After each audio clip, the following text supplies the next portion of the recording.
I'm just waiting for the investigation to come through. I'm wondering if you're not doing a disservice to the officer by reaching a conclusion before the investigation takes place. I haven't heard you say once what a disservice it's done for Mayor Fry to get up and to tell ICE to get the F out of his city, and AOC to stand up before she had any of the facts and call this officer a murderer. For individuals, well, call them out, Jake. Spend as much time calling them out. Okay. I have provided you with facts and information to back up every single word that we have said and every single part of this investigation. And if you don't like it, that's fine. But we're going to continue to do the right thing to keep the American people safe. I know that you'd like to make me the topic of this and not what happened, but what a scumbag. I'm just waiting for the investigation to come through. I'm wondering if you're not doing a disservice to the officer by reaching a conclusion before the investigation takes place. I haven't heard you say once what a disservice it's done for Mayor Fry to get up and to tell ICE to get the F out of his city, and AOC to stand up. Wow. I didn't know we played it already. Wow. Thought it was a single thing. So that's crazy, right? What's up, everybody? Great to see you Sunday night here. That's an A-hole Jake. That's right. A-hole Jake. So let's see here. Let me go up to the top and see who's here. Renee Collins is here. So hoping this stream will be here when I'm done feeding the dogs. It is. I hear.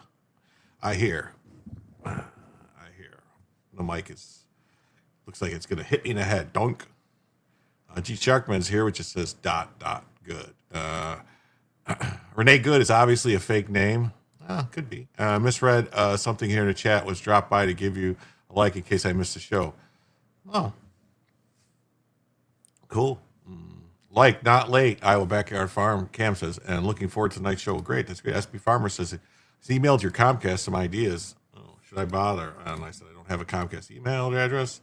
I said, it's JimTellsYou@duck.com.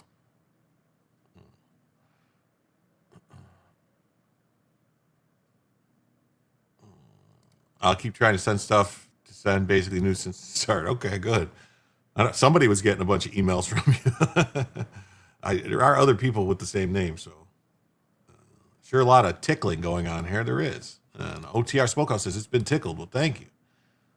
Pat Hacker's here. What's up? Great to see you. None of your business is here. Jody's here. Awesome. And of course, Iowa Backyard Cams. I did not say it before, but my power went out, so I'll watch till my battery goes. Oh, that's terrible. I hope your power comes back. That's brutal in the wintertime.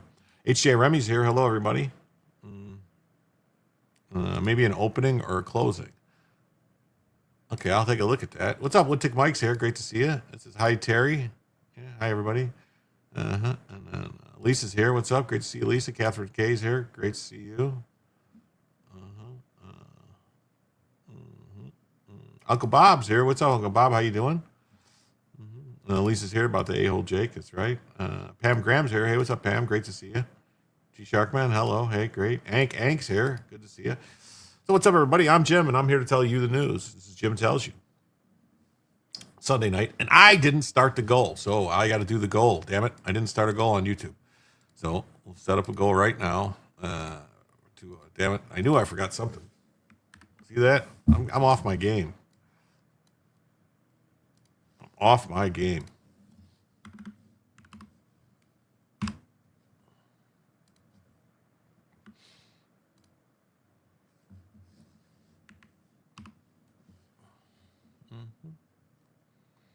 Okay.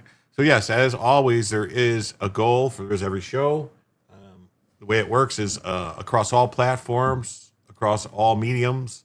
When we add it all up, when we hit $100 in total donations, we add an extra hour to the show. For every $100 that comes in, we add an extra hour to the show. The show could be 2 hours, 3 hours, 4 hours, 5 hours, 6 hours, 8 hours, 10, 12, 15, 27. You name it, however long you guys want it to be, that's how long the show will be. And I'll keep bringing you more news. And those donations can be at PayPal, Cash App. Links are posted in the chat. I do have QR codes too. There's also Cash App. The Cash App, PayPal, Ko-fi, Ko-fi, whatever it's called. YouTube Super Chats, Rumble Rants, gifted memberships on any platform, Twitch, Kick, YouTube, Rumble, or becoming a member. I add those in, and when we hit 100, we add an extra hour. And as a bonus, when we hit 50, we automatically activate Bella Vision for the evening. Which there's Bella. She's just chilling there, as you can tell, sleeping as usual. Or if any individual donation of $25 or greater comes in, then we activate Bella Vision immediately, which could be a Super Chat, PayPal, Cash App, whatever, of $25, or it could be, 5 gifted memberships, something like that would be would equal $25 or greater. On YouTube, it's 30. On Rumble, it's 25. And also, if you notice, there is a new thing pinned in the chat, a new thing called Super Tips. I am on the Super Tips platform now. I haven't got it to work correctly, though. I can get to donations, everything. I'll be able to see who's donating, but for whatever reason, I couldn't get it to play the audio for the voice tips, so I don't have it running. I can, if someone sends a text chip or a voice chip, I'll be able to do it. I'll just have to do it I'll have to go to my actual dashboard and play it. So, and I won't be able to do it on the screen. It'll have to go like this. It'll have to go here. Let me show you. So this is the Super Tips. This is the Super Tips platform here, and how it works is, see, it says, Welcome to Super Tip Jim Tells You. This is a sample voice tip.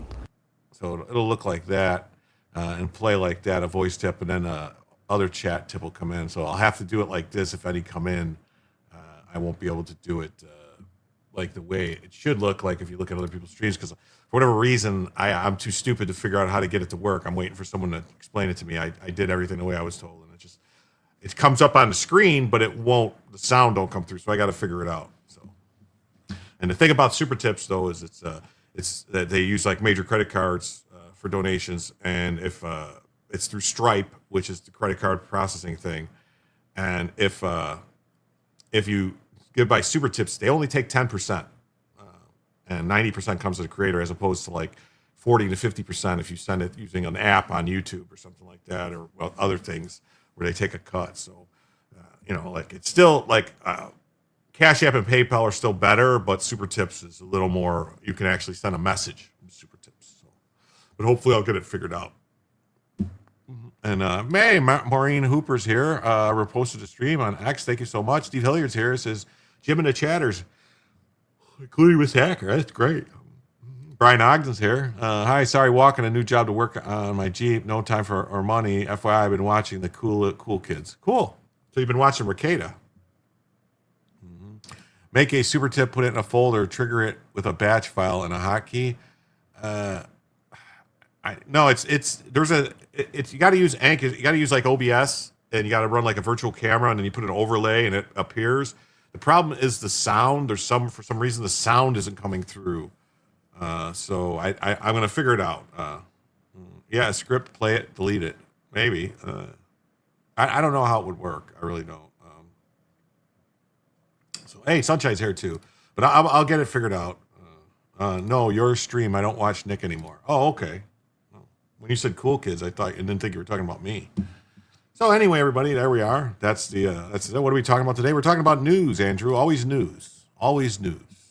Always news. Now, first story of the evening is brought to us by the Gateway Pundit. Is Trump administration considering a major attack on Iran as wicked Islamist regime slaughters brave protesters? President Trump may be about to launch a military effort to bring an end to one of the most evil regimes known to man in the coming weeks, according to a report. As the Gateway Pundit reports, and as the readers know, the Iranian regime is brutal. They'll crack down on protesters despite warnings from Trump, but the people will not be deterred. We are the family behind the family. Okay. Last Saturday, the supreme leader of Iran, Ayatollah Khamenei, ordered his terrorist regime to wage an absolute war against the Iranian protesters, calling them agitators for whom there would be no forgiveness. Change source and OBS. It's something where I have to do SB Farmer. I got to get someone I'm going to have to get someone on. Like maybe I could get Uncapped Turtle when I can get a hold of him, and he'll be able to come on and show me how to do it because he's very good with OBS and all this stuff. So he'll be able to show me how to do it. Because I got it all I had it all working where it would appear on the screen, the message and everything. It would come in. It's just that the sound wasn't coming through. I could hear the sound in my headphones and I could see it on my Rodecaster, but it wasn't going out to the audience. So I don't know. Until I get it perfectly running, I don't want to do it half buttocks or whatever you would call it. The regime is now on motorcycles hunting down protesters and killing them. Wow, that's brutal. Despite this, the protests have continued to expand. The massive crowds have also responded by torching the Islamist regime's buildings. You know, Brian, I'm starting to think that you're not being completely honest because you say you're broke and yet you keep doing stuff like this. Fine, I'll donate ramen noodles. Thank you for the 5. It is greatly appreciated. Thank you so much for the 5. I was just poking a little fun. Thank you so much. And with that, now we are $95 away from the first additional hour of the show and $45 away from Bella Vision.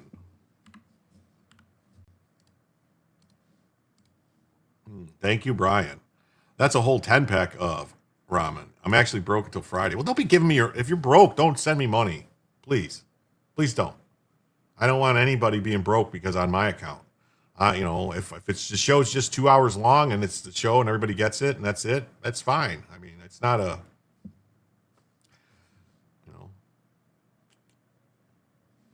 I don't want anyone to be broke on my account, ever. Massive crowds have also responded by torching the Islamist regime's building. Breaking, Tehran has erupted. Massive crowds are torching regime buildings as the Islamic regime loses control. This is the end. Brian says, if I send it to you, then it's yours. Okay. All right. Stock market is almost double where it was during COVID. Yeah. Yeah.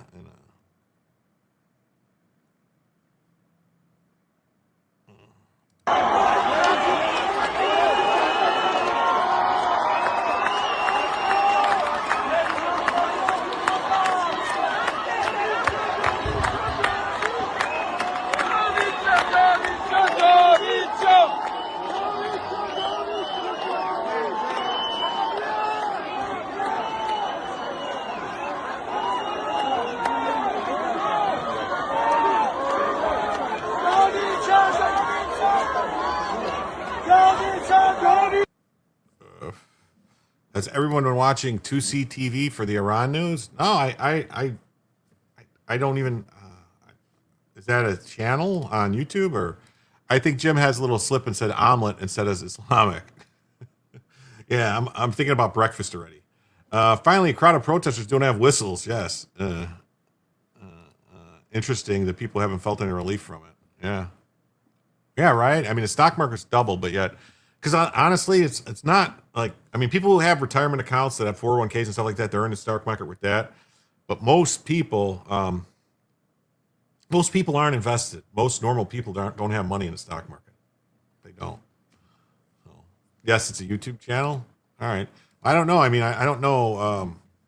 I don't know how they would feel about me sniping their stuff. I mean, I don't like doing that. I don't like sniping other channel stuff. I think it's not a good thing. I don't, Now the Wall Street Journal reports that the White House are considering that sites may be targeted in an attack against the Islamic Republic of Iran. Only 8% of the people own stock. Yeah. It's very good. 1.2 million subs. Yeah. We'll see. They might not like people stealing their content, so I can't really just play their stuff. According to the paper, one option being discussed is a significant strike on key Iranian military targets. Officials caution that no consensus has been reached, however. Yes, because that's how we govern through consensus. No, we have one guy in charge. He makes the decisions. Sources further explain to the Wall Street Journal that nothing is imminent at the moment. For his part, Trump has said the U.S. is ready to take action to ensure Iranians achieve their desired freedom.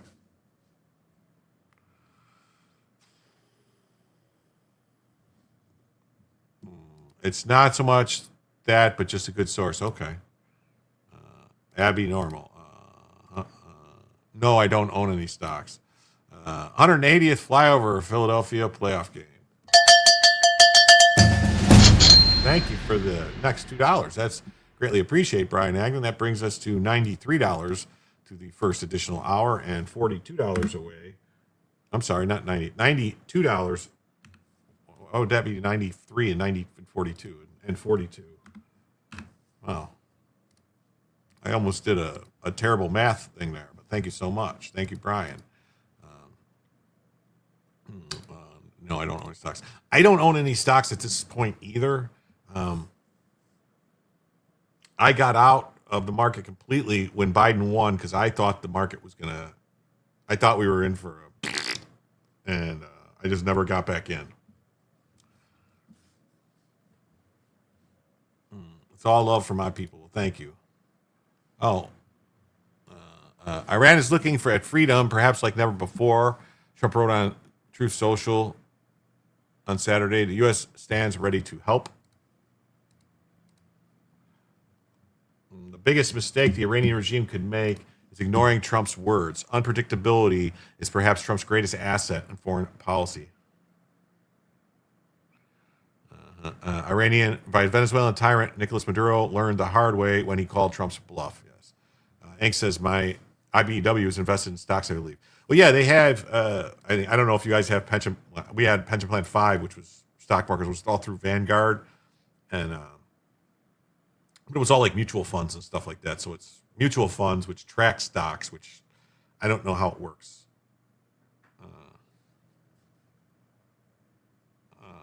I only see snarf if it's 10 chats in a row. Okay.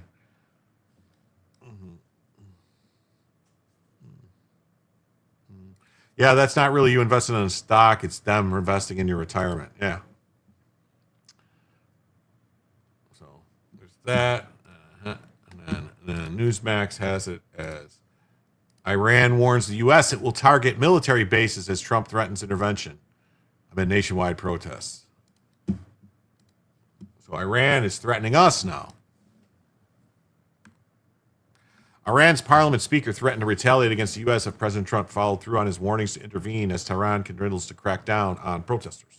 During a parliament session broadcast live on Iranian state television, Speaker Mohammad Baghdad Akwalaluf gave a speech applauding the military forces' crackdown, cautioning that U.S. military and Israel are legitimate targets for Iran to strike.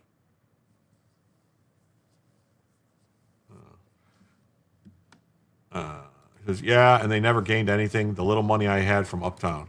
Okay. Yeah. As far as I did too, I cashed everything as Biden and did well with T-bills. Want to start saving kids. Treasury Direct. Yeah.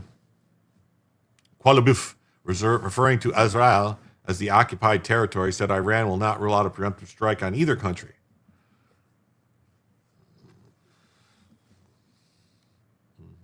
Let's see. Is this going to be him talking about it? Let's see. Oh, great. A commercial. In the event of an attack on Iran, both the occupied territory and all American military centers, bases, and ships in the region will be our legitimate targets. Hey, Iran, what happened the last time you thought you could go up against the U.S. Navy? You might want to remember, you look back on a thing called Operation Praying Mantis. It took less than, took like, 6 hours for the U.S. to destroy more than half of your entire Navy. You might want to just dial it back a bit with talks about going after our ships. Because don't touch our ships. That's like the number one rule. Iran, we know at least 116 people have been killed. 2,600 people have been arrested. This as protests intensify. Demonstrators are pushing back against mounting economic hardships, government rule. What is the latest on possible U.S. involvement in Iran? Well, Hannah, President Trump is certainly watching the situation in Iran closely, and he is weighing U.S. involvement. In fact, he's been briefed in recent days on a range of options for U.S. military strikes in Iran. That's according to reporting from the New York Times, who says while he has not made a decision yet, he is seriously considering ordering a strike in Iran. And in a post on Truth Social, the president touched on this, saying, quote, Iran is looking at freedom, perhaps like never before. The USA stands ready to help. Now, he didn't go into detail. No, I should have clarified. I thought you guys would know.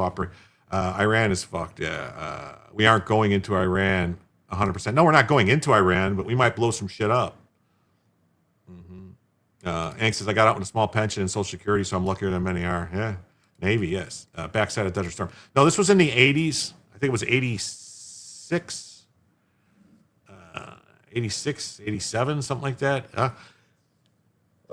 Iran was doing a bunch of stuff, screwing around, and they had taken over. They were using a couple oil platforms that they took over in the Gulf, the Persian Gulf, that they were using them as like staging points to like attack shipping and take over, basically like pirate vessels, take over vessels, like, and they fucked around and they took over a U.S. flagship, and Ronnie Reagan,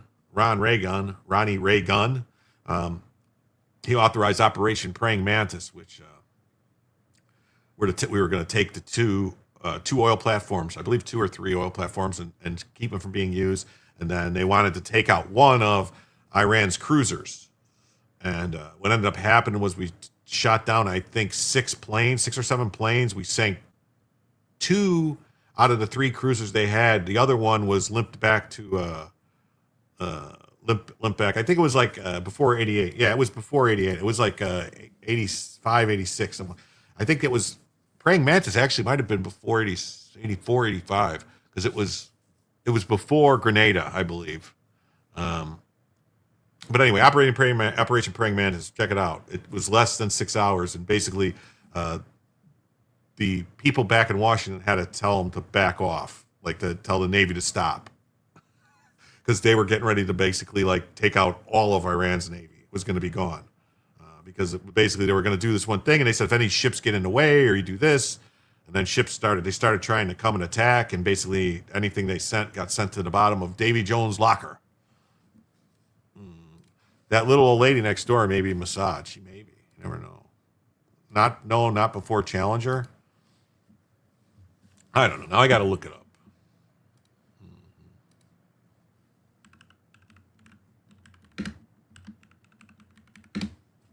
It says it was 1988. What do you know? April 18th, 1988.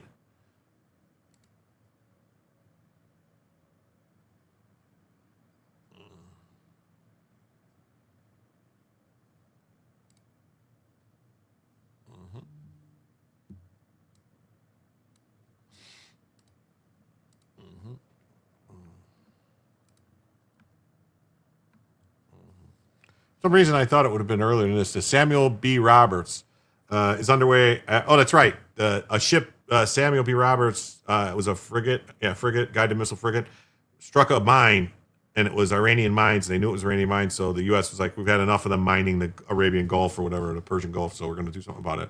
On April 18, 1988, U.S. Navy launched Operation Praying Mantis against Iranian targets in the Arabian Gulf in retaliation for the USS Sam B. Roberts mining 4 days earlier, which blew an immense hole in the ship's hull. 10 sailors from the Roberts sustained injuries, severe injuries. 4 were seriously burned. Commander Paul X. Wren was hurt as well. The ship should have sunk, but thanks to an extraordinary damage control effort by all hands of an extremely well-trained crew, it was kept afloat. The U.S. response was fierce. Operation Praying Mantis was the largest of 5 major U.S. naval surface actions since World War II. It was the first and so far only time the U.S. Navy has exchanged surface-to-surface missile fire with an enemy. And as a result, in the largest warship sunk by the U.S. Navy since World War II in the one-day operation, the U.S. Navy destroyed 2 Iranian surveillance platforms, sank 2 of their ships, and severely damaged another. Yeah.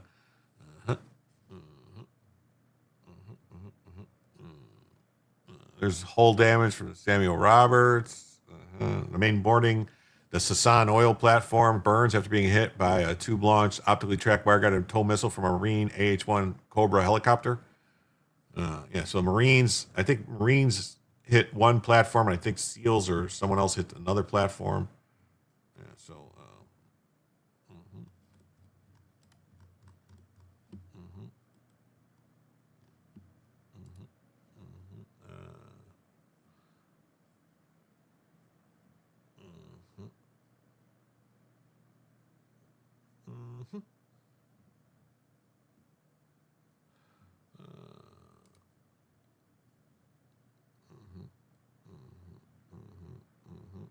Here's a good one.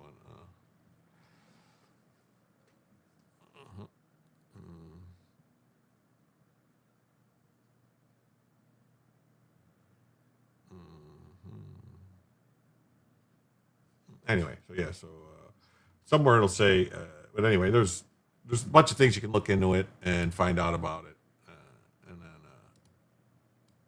tons of information about Operation Praying Mantis. About what exactly he means by help, but on Friday, he warned that the U.S. military may take action to protect Iranian protesters. If they start killing people like they have in the past, we will get involved. We'll be hitting them very hard where it hurts. And that doesn't mean boots on the ground, but it means hitting them very, very hard where it hurts. I just hope the protesters in Iran are going to be safe, because it's a very dangerous place right now. And again, I tell the Iranian leaders, you better not start shooting, because we'll start shooting too. Oh. Even with President Trump's threats, as you mentioned, Iranian leaders are really cracking down on protesters, cutting off internet and phone access. The country's attorney general says anyone protesting or helping protesters will be considered an enemy of God. That's a death penalty charge in Iran. And Iran's supreme leader also lashing out directly at President Trump in multiple posts on his X account, writing in one, the U.S. president, quote, judges arrogantly, also saying, quote, he too will fall. And remember, back in June, President Trump did order U.S. forces to bomb Iranian nuclear facilities. So there is certainly tension there. Hannah Brandt, thank you so much, live in D.C. for us this morning. 1 second, they're a neighbor you like. Uh-oh. The next,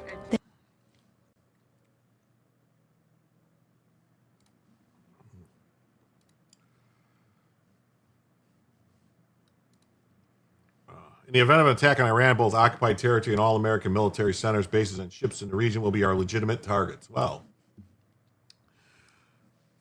let's get it on. That's about all I would say.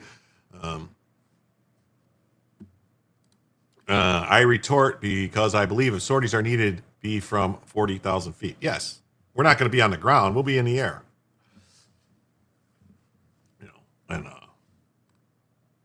The fat electrician on YouTube tells us the story about you, pretty much. Yeah, the fat electrician. I love that guy. I really do. Like, I hope someday to be able to actually talk to him. Because I am an electrician. I'm not fat, but I was an electrician that did huge construction work in the city of Chicago. So I would like to talk to the fat electrician. And we seem to have the same. Like, I'm fascinated by the stuff that he covers. I'd really like to know how he gets his, like, does he just do all that research himself? Stuff like that. Cut like 120 holes in the bottom. Hey, Charvon's here. What's up? Great to see you. We're there on the ground. I think their CIA probably, and Mossad and stuff is probably on the ground in Iran, most definitely.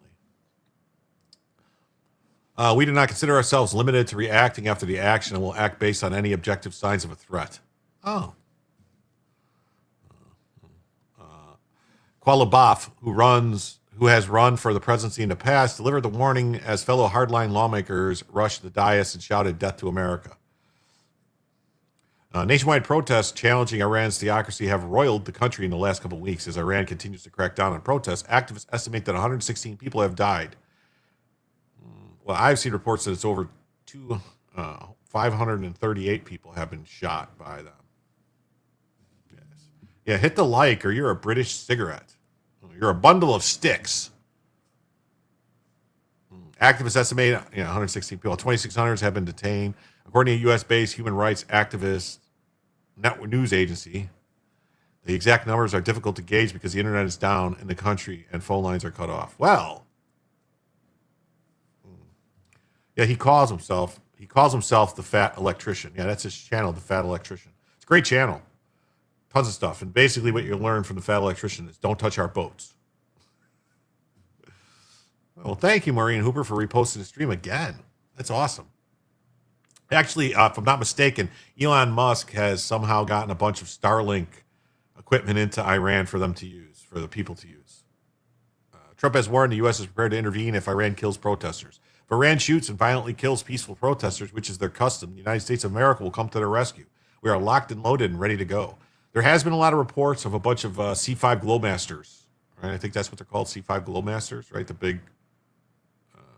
big transports, moving stuff, pre-positioning stuff around the area, if you know what I mean. So, who knows? Iran is looking for freedom, perhaps like never before. The United States stands ready to help. The New York Times reported that Trump has been briefed on military operations for a strike, but hasn't made a final decision. Oh. Mm-hmm. We'll send up more satellites. Maybe. Then GB News out of Great Britain says Israel is placed on high alert for U.S. strike on Iran as the Islamic Republic overwhelmed with dead protesters. Gunships, gun planes. Yeah, I mean, well, those are AC-130s, Spectres, Spookies. They have a new one now. I don't know what it's called. We don't belong in Iran. No, we don't belong in Iran. We're not going to be in Iran. But you heard they shut down the Starlink system? I don't think so. But they were trying to, but, pre-position some clean elections in America, Trump. That would be a good idea. That would be a good idea, Channel. That'd be a great idea. But, I don't think we should be sending troops in Iran, you know what I mean, at all. But I don't see why we don't provide some kind of stuff for the people protesting. We have somewhere between 250,000 and 500,000 Liberator pistols that were made super cheap during World War II that were to supply with like French resistance, Belgian resistance, all the different resistance forces behind the lines that we would drop in. Maybe drop a few pallets of them to these protesters and let them grasp and obtain their own freedom. No, I don't want to be in the Middle East at all. No, I don't want to be there. I'm just saying we could send them some stuff and help them out. I don't know. Well, it was a shame and a travesty to history and to the world that Jimmy Carter and the British government at the time, which I think was the person that was in there before Thatcher, before Margaret Thatcher, allowed basically pushed the Shah out and brought the Ayatollah back because they thought somehow he was going to be easier to deal with for oil. That was dumb. Dumb move. Dumb move.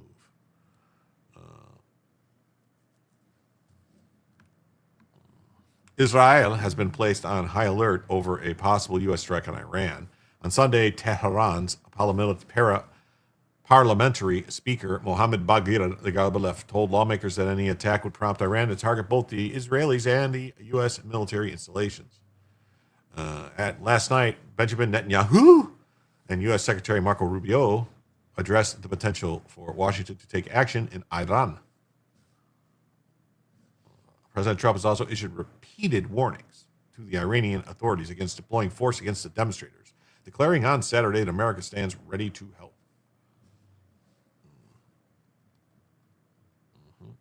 But amid the mass protests, medical facilities around Iran have been pushed beyond their breaking point as casualties pile up. Death toll linked to the demonstrations has been raised to 116, according to U.S.-based Harana rights group. But a state-enforced internet blackout means the true number could be much higher. Staff at 3 hospitals have said that their wards are struggling to cope with the flood of dead and critically wounded patients. A medic working at Tehran Hospital described witnessing direct shots to the heads of the young people, and their hearts are as well, with many victims dying before they could reach medical care.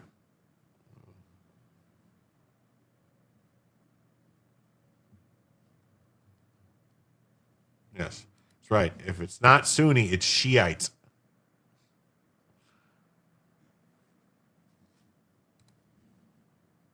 The number was so large that there wasn't enough space in the morgue. The bodies were placed on top of one another. Uh-oh. Better get Mako.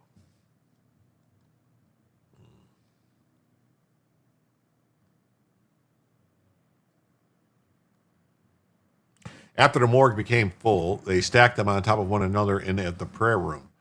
Tehran's main eye specialist center, Falabi Hospital, was forced into crisis mode as emergency services became overwhelmed by surge in patients. Oh, the Starlink terminals in Iran are being jammed by the Iran government. Oh, okay. I've been coming late on the streams. What's up, MC Reekins? Mick Reekins, how you doing?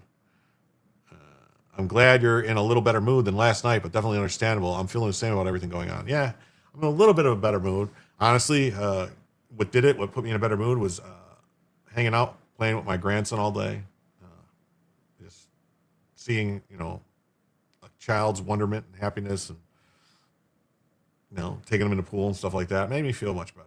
So I'm in a better mood for that reason. I never understood the Muslim proclamation. Yeah, me neither. So there's stuff going on. I've never seen such scenes in my life. One staff member at Shiraz Hospital was heard saying in a footage shared with Iran Wire as colleagues attended to a woman shot in the head and connected to a ventilator. The shameless people shot her in the head and neck. Do you have any idea how many patients we have until now? Oh, it says, hi, by the way, I'm going to come back in after the Pats game and restart the stream. Great time with family. Will definitely be for a better mood. We appreciate it. But I appreciate you too. Thanks for stopping by. And man, did you check that Bears game last night? Wow. I mean, I didn't get to watch it, but the Bears making a comeback like that, 25 points in the fourth quarter to come back and win.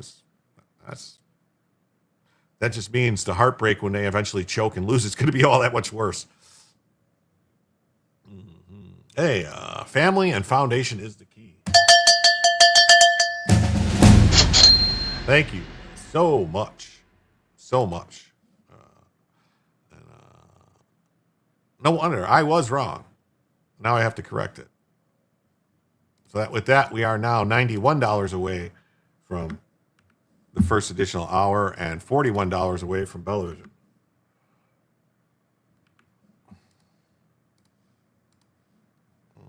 Yes, thank you, Brian. Yes, Brian has been the sole donator tonight. He donated a $5 super chat, and then a $2 super chat, and then a $2 super chat. So that's $9 off the goal tonight. All from Brian. Brian is the superstar. Could be worse if you were a Cleveland fan. Oof. Jamming would be trivial. I think they'd have to jam it. You have to be like within you'd have to be really close to the units to jam them. I am back now. I'm clean and naked, just not naked. Not just naked. Okay. Cool. If be the sole donator many times. Yes, you are. You donate the souls. Yes, you donate the souls. You bring the soul. You're no jive turkey. Give Jim a like. Jim tells you like. Yes. Sorry you're late. Well, I was going to say, dude, I've been looking for you and just didn't see you. But thanks for being here, Dan. Prior to the internet blackout on Thursday, other medical sources said that at least 500 people had sought treatment at Tehran's hospital for eye injuries. Security forces have been deploying shotguns loaded with pellet-filled cartridges against demonstrators alongside live ammunition. A doctor from Kashan in central Iran told the BBC that numerous injured protesters had sustained eye wounds, with colleagues across the city hospitals reporting a significant influx of casualties during Friday night violence. Oh, wow, look at that.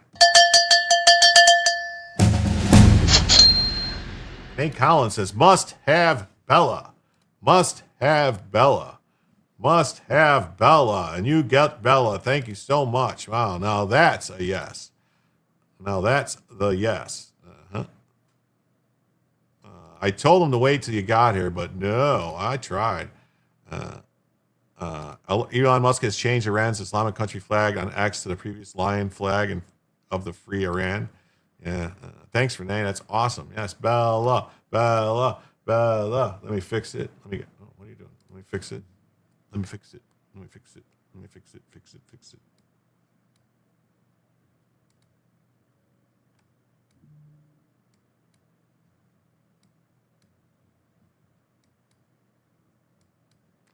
Thank you so much. Hey, BTN, what's up, Dave? Great to see you. Thanks for being here. Awesome. Yes, welcome, Dave. What's up? Hail, Dave. So let me fix the banner now.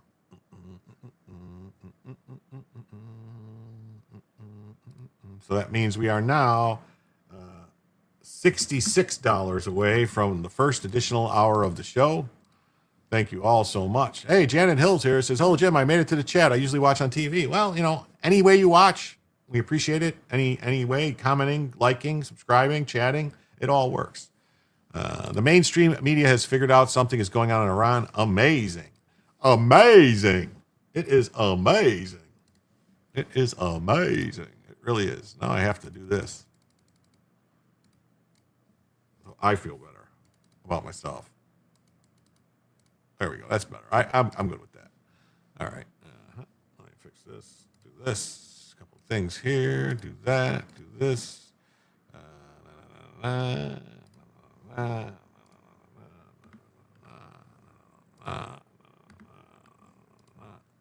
right.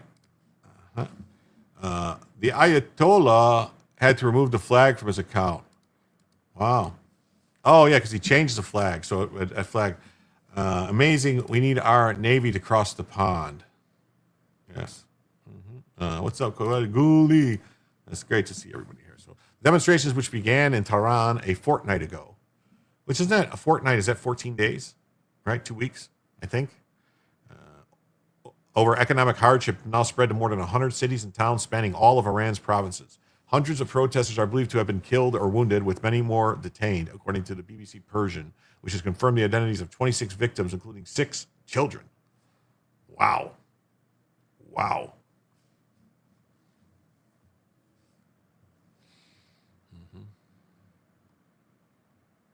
That's what you call, like, I mean, I understand they like to call them protests, but these are riots when they're setting shit on fire like that. That is a riot. Like, if this was happening in the U.S., we'd be called in the military too. Iranian authorities have issued severe warnings to those participating in the arrest. Attorney General Mohammad Modvadi Azad declared that anyone taking part in a protest would be considered an enemy of God, a charge carrying the death penalty.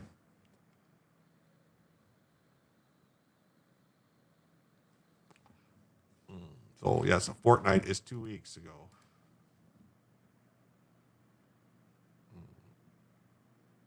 The warning extended to those who helped rioters. The National Security Council stated that decisive legal action would be taken against armed vandals, while the Iranian army announced it would join security forces in defending public property. Allahu Akbar. Allahu Akbar. Is that it? I think that's it. I think that's it on this one. Newsweek has the same thing. Iran warns of retaliation as Trump weighs military options. Iran has warned the U.S. and Israel that they would be legitimate targets if they were attacked. President Trump weighs military options amid escalating protests and nationwide internet and phone blackouts. So they say you want a revolution, well, you know it. You don't gotta change the world. Thank God I'm done with the Middle East. Yeah, I don't, it would be nice if it was like the Middle East. There used to be a beautiful place back, when Jesus was walking around, right? I don't know, maybe. Iran government is jamming on the GPS frequencies which Starlink uses to steer the transmissions to the location, not directly interfering with the transmissions. Okay.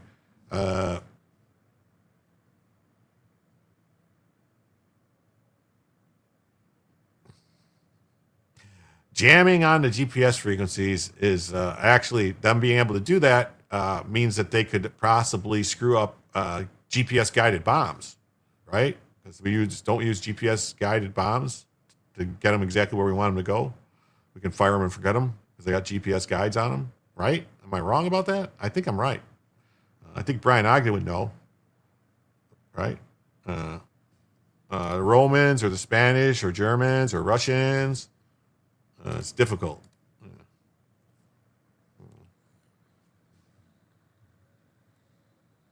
Why it matters. The Iranian parliament speaker's threats to target U.S. troops in Israel mark a dangerous escalation in the rapidly deteriorating situation. The Associated Press said that the nationwide demonstrations against Iran's government, spurred by the economic collapse and government crackdowns, have already left 160 people dead and 2,600 people detained. What's number 9? Mambo number 9? Not totally GPS these nowadays. Come get some defense out of my cold, dead hands, Europe. Yeah. I honestly think this whole move on Greenland, I think would be the greatest thing that could ever happen, especially if it means that NATO goes away. Pretty sure most of our stuff can also navigate by dead reckoning in case of GPS jamming.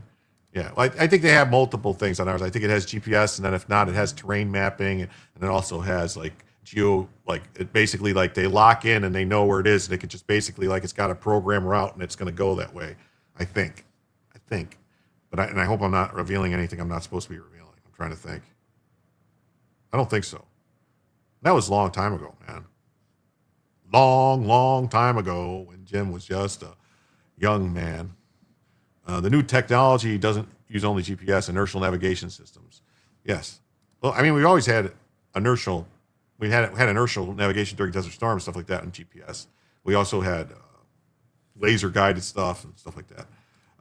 They have something else because if WW breaks out, they will turn off the GPS. Okay. Well, yeah, no, the GPS satellites. GPS satellites, the U.S. can stop anyone from using them just immediately. They can just the stuff. There's a different GPS that our military uses that we use. Our GPS is a completely the military's Should I be saying this? Our military's GPS could get within a foot of where it's supposed to be. The stuff that we use, for our cars and our phones, it's accurate up to 6 yards, I believe. Satellites really don't move from their orbit once they're in orbit. Yeah. This is not space. Signal can't be a random ping. Yeah.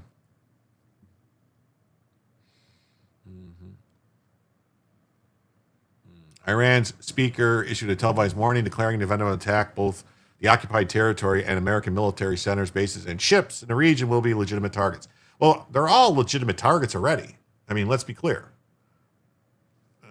Satellites are the first thing wiped out if war starts. Well, technically, there was a treaty that said we weren't supposed to weaponize space and we weren't supposed to do it, but everybody has it. We've got missiles specifically to target satellites. I'm pretty sure the Russians have satellites that have weapons on them to take out other satellites. ESA launched its own GPS as well. Yeah, the European Space Agency did. They were, are you advocating for regime change in Iran? I'm advocating for regime for people to be living free everywhere in the world. That's what I'm advocating for. I don't want the U.S. government to do it. I want the people of Iran, if they need a little help, like some weapons, we can provide them some weapons, and they're like, here you go, and let them do it themselves. Great. I don't want any U.S. boots on the ground taking part in any type of regime change operation in Iran. We have stuff you'd never dream about, so we have AWACS. Yeah. That's all I would say. I'm not, Riz and I am not advocating for the U.S. to overthrow the Ayatollah. I will say, you might not know this, the only reason the Ayatollah is there is because the British government and Peanut Head Jimmy Carter decided that the Shah needed to get overthrown. Yeah, and that's why, the Ayatollah is in there now. The CIA, MI6, MI5, whatever, fomented the revolution to get rid of the Shah. Yeah, we broke it, we bought it. Yeah, civilian GPS is 10 meters. I thought it was 6, but maybe it is 10. It's not. Yes, I'm aware. Yeah, that's all I'm saying. And let's go back even further. 1953, I'm pretty sure we overthrew the democratically elected government of Iran and reinstalled the Shah himself. So, we've played a lot of games in Iran. I just want the people, the Iranian people, the Persian people, to decide what happens in Persia. That's all. I don't advocate war, and they aren't Cuban, so 90 miles is a threat. Yeah. Greenland could be our Australia, though. Am I wrong? It could be. Could be. Yeah, Jimmy did a bunch of blockhead things. Oh, he did. He did that. He gave away the Panama Canal. Jimmy Carter gave away the Panama Canal. Jimmy Carter signed the executive order authorizing government unions. So, yes, all these unions saying you can't fire people, you can't do that. That was all Peanut Head Jimmy Carter. See how wise Jim is? Use the proper term, Persian. Yes. Need to rename it to Orange Land. Yeah. Nuke officer. He was a nuke officer. Yes, he was. He was a nuke officer. I do believe, though, if I'm not mistaken, that Admiral Rickover was not a fan of Jimmy Carter. And I don't. If you guys don't know who Admiral Rickover is, Snarf knows who Admiral Rickover is, though I know he does. The father of nuclear energy in the Navy, who basically was responsible for the reason we have a almost perfect record in the U.S. Navy when it comes to nuclear power plants and stuff like that. And Admiral Rickover thought that Jimmy Carter was a dummy.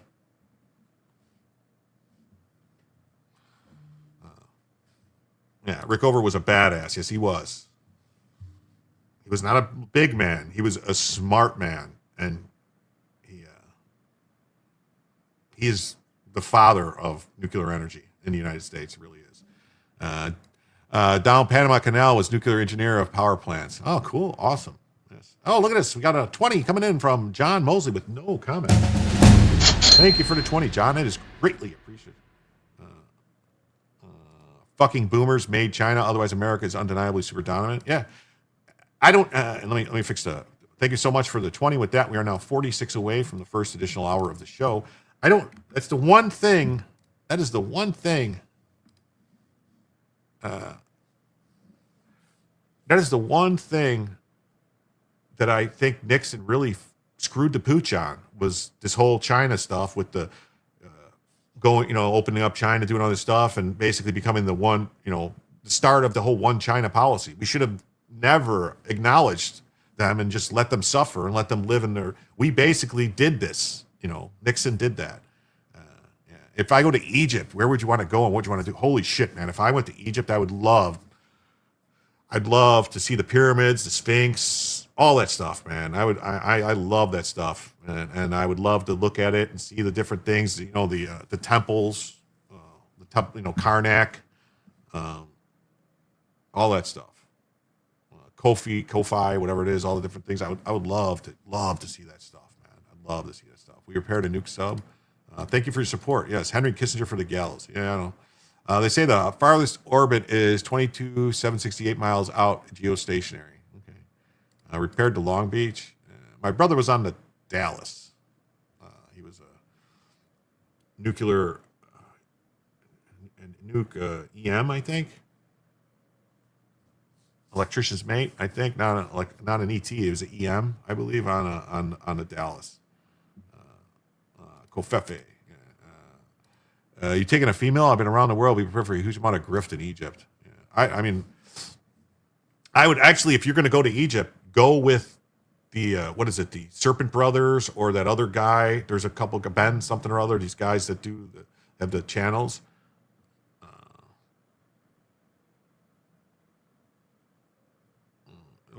You know what I mean? That have like the different channels on YouTube that are great when they're looking at all the stuff, like the way that stuff was built.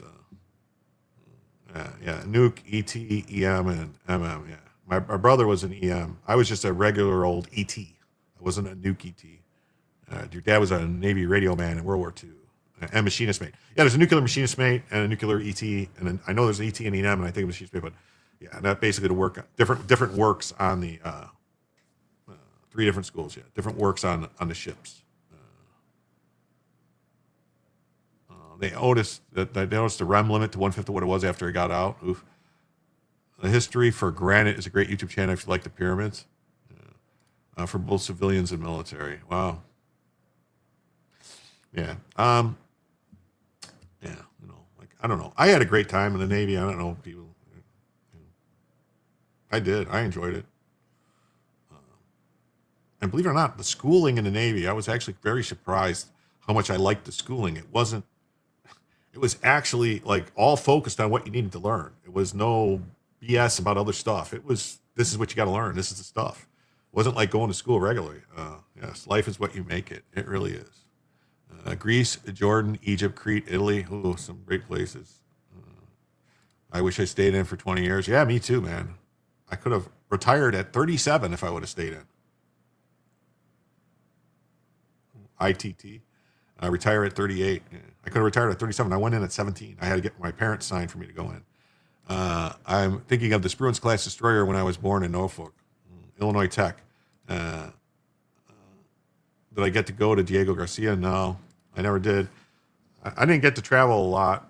I don't know. I thought I was doing the right thing by picking places to go that I wanted to be by people that I knew, and I wanted to go to California to be by my family and stuff like that. So I don't know. It's whatever. I made bad choices of where to go. So the warnings come but it wasn't bad. I had a good time. It's just I should have done like, I don't know. I should have picked like Hawaii or something. You know, I just didn't want to get stuck on people were telling me, no, you don't want to be stuck on the island. You're going to be trapped there. Because a lot of people don't realize, like, the job that Snarf had and I had in the Navy, electronics technician, like, at the time, in 1990, 91, like, 65 or 70% of the billets for that job were on land. They weren't on ships. They were on land at different, air stations. They were air stations, communication stations, weapon stations, places like that. So there was tons of jobs, and it was only like you had to want to and actively try to go onto a ship if you wanted to go on a ship. After he got his quadruple dipping done. You had to go to Cali. Yeah. My brother works hard to keep out of mandatory study. Would have stayed 20 years if not for the 90s reductions. Yeah. Well, when Bill Clinton came in, and that was basically it. Like they started change. Like, no more bonuses, no more. Stuff changed. It was like, all right, fine, fuck it, I'm out. I didn't have a choice. We had Corsairs and switched to F-16s. 90 bases were being closed. Yeah. 'Cause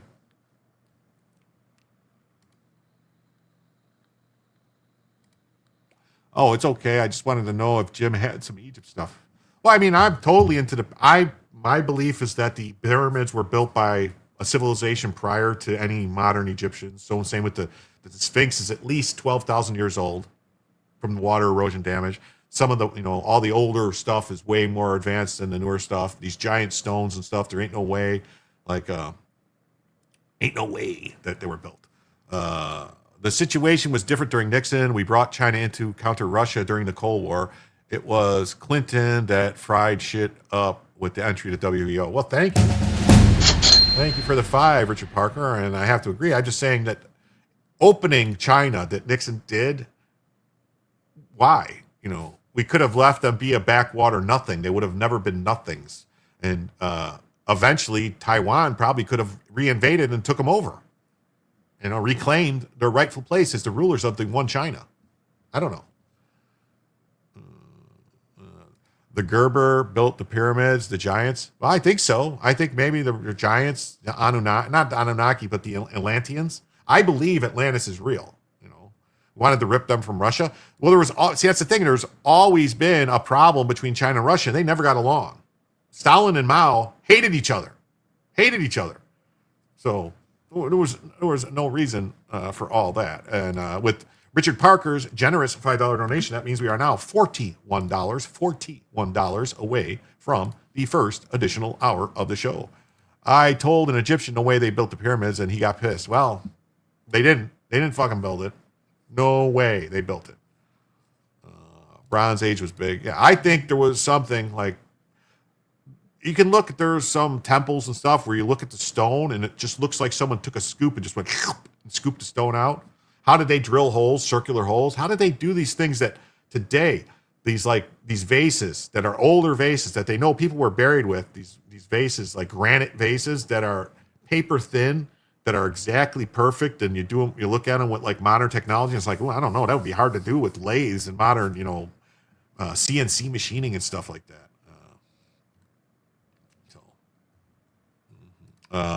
Put a bunch of military people in one room. Well, yeah, that's what happens. You put a bunch of military people in one room, and they start having farting contests. see who can make the other person sick or say something. That actually is a true story that happened in school.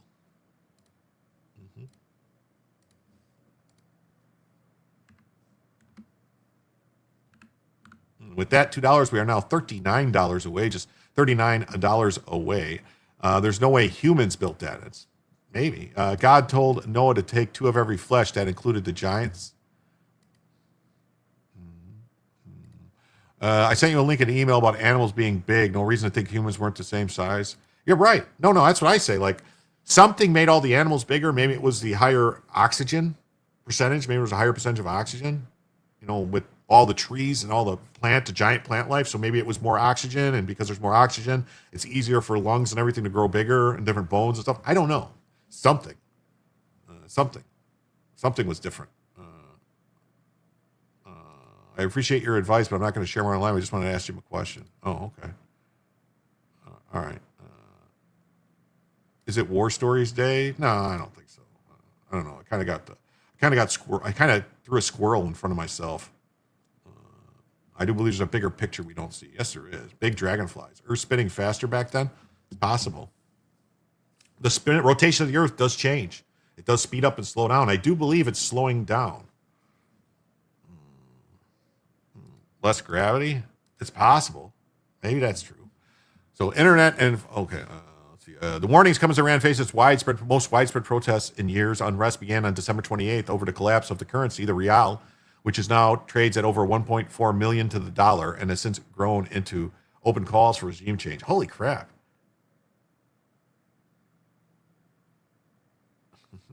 Richard says, I can't listen for retards very long. The giants building the pyramids? Bye. Hey, who built them then, Richard? You think that these people that didn't even have a fucking wheel built them?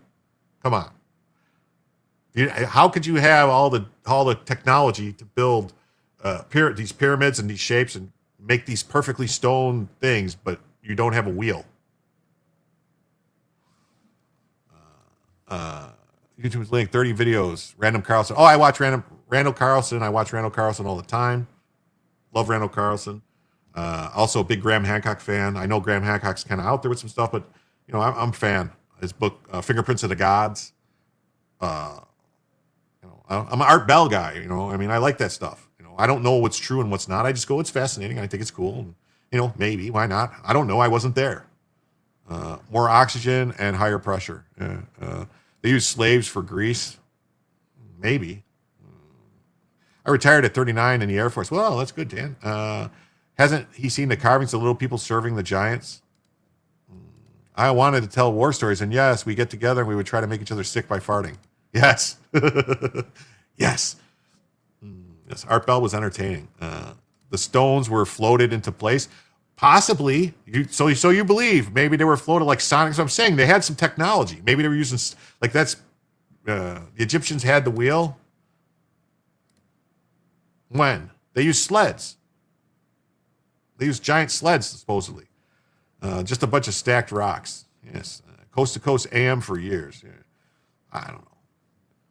You're making me feel bad that they had the wheel. Oh, you know what? You're right. They had chariots. Never mind. Well, not when the pyramids were built, right? I've been to the pyramids in Egypt. No fucking way humans built that. Yeah. Well, the Sphinx, like the carvings. So I'm talking about the stuff like not so much the pyramids, but the carvings and stuff, like the giant granite boxes that they moved and did stuff. Yeah, they had chariots, retard. Yeah, they did. They had chariots, but not when the pyramids were built. They didn't have chariots. That was later. That was, Ramses had chariots, right? I don't know. They had pulleys and they probably had wheels. Yeah, they float everything. Yeah, they floated the rock on water. Rock floats on water. Amid these developments, Trump has repeatedly threatened action should Iran's crackdown worsen. Anonymous U.S. officials told the New York Times the Wall Street Journal had reviewed military options for a strike. Though they had no final decisions been made at the time of reporting, the Washington Associated Press reports the U.S. State Department has issued a public warning: do not play games with President Trump. What people are saying, President Trump's saying if they start killing people, we're going to kill them. On social media, Trump declares Iran is working at freedom, perhaps the first time. They had chariots to fight the sea people. So that's right, the Bronze Age. The people of Iran should know that we will deal with them in the most severe way and punish them if they are arrested. That's what they said. The Bible says God told Noah to take 2 of every flesh. They had wheels, but no way those giant rocks were put on small boats up the Nile. Anyways, best answer, I'm sure they had pulleys. Okay. Well, I'm sure they had levers, or did they have levers? Did they have levers or did they have levers?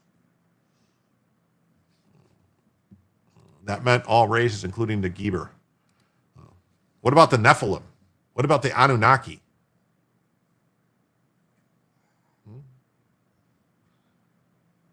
What about the Sumerian texts? What about the Emerald Tablet of Thoth? And slaves. They had a bunch of slaves, yes. Those are not races. Oh, okay. Anunnaki are not races? We need to return to Theory Thursday. The levers of power, or levers of power, I don't know. Any additional military action would hinge on decisions made by Iranian Supreme Leader and Trump. As events continue to evolve rapidly, the Associated Press reports that anonymous Israeli officials said Israel is watching the situation closely with protests persisting. Another one is planned for Sunday, according to the AP, and the death toll climbing. The prospect of U.S.-Iran confrontation remains a critical focus in Washington, Tehran, and Israel. The Gerber were mixed, angels and humans. Well, that's the Nephilim. The Nephilim, yeah. The Mayan Aztecs, yeah. What about those Olmec heads? Incas, human, Orcas? What about those Olmec heads? Why do those Olmec heads? Here's a question for you. This is just a question. I don't know. Why do the Olmec heads in South America look so African? Okay, like really African. Why did they find cocaine in mummies in Egypt? There must have been travel between South America and Africa, right? I don't know. Just saying. They made us in their image, not their size. Move the stone. Well, maybe. They crossed over. Yes. Why I think it might have been a lot. Like people don't realize like how much easier it would be to traverse the oceans if the oceans were not only 400 feet less of water, because the oceans rose over 400 feet when the ice all melted, supposedly. That's what they say. And also that created like the earth, because of the weight of the water, pushed the bottom of the ocean down further. And other, because of geostatic pressure, other places rose up that were pushed down to different things. So it's quite possible smaller boats were used to travel different things. You didn't need as large of a boat to travel across the ocean. There was probably a lot more islands. You could jump island. Look at the Curse of Oak Island and prehistoric artifacts. Sure. At one time, all the continents were one landmass. I don't know if I believe that. I really don't. That's all just theory, Pangea. Why would it? I mean, I don't know. I don't know. Earth's crust collapsed and shot water up into the air for miles, causing the flood. It's possible. I don't know. It's also possible that It's also possible that when the whatever happened during the Younger Dryas, when the all that ice melted, somehow something miraculously made all this ice melt. It should have took thousands and thousands of years. It melted in a matter of 20 to 30 years. They believe now that all that ice, miles thick of ice that spanned across all of most of North America, throughout Canada, and down into Wisconsin and Minnesota and all those places, New York, that it's possible that that's what caused the flood that everyone was talking about, maybe, because also was ice in Europe too. And here's a question for you, Theory Thursday question for you, even though it's Sunday. You know how they found all those mastodons and mammoths and stuff in the ice, frozen tundra up in Siberia, with food still in their belly and all this stuff, and there were all these massive herds.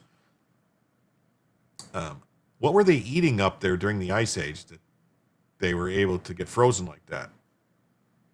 Because now today there's not, after the Ice Age, it's not the Ice Age, but today there's not any stuff that they could survive on and eat up there.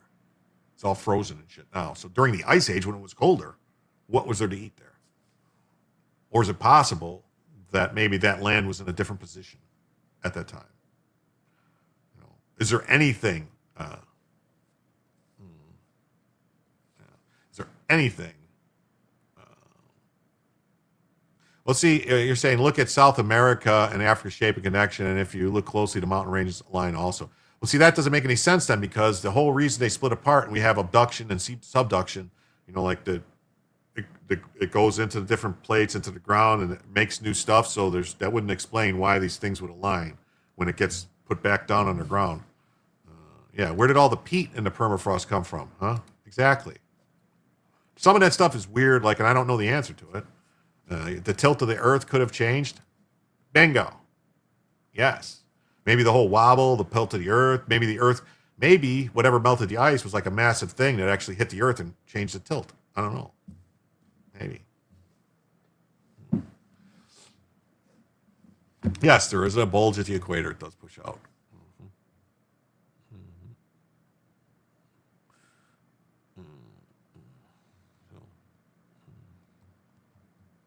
Wow.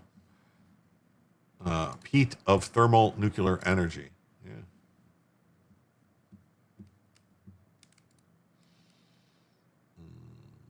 Here we go. Here's from the Associated Press, so you know it's got to be true. The death toll from protests in Iran hits at least 544. Dubai, UAE, United Arab Emirates, U.S. President Donald Trump said on Sunday that Iran proposed negotiations after his threat to strike the republic over its bloody crackdown. The death toll rose to 544. Trump and his national security team have been weighing a range of potential responses, including cyber attacks by the U.S. or Israel, and according to two people familiar with the internal White House discussions who are not authorized to publicly comment. So people that shouldn't actually be talking are talking. Almost as if flash frozen. Yeah, definitely like pizza dough. We found elephants in the Arctic with flowers in their mouths frozen. Yeah. The bulge is actually slightly south or south. Yeah. North Africa was a swamp one time. Environments change over billions of years. Well, that's the thing, though. These environments changed. It wasn't billions of years ago. These changes were up like 10,000 years ago, 12,000 years ago. And it changed rapidly. You know. I say if we go with Jim and a select few to the center of the earth, yes, Brandon Fraser. We need to take Brandon Fraser and The Rock because they've already been there and back and they made it fine. Yes. All I remember about dinosaurs is chewing on plastic dinos with BPA and endocrine disrupting plastic. Yeah. The Sahara was green. Yes, there was massive rivers in the Sahara. Yes. It was the Great Sahara Forest before my grandfather went there as a lumberjack and chopped down all the trees. There's seashells on the seashore. Yes. The military is looking at it. We're looking at it from very strong options, Trump told reporters. And if they do that, we'll hit them at every level. We'll hit them like never before. Our scientists say if we get a nuclear winter, we get frozen real fast, too.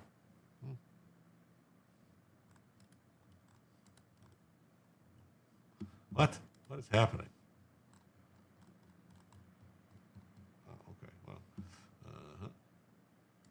Well, Trump said his administration was in talks to set up a meeting with Tehran, but cautioned they may have to act first as reports of the death toll in Iran mount and the government continues to arrest protesters. Could be from nukes or all the volcanoes. It was that last world with the stupid dinosaurs. Could be. I think they're tired of being beat up by the United States. Iran wants to negotiate. Yes, Iran wants to negotiate. You opened up the door and we don't care about Iran. Well, you guys should care about Iran.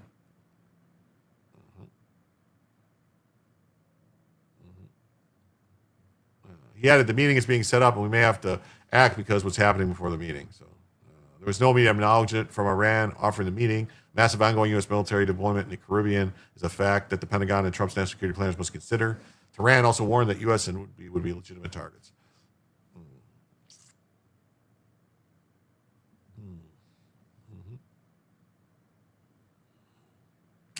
If America uses force to protect demonstrators, Trump meanwhile said the Islamic Republic reached out and proposed negotiations. So, Real Book says, bro, Jim is better than Nick R. Well, okay.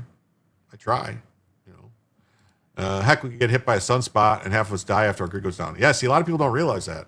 Like, sunspots are a very serious thing. Like solar flares, micronovas, all types of things. We are due for a good wallop. And with the magnetic field of the Earth weakening and shifting as it's been doing for, and it's progressing faster and faster. That's why we've been noticing all these massive amounts of like auroral activity that like are unprecedented in your life. I mean, think back. I don't know how old you are, but you remember ever seeing anything about, you always heard Northern Lights was always about in Alaska and the North Pole or South Pole, so like that. Never nothing in the U.S. Maybe a little bit in Canada once in a while with some storm, but I mean, I saw it in Florida. That's a problem.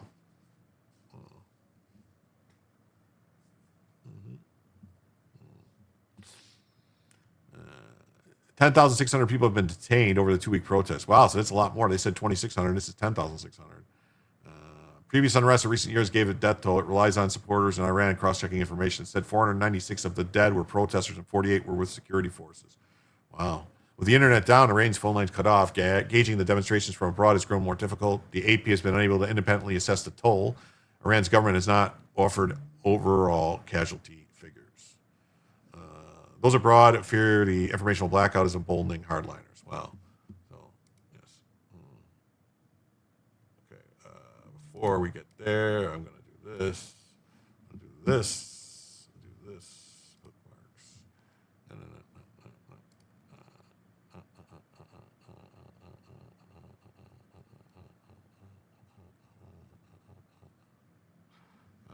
I'll pull this up. This is from one of our astute chat members, Patrick 7. Says a truck has just plowed through a crowd of pro-Iranian regime change protesters in Los Angeles, with numerous people severely injured and the bomb squad called in. We need a bunch of patriots to nourish that tree, the tree of liberty.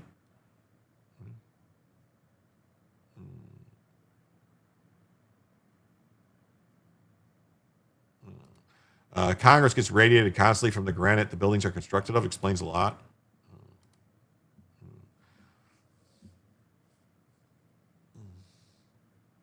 So let's see.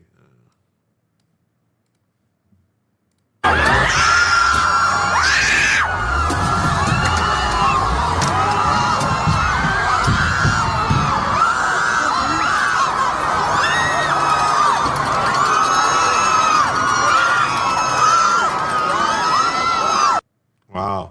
So a U-Haul. Longer video. Here's a longer video of it. This is all thanks to Patrick 7. Oh, he broke the window.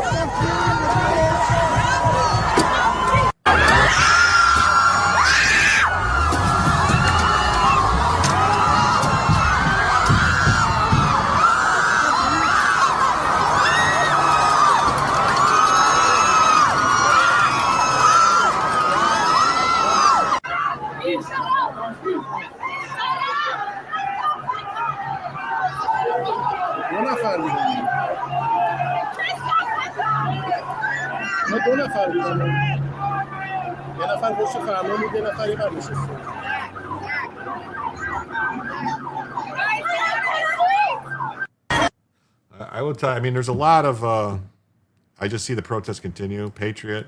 Yeah, what could be in the back of that truck? Yeah, that's a scary thing. It's going to take one time and no more soup for you. I don't know what that means. Is this? No, this is the U.S. It's not Mexico. This is the U.S. This happened in California, Los Angeles. Those are protesters. I believe those are protesters calling for the overthrow of the Ayatollah. And this guy in the U-Haul is connected to like MEK terrorists or whatever. They're sayings about they're like communist linked to stuff, and they're like, no Shah, no Ayatollah, no this, no that. They want like something like that. I don't know what.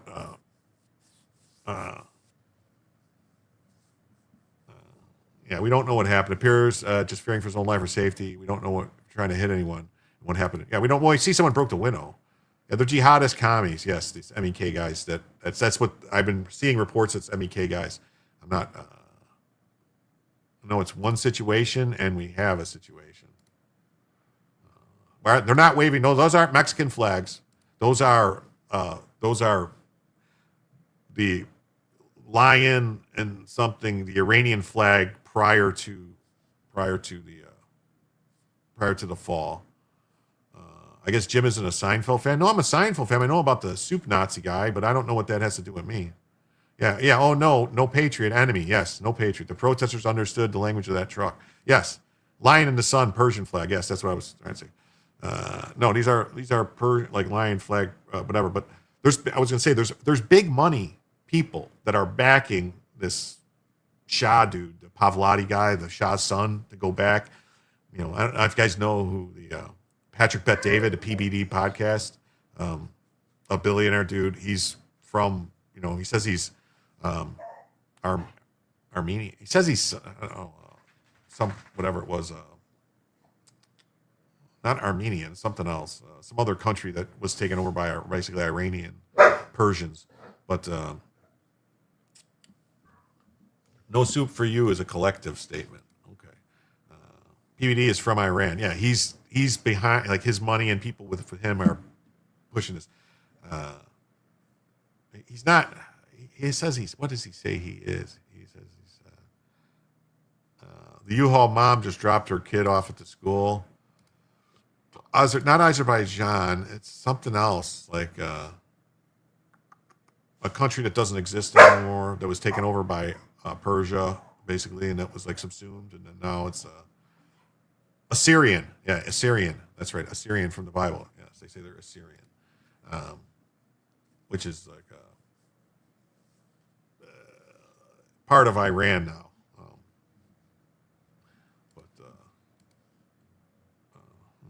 So this is, see, no sham, no regime. USA don't repeat 1953, no mullah.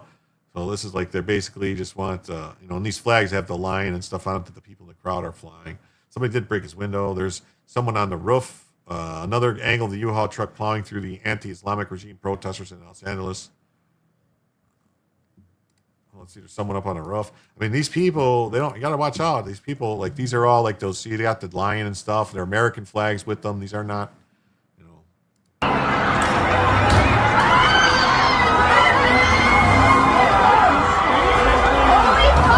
Why is there someone on the roof of the U-Haul?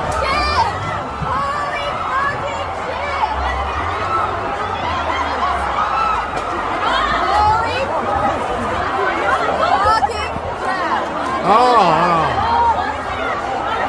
Yeah, there's a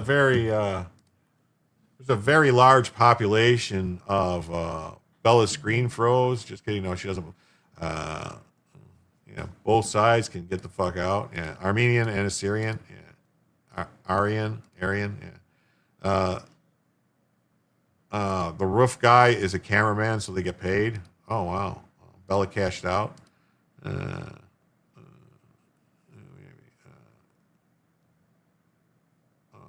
Patriots mowed down by Dem commies.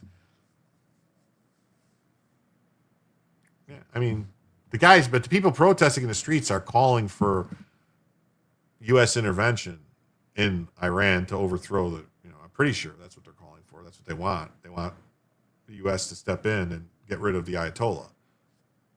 So, I don't know. Is that patriotic? It's definitely not America first, I don't think. That's the slogan that MEK communists always chant, no Shah, no Mullah. This could put a tie to the Antifa and other communists being anti-Iranian revolution, or it could just be a coincidence.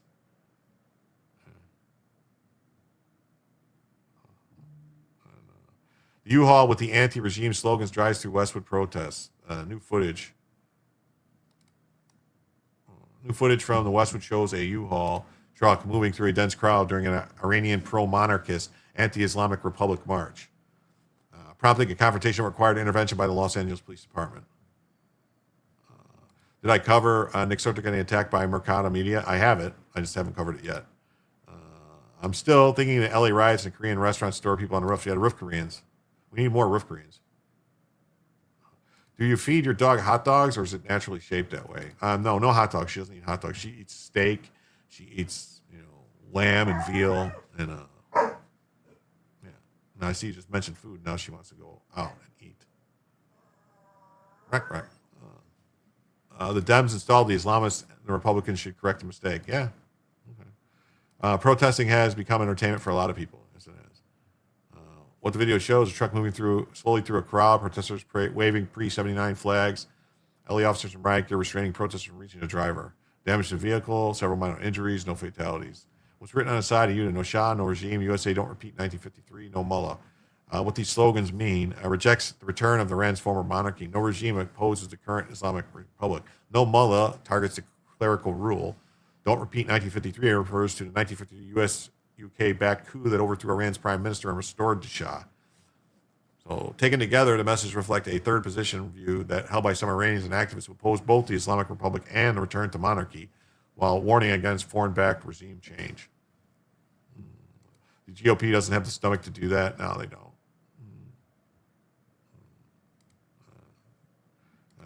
Mergus scumbag, shitty rep for my home state. Yeah. The protesters are funded by a Chinese fuck. Yeah, most of them are. Well, I don't know about these I don't know if these protesters are funded by the same Chinese guy. They're saying, like I read, that the guy in the truck, that group, is funded by the Chinese guy. The biggest thing is people are being paid and travel from site to site. I blame Soros. Yeah, not those, but most. Yeah. Los Angeles has the largest Iranian diaspora in the world. Iran's protests late 2025 have deepened divisions among the expatriates. Yeah.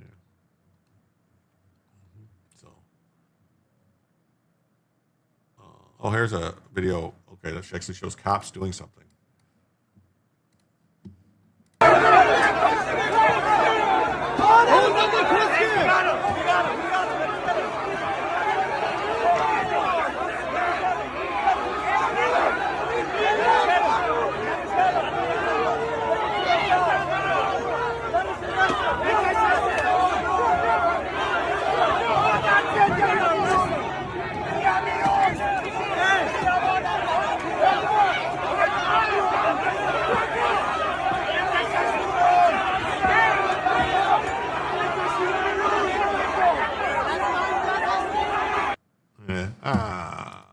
seems kind of crazy. What's Bella looking at? She's looking at the door. I'm going to have to, lucky you didn't get held with that flag. Yeah, I'm going to have to put a video on and take her out real quick. I hope you got that extra insurance. The color revolution is here. Arm yourselves. Yes, definitely. I have to go back.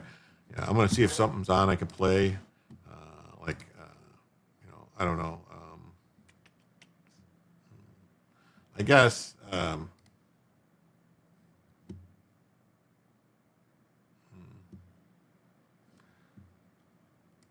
gonna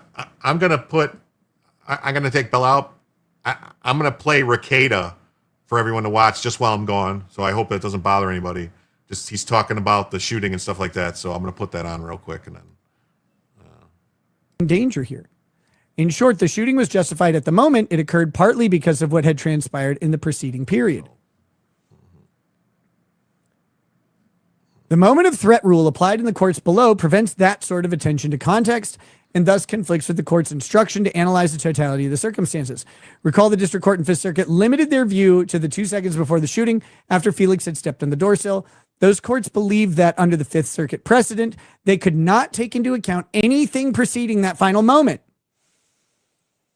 So, for example, they could not consider the reasons for the stop or the earlier conduct of and interactions between the suspect and the officer.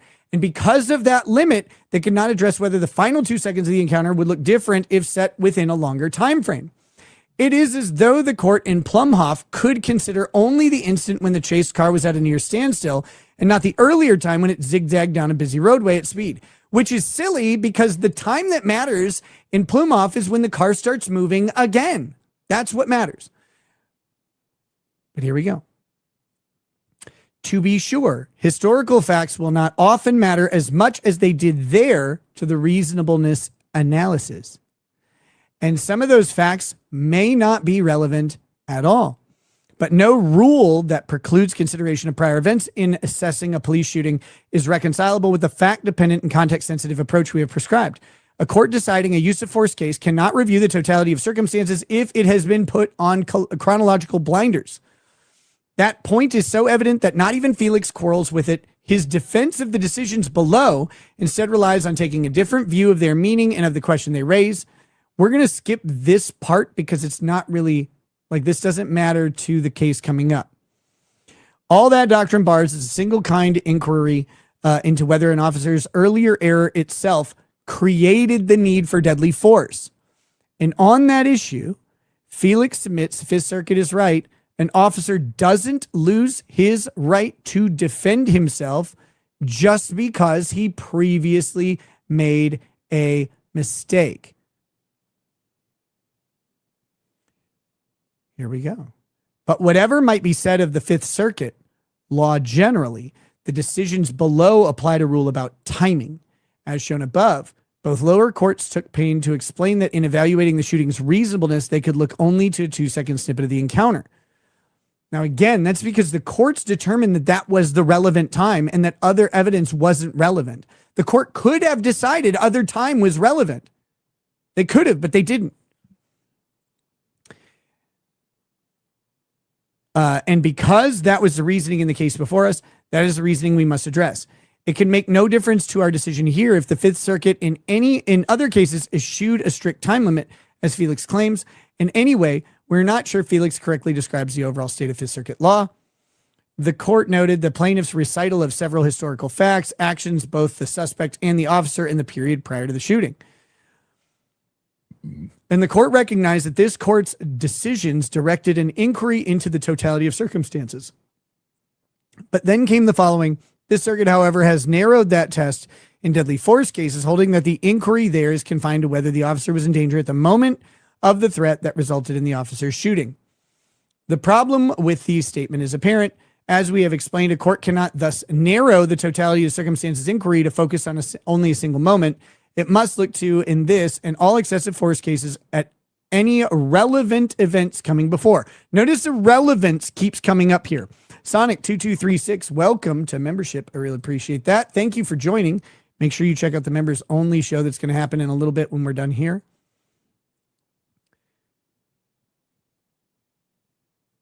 we're almost done with this case. And I know that this, again, I know that this is a lot of like thick law, but this is the meat of it and why it matters and how Supreme Court application often eludes the illiterate. We do not address here the different question Felix raises about use of force cases, whether or how an officer's own creation of a dangerous situation factors into the reasonableness and... Oh, that's enough of that guy, man. He talks too fast for me. He's crazy. He's crazy. Oof. So let's go back to this tab. How's it going, everybody? I hope that wasn't... I knew a dick that was a dick. Richard is always a dick when he's drunk. Nick says the worst about himself. I think Nick's natural talent is bending over. Okay. I'm Team Nick. I like Nick. Nick has a natural talent for explanation. It's good to see old Nick back. Yeah, I hope he has I hope he makes a full recovery and everything works out great for him. I think he had a bad thing and I don't know. Whatever. I don't judge people based on making a couple bad mistakes in their life, and clearly he made some bad mistakes. I hope he straightens it out and everything gets resolved and all works out in the end. And you'll trust him when he gains weight.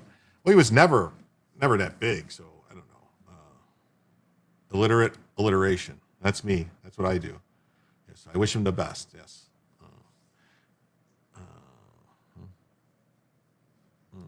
France is also to blame on the Iran mess. They let the Ayatollah stay after he was kicked out of Iraq in '78. Yeah, they did. Tim Pool needs a .85 speed play. Yeah. Just got here. Who's crazy? Thanks for your stream. Well, thank you.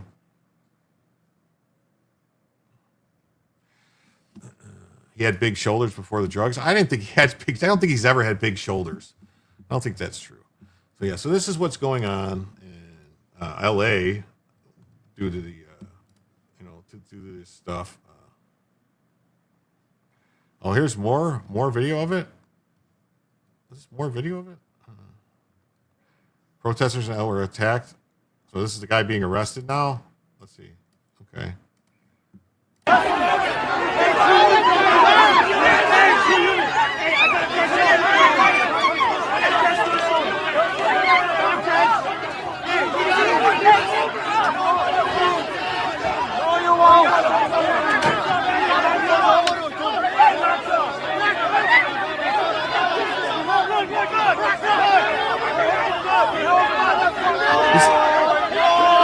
Did you see that? Did you see that? There's people stealing shit out of the other side of the truck, and then somebody came up and hit them, and the cops just go, "Hey, stop that!" Like the cop just witnessed a crime right there. The cop witnesses, the guy strikes him with an object in the head. That's aggravated battery, right there. That is an aggravated battery. All right, and the cop does nothing. That is a felony, a serious felony. All right. And the cop, hey, stop that. Doesn't make any attempt to arrest the guy who just committed a fucking felony in front of him. That's ridiculous. And now there's people. Pay attention. Look at the other side of the truck. Watch. There's people stealing shit out of the truck. See him right there? See him? What did they just steal out of the truck? Does anyone know? You would feed them to the crowd? Yeah, the cops aren't supposed to do that, though. I think the cops were barely holding their own. Well, then they need more cops. They need to stop screwing around.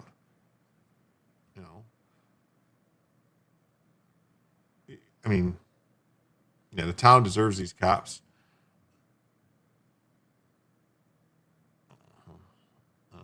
Nick used to be asked on his live, "Are you 6 months pregnant?" He used to be fat. He used to have a little bit of a belly. He did get big for a while there.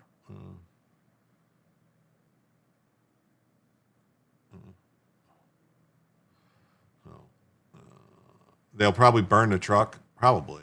Let's see. All I'm saying about them letting him, the cops should have been on both sides of the truck. There should have been cops at that other door, because what if there's evidence or something that person stole? Maybe the person that went into the truck and grabbed something was working with the guy. You know what I mean? it could be evidence. I don't know. Was this guy had a plan? Maybe there was a bomb or something in there. I don't know.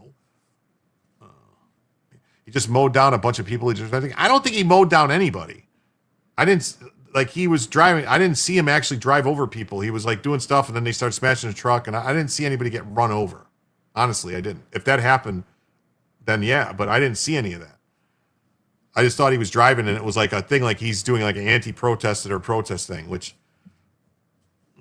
the cops might side with them, but they're following orders because there are rules based on the people needing money for a paycheck. Yeah. They don't prosecute the rioters in L.A. Adhere to the rule of law in the United States. Yes. Assimilate to the United States. Don't bring your third world country bullshit here, regardless of your belief. If you're in the road, you get run over. Yeah. If this was in Florida, believe it or not, in Florida, I think that guy, once they started smashing the windows and doing stuff, that guy probably would have been within his rights to just hit the gas and run people over. Like, that's what he didn't hit anyone. I don't think he did. I didn't see him like run anybody over. Like the people he was like honking the horn and telling him to get out of the way, and the people were moving out of the way. I didn't see him like floor it and drive through. I didn't see people flying all over the place. I didn't. Like I have not seen any video of that.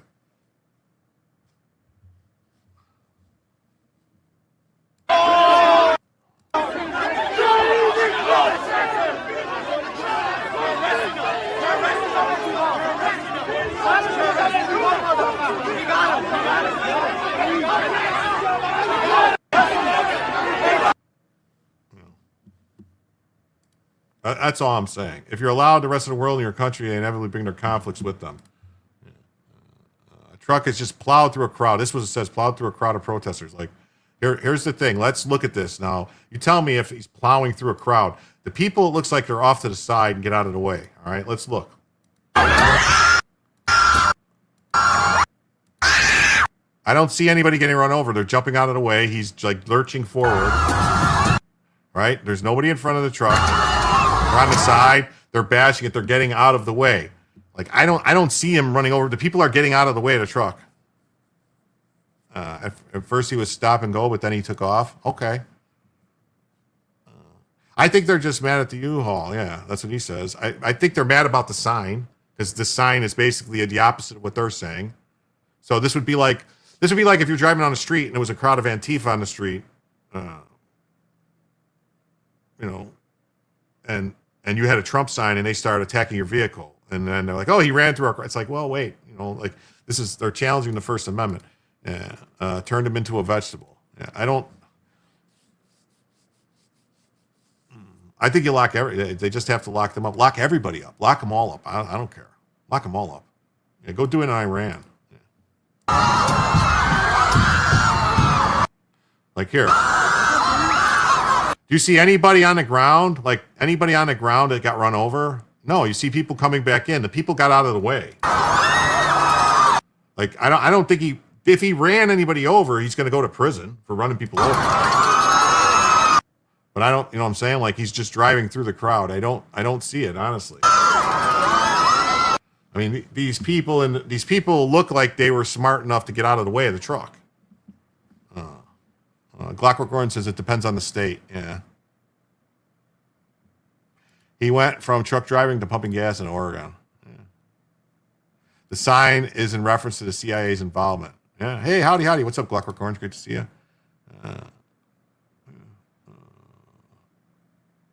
I can't support the protests.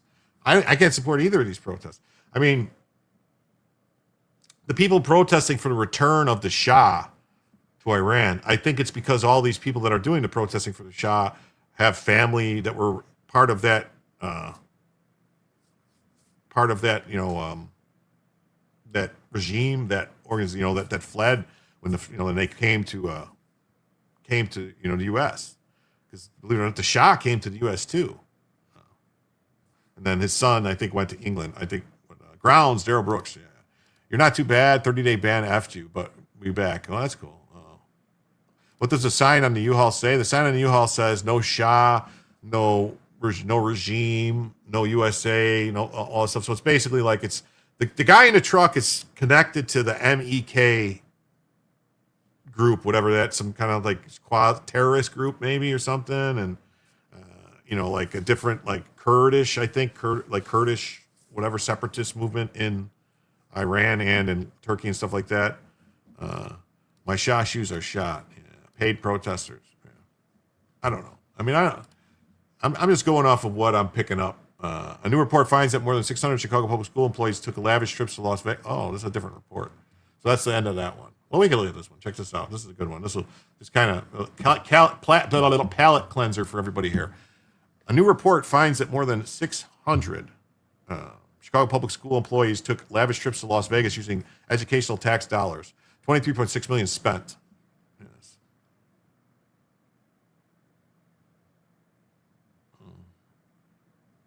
The report details that 23.6 million was spent on expensive vacations to Sin City for the Chicago public schools. Professional development is a term used to justify expense according to the Office of Inspector General. According to a newly published report, 90% of the attendees stayed in hotel rooms that exceeded the spending limits for CPS, choosing to stay away from the conference site and at luxury hotels such as the Bellagio or the Venetian. 40% of the CPS attendees did not receive required approval to attend the conference, yet still used CPS funds to pay for the airfare, lodging, and registration fees. Well, if they didn't get approval, how are they paying for it? I want to know what the Persian Saud. You're saying said or Saud? Like you're making a joke about the House of Saud? It's the law of gross tonnage. Okay.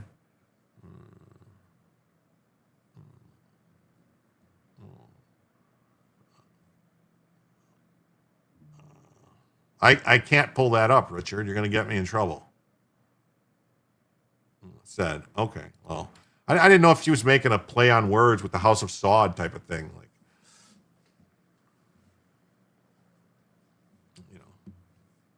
said, okay. Got me. Yeah. But anyway, Richard says, words going to be words, just like pirates going to be pirates. Okay. Yeah, look who went. That's Brandon Kami Johnson.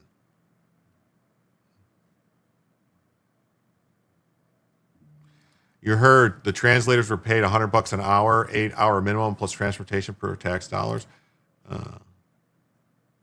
CYA, Jim. Well, that's I can't. I gotta protect the channel, man. Maybe it was a driver from India who was driving the U-Haul truck. Maybe. You know what? It could have been. Could have been. I bet you he had a California CDL for the U-Haul. Maybe.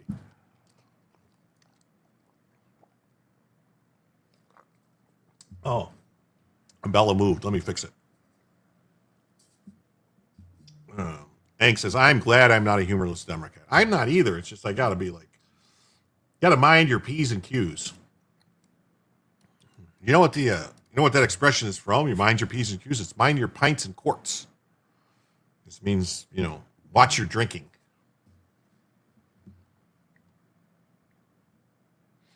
While the schools are crumbling. This is ridiculous. Yes, it is. It's ridiculous. All right, let's move on to another story. I have one other thing I want to do before. Here we go. So we'll cover some of this. We got some other chaos in St. Paul. Driver in a white truck deliberately blocked DHS agents, forcing them out of their vehicle. The driver speeds off, hits the brakes, repeats pure destruction. Behind them, a psychotic mob screaming and chasing. This is the mostly peaceful protest in Minnesota. Okay, you're back. Pronouns and quotations. Yes.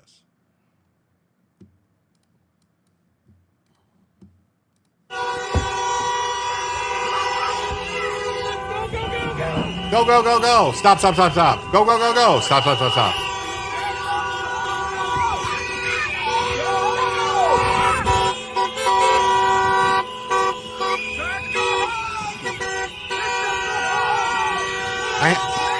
I'm sorry. I'll turn it down because of the horns. Sorry.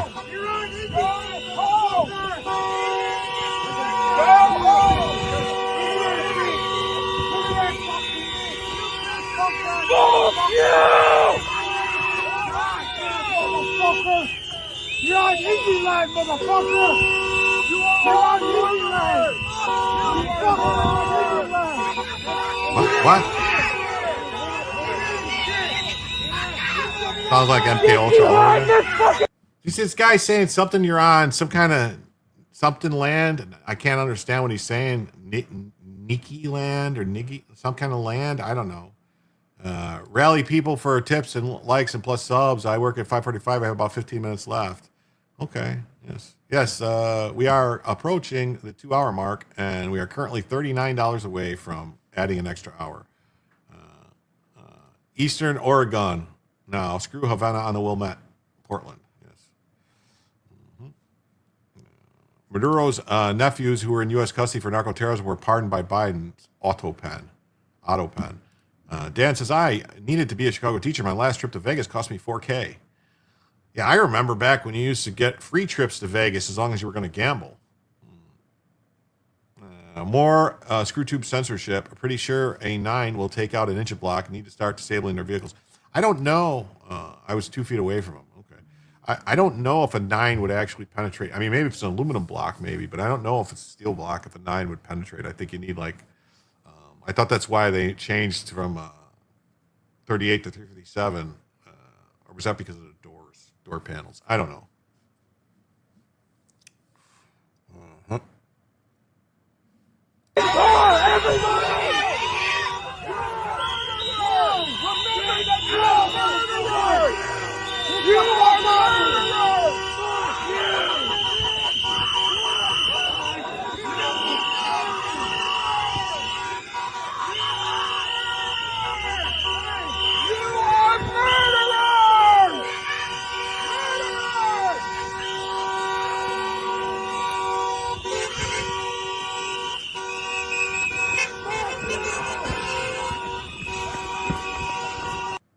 Wow, this is America, man.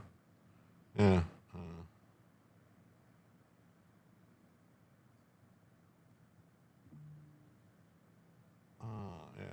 Counterintuitively, people with no direct stake often become more extreme than those directly affected. Why? Because they're not constrained by reality. A parent actually navigated school policy has to deal with trade-offs. A stranger on the internet just needs to signal purity, no feedback loop. Yeah.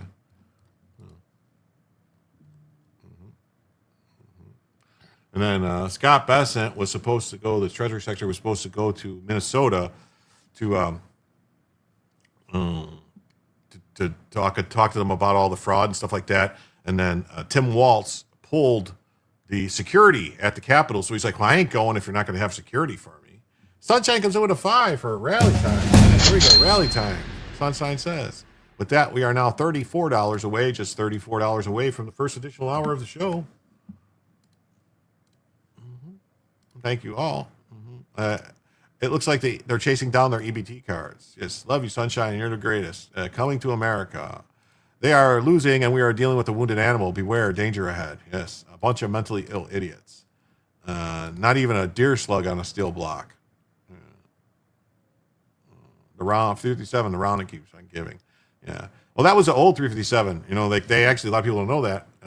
When they started creating the alloy frame 357 revolvers, for the lightweight ones, they actually all toned down the power of 357. So it's basically like, just basically like 9mm plus P plus type of shot.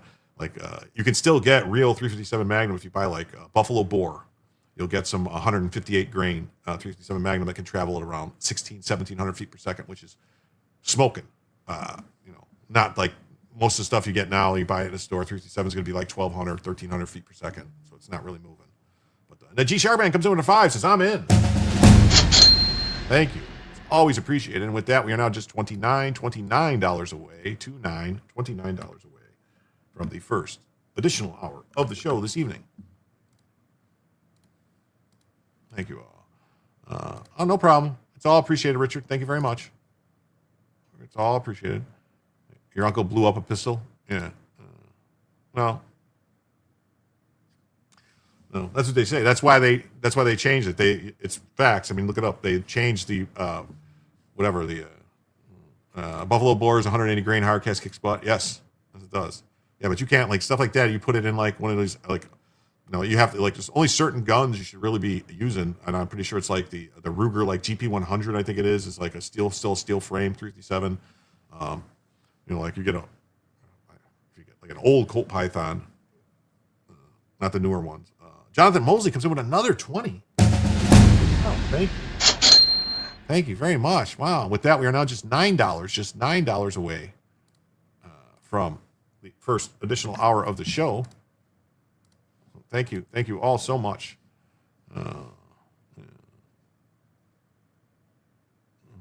Yes, thank you.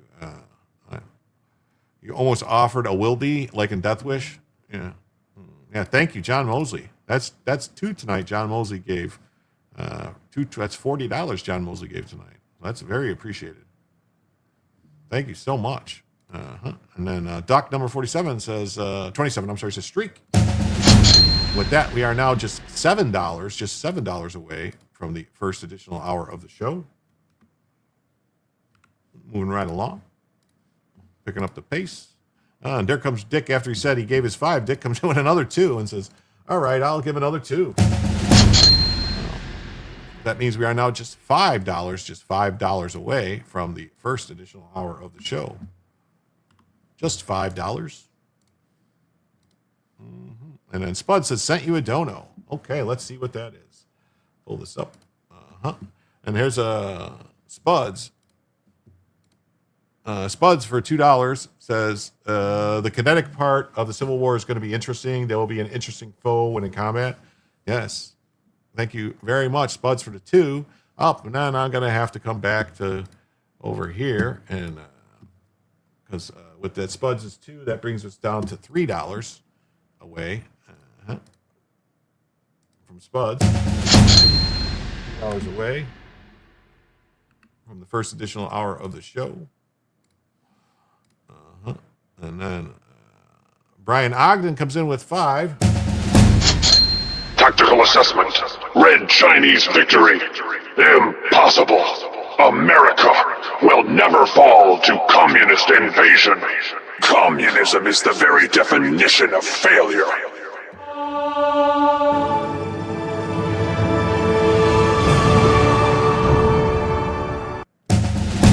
With that, we hit the goal, folks. With that 5, we hit the goal, and that means we are now $98 away from the second additional hour of the show.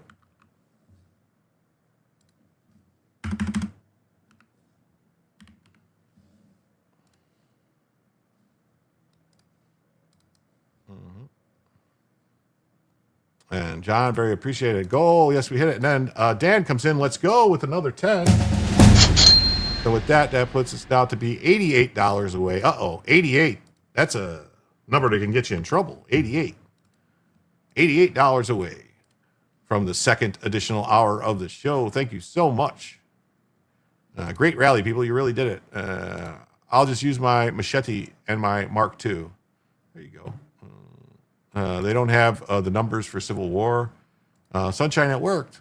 Yes, it did. Thanks, Spuds. We love our community. Yes, it would be a short war. G. Sharpman, right? Can you believe it?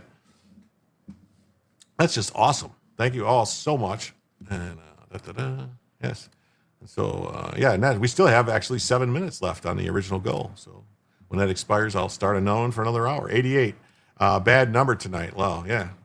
I think doesn't that mean something? 88. I mean, 88 was the year that they did the Operation Praying Mantis. It also means something. I guess a lot of people always say 88. 88. Oh my God, you can't use 88. It's like 88. What does 88 mean?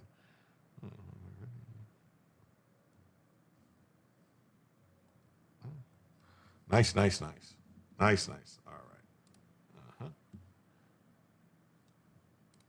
So, holy smokes. Yeah, Scott Besson erupts on Tim Walz for pulling the security at the Minnesota Capitol. 88 gigawatts. Okay. Lynn Swan. Yeah, I think it wasn't 88 also, what was that? Michael something or other, Michael Irvin, the wide receiver for the Dallas Cowboys. Was 88 too, wasn't he? Or was he 80? 88 or 80? I don't know. Tim Walz is a coward. He's a coward. He will not guarantee the Treasury Secretary would have protection at the Capitol. He's afraid of what's coming. And he's not going to be able to hide. We're going to get him. We're going to get there. 86 means kicked out. Yeah. I'd love for him to come to the Treasury to answer some questions. I can guarantee he'd be safe and sound there, depending on what we discover. I don't know about his future. has something to do with an Austrian-born leader, mostly forgotten today. Yeah, people, it means HH, hey homie. That's right. There you go, Tasmanian Rebel. It means hey homie. 88 FPS is 60 miles per hour. Okay. There you go. 88 gigawatts. So let's see. Let's hear him. But one curious detail, this interview was originally scheduled for the Minnesota State Capitol. Can you explain why that didn't come to pass and why we're here? For one reason, Chris, Tim Walz is a coward. He is a coward. He would not guarantee that the Treasury Secretary of the United States of America would have police protection in the Minnesota State Capitol. He is afraid of what is coming. And he's not going to be able to hide behind this curtain because we will get there. And I don't have to go in the Capitol building to investigate him. I would love for him to come to Treasury and answer some questions. I can guarantee you that he will be safe and sound then, depending on what we discover. I don't know about his future. And as I said earlier, that will be the only view of the Oval Office he ever gets. Because let's just think about the long arc of history. The suppression of this story is this guy got to within could have been one heartbeat away from being president of the United States. And when we don't have a functioning mainstream media and great independent journalists like you, citizen journalists who go out and do the investigative work, because the people who are supposed to be doing it don't do it anymore. Wow, that's crazy. Yes. Greg McNeely, great to see you here tonight, says 1988, Iranian passenger jet shot down accidentally by the U.S. Navy. Nuremberg border pucker factor 1,000. Ruskies mobilization. Yes. Yes. Tiny fast targets. Definitely. Most definitely. Most definitely. Let's see here. Is there anything else here? There's another thing. The van company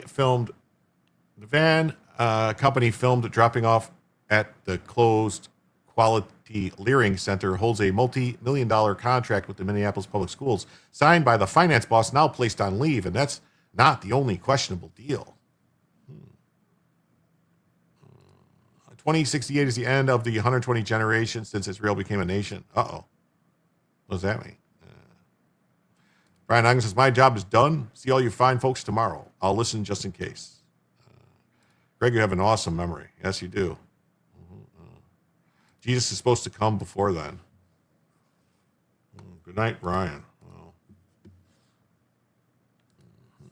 Alpha Dude says, investigation. The Minneapolis public school finance chief who signed contracts with questionable transportation companies is placed on leave. Ibrahima Diop, the finance boss at Minneapolis Public Schools, has been placed on administrative leave. Alpha News has reported extensively on Diop and questionable contracts with Frontier Transportation Services hired by MPS to transport homeless and highly mobile students. In passenger vans.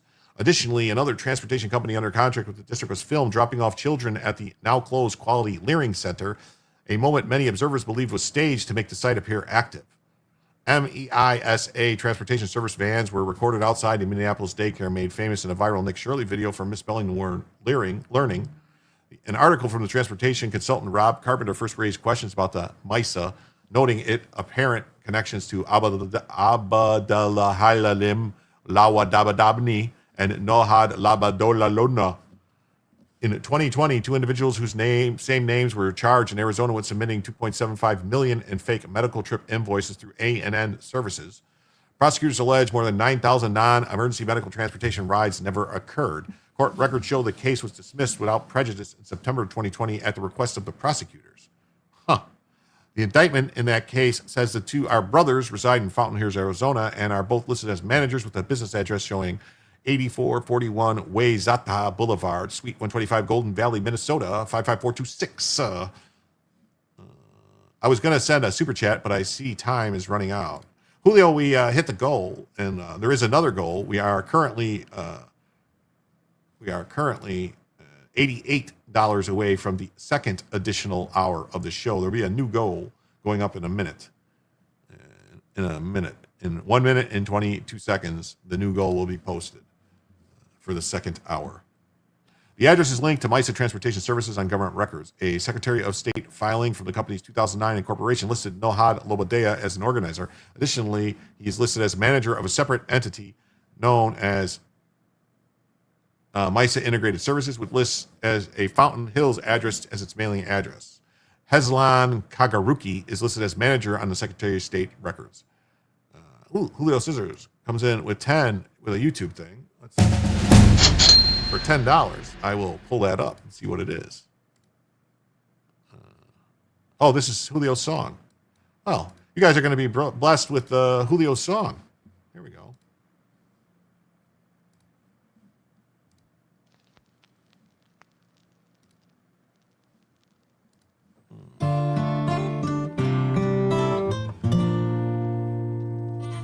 Oh, don't play it now? Not now? Check out my band Afterlink. Don't play it now? Oh, okay. I'm just a fluffer. Oh, strange days indeed. Okay, I won't play it now then. Yes, check out Julio's band after the show. I guess maybe it's probably copyrighted. I got a crystal ball just like that. Yes. And I twirl it in my hands just like David Bowie didn't do in Labyrinth. I have 4 of them. Snarf makes music too. So I guess we can't play it now. All right. Well, there it is. If you guys see the spinning ball of Earth, it's good acoustics, yes. Acoustic. So, all right.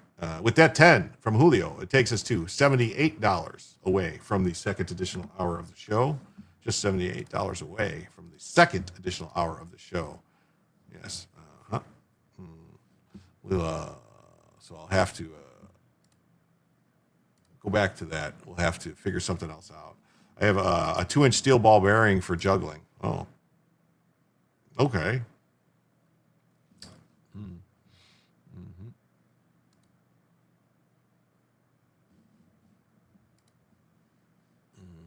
Okay, let me, okay, I can fix the goal now. I can start another goal for 1 hour. Do this, and do this, okay, and then do this, shungite.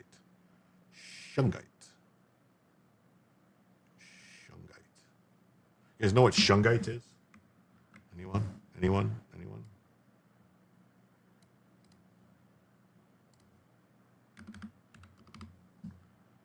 We are currently $78 away from the second additional hour of the show. Really, you're not going to let me after? Okay, they let me start the goal? Okay, they did. All right. I thought they were being weird. Sometimes you have to refresh it to get them to let you start the goal, which is weird. Okay, so yes, we are now. We have 1 hour to get $78 for another hour of the show. We have 84 likes and 125 people watching. We could probably, 40 people could hit that like button. That would be nice. I like cracks, not balls. Okay. Learn not to get your fingers between them fast. Yes, definitely. So furthermore, the records from the Arizona civil case state that the brothers have operated several businesses in Minnesota and Arizona for the past 30 years, and that it's a non-emergency medical transportation business owned and operated by Ned and Abed. Iraq in exile, Shungite. Yeah. That case involved a dispute between a subcontractor operated by Laboda and Lawadavia, and the Arizona Court of Appeals upheld the lower court decision against A&N Services, finding clear and convincing evidence of bad faith and fraud. The manager kept their books was misleading and purposely opaque, the manner in which they kept their books. Subcontractors were not always paid for rides and did not have a method of knowing, at least before 2016, which rides had been approved and paid. Subcontractors had to rely on A&N accounting regarding both earnings and deductions.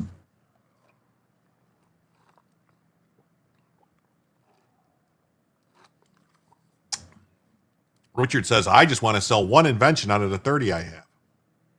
You got 30 inventions? That's awesome. To further complicate matters, A&N's data disappeared after each billing period, the ruling states. Oh, so their data, they just erased it. So they had no evidence. So it was all scam.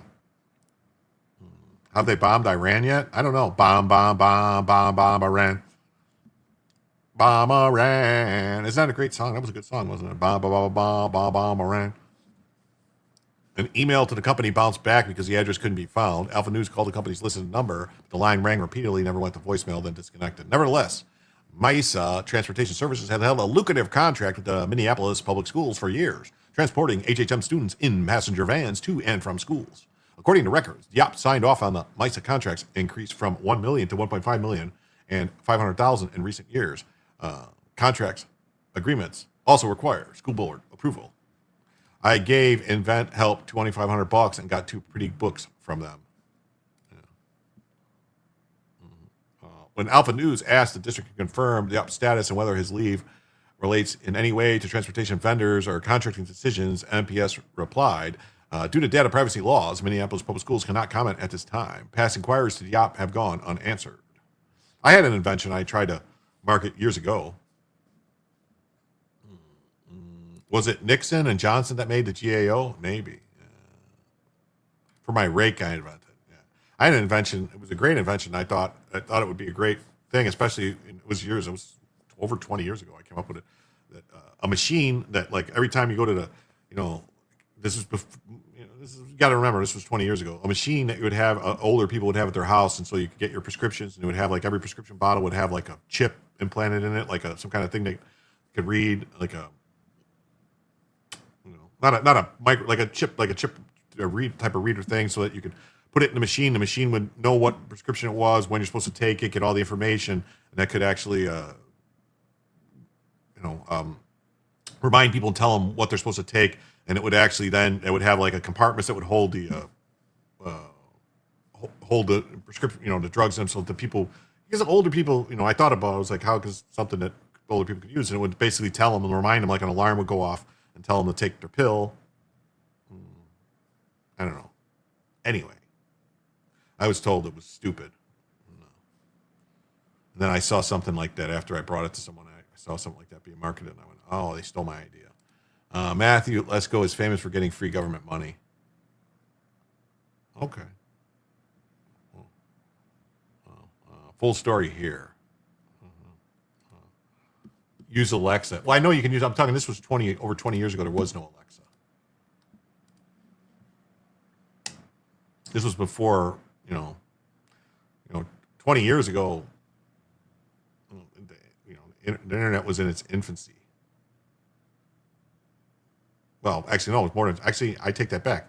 It was more than 20 years ago. It was before 9/11. So it was over 25 years ago.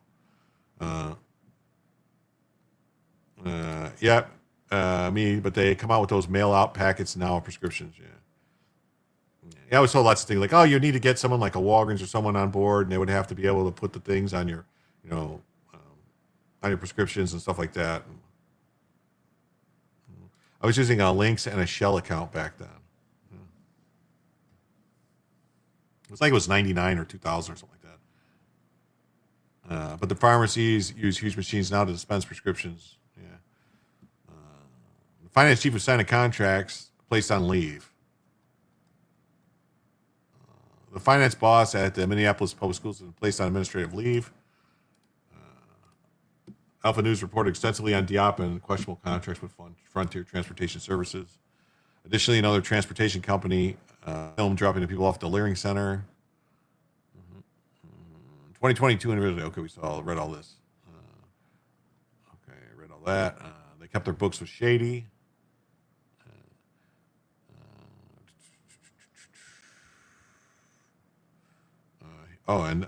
Local media in Milwaukee recently reported that Milwaukee Public Schools hired Diop as its new deputy superintendent at a salary of $240,000 a year. 1985, Commodore 64.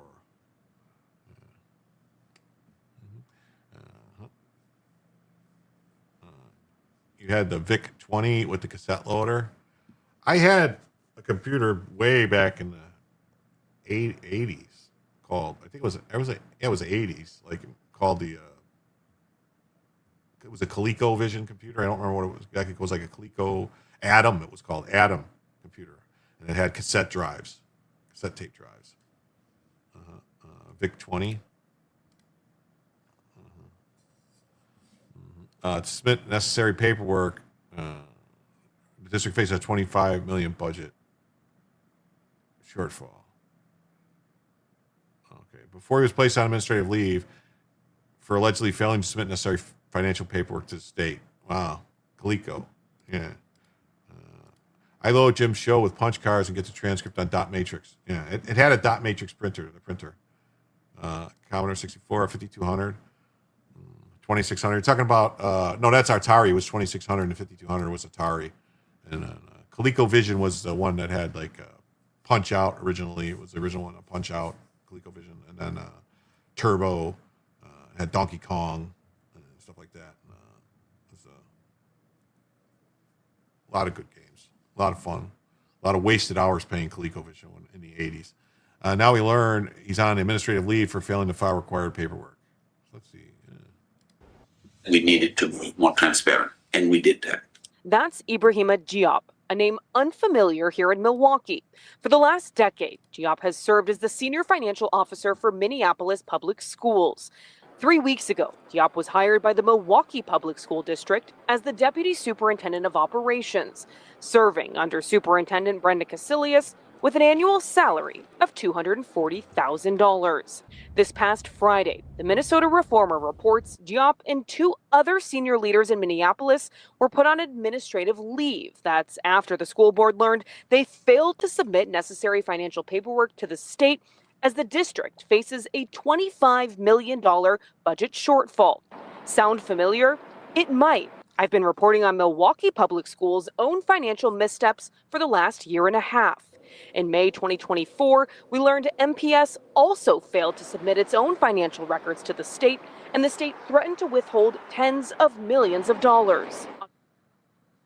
Wow. That's interesting. However, once it was publicly revealed Diop was placed on leave in Minneapolis, Milwaukee Public Schools said he would not be joining the district, citing new information. You got a VIC-20 1 year for Christmas, traded into a TI-80. Is that the same as the Trash 80, right? Is that the Trash 80 that they, Radio Shack, Tandy's, Trash 80s? Because that's what they had at all the schools when I was in school. I actually was part of a pilot program in Chicago that went to the Museum of Science and Industry. I think we were in the 5th grade or 6th grade to twice a week. We went on buses to go, and we got to basically play on computers for a couple hours a day and take the bus ride back. It was a lot of fun, actually, to travel to the museum and do different shit. But, Julio says, I got a required paperwork issue with the IRS right now. I can sympathize with my African brothers. Wow. U.S. patent number 4542787, wire line oil pan, environmental protection device for the oil industry. Look it up. Okay, cool. Show him out in the backyard cutting grass when he says, no one will want that. Those wires will fly off and cut someone. Oh, wow. I have the first weed eater in my drawer. I showed it to my father back in the 70s. It was an electric motor with a little square bar turning 2 pieces of piano wire. Wow. TI-99 4A. We used to call them Trash 80s. Yeah. Texas Instruments. I have 2 for some reason. Okay. Tax day soon. Yes, Tandy, Radio Shack. That's what I thought. Radio Shack was Tandy. You watch Metropolis. I'm like an hour behind, but just wanted to say we are still in an ice age. The ice age is classified by permanent ice existing. We shouldn't have ice caps if we aren't in the ice age. Yes, I know. We're still in the ice. We're still coming out of the ice age. That's why when people keep talking about all the stuff melting. That's why it's melting, because we're coming out of the ice age. Hey, Neurodivergent One is here. He says, make sure you hit that like, follow, thumbs up, and repost it. Happy Sunday, everyone. Metropolis is the best movie you ever saw, 1927. I watched it today on YouTube. 22 hours and 40 minutes. Watched the black and white. Okay. Frontier is operated by Falmata Badassa and Abdurrahman Kadir. Under Diop's oversight, the district contract authorized Frontier to receive $3.6 million through 2027. Yet by early 2025, invoices show that they've already paid more than $7 million to the company. They called it the Weed Whacker. Yeah. Arthur Murray, the owner of the dance studios, he and his partner patented the first weed eater soon after I showed my father. Wow.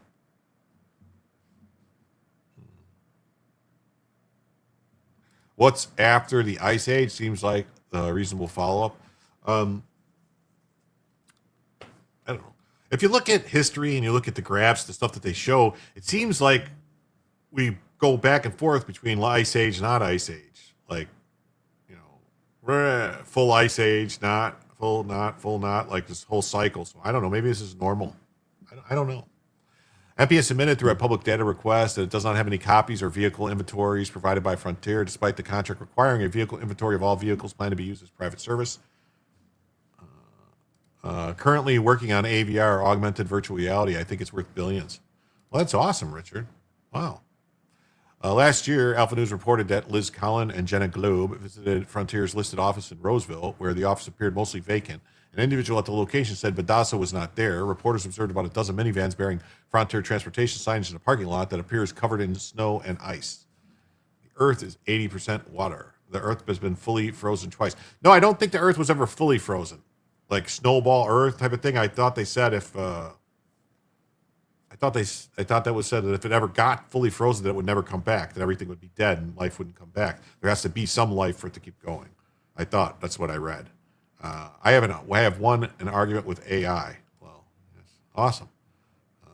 Greta Thunberg knows all about it. Yeah. How dare you? Alpha News visits office in Frontier. Well, let's see.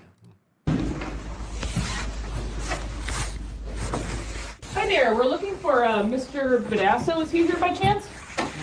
We're listening for Mr. Big Asshole. Is Mr. Big Asshole here? We've been looking for him. We've been looking for him. Mr. Big Asshole. Where is Mr. Big Asshole? Questioning some billing happening within the Minneapolis public school system. He hasn't responded to us. So, okay. Can you just let him know? What news agency? We're with Alpha News. Alpha, okay. Yeah. And I'll tell him. Okay, Yeah, appreciate it. right. Thank you. Oh, they're looking for Mr. Big Asshole. Where's Mr. Big Asshole? Is Mr. Big Asshole here? Even after Alpha News investigation, Diop signed another contract with Frontier in June, valued at $2.7 million. Neither Diop nor MPS responded to multiple follow-up inquiries. Staff warn of deeper problems inside the district. An MPS employee who contacted Alpha News on the condition of anonymity described mounting frustration among staff and district leadership turns over and contracts come under scrutiny. I find it very disturbing that instead of submitting our financials that were due to the state on December 31st, Diop was busy job seeking and getting a job in Milwaukee. If he accepted the job 3 weeks ago, why did Minneapolis Public Schools wait until January 2nd to place him on leave? The employee was also questioned about whether Diop had a relationship with Frontier.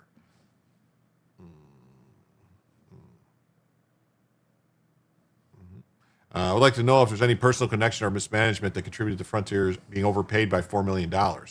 They further described a district that has cycled leaders in and out while leaving long-term staff to absorb the fallout. Every few years, we get complete new leadership. They muck up the district, spend recklessly, and move on to a different district, leaving us in financial turmoil. The people who suffer are the students, the families, and dedicated staff. Staff member called for full independent audit. Transportation vendors are one thread in a growing statewide scandal. Prosecutors estimate that more than $9 billion in losses across child care, adult daycares, and autism centers and more. $9 billion. A Twin Cities attorney who reviewed the Minneapolis Public Schools transportation contracts noted how the invoices for multiple East African-owned companies all look the same. Only the company names are different. Huh. Saying like somebody was purposely doing it. Wow. They all look the same. Wow. Alpha News. I'm going to have to put them in my called grant suckers. Yep. Has a friend who would page his wife at casinos as stupid asshole. It was awesome. They're now divorced.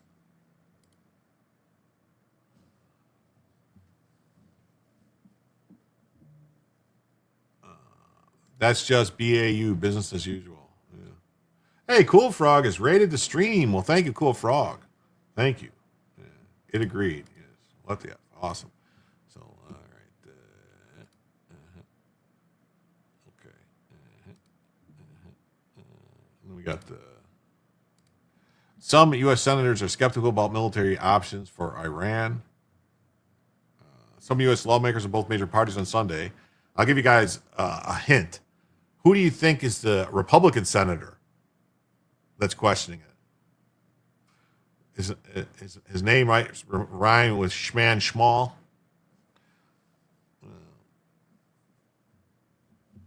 The world will end shortly before the secret of life is learned. Yes. Some U.S. lawmakers, both major parties, question whether military action in Iran is the best approach. U.S. Trump in recent days has left open the possibility of American intervention in Iran. But at least two U.S. senators sounded some caution. Wow. What do you know? Look at Republican Senator Rand Paul.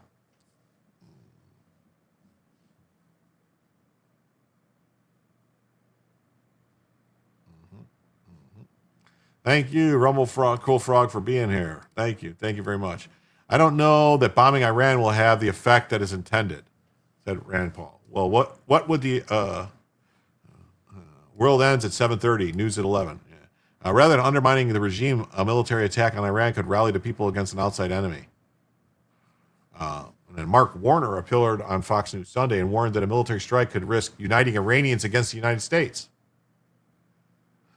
in a way that the regime has not been able to do. Oh, yeah. Warner, who argued the U.S.-backed 1953 overthrow of Iran's government, set in motion a chain of events that gradually led to the rise of the country's Islamic regime in the late 70s. Well, why? What led to that rise? Oh, it was the U.S. and British intelligence that were fomenting a revolution because the Shah was talking about nationalizing the oil. Yes, that's what happened. And then Peanut Head Carter was like, yeah, get rid of them. We're going to be able to work with these people. They talk to us. They're nice. They're good people. They're just religious people. We can get along with religious people. The Wall Street Journal on Sunday reported the U.S. military and diplomatic officials will brief Trump on Tuesday about what options are for Iran. Iran said it will target the U.S. Well, we'll see. And if I were you, Mr. President, I would kill the leadership that are killing the people. Lindsey Graham. Lindsey Graham says. So Lindsey Graham is not a problem. He's telling him just kill him. You got to end this. Reza Pahlavi, U.S.-based son of the Iranian Shah, who was ousted in 1979, said on Sunday he was preparing to return to Iran to lead a shift to a democratic government. I'm already planning on that. He said, my job is to lead the transition to make sure that no stone is left unturned, that in full transparency, people have an opportunity to elect their leaders freely and decide their own future. Or the condition to make it form now that they use it to clean up oil spills, it eats oil. Oh, yeah. Yes. Good night, Brian. Brian says he's going to bed. Somewhere Brian said he was going to bed. I don't know where it went. Did he erase it? I don't know. Good night, Brian, if you're going to bed. So that's that story. And of course, Rand Paul says, bombing Iran is not the answer. U.S. military warns Trump it needs more time to prepare for Iran strikes. Oh, we need more time.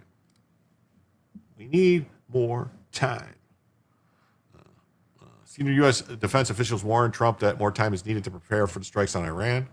Okay. How much time? How much you need? Did Carter think the Iranians were a bunch of Baptists? I guess. He thought they're just religious people.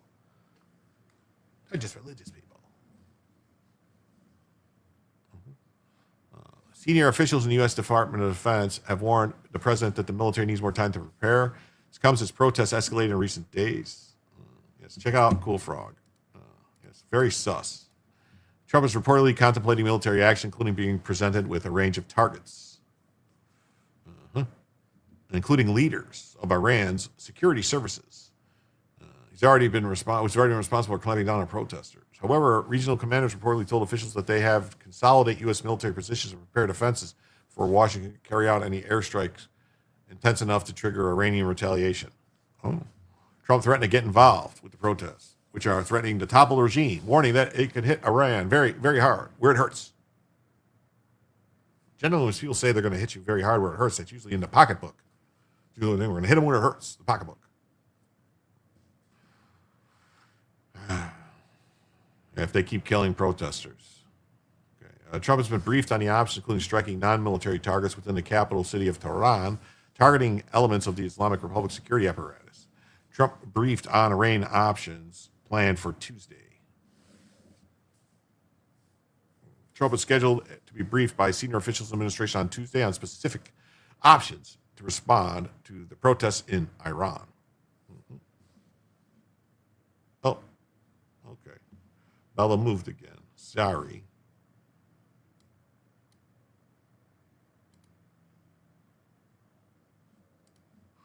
It's a trap. It's a trap. Sounds like Admiral Akbar. Anyone who Admiral Akbar is? It's a trap. The meeting will be a discussion about the possible next steps, including military strikes, deploying cyber weapons against Iranian military and civil sites, placing more sanctions on Iran's government, and boosting anti-government sources online.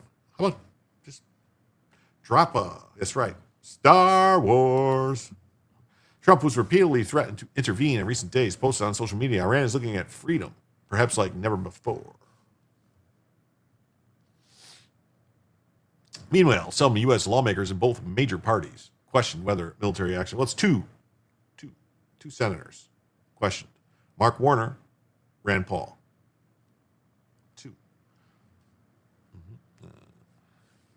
Trump in recent days has left open the possibility of American intervention in Iran, where the biggest anti-government protests in years have led to the Israeli Islamic Revolutionary Guard, IRGC, blaming unrest on terrorists and vowing to safeguard the governing system.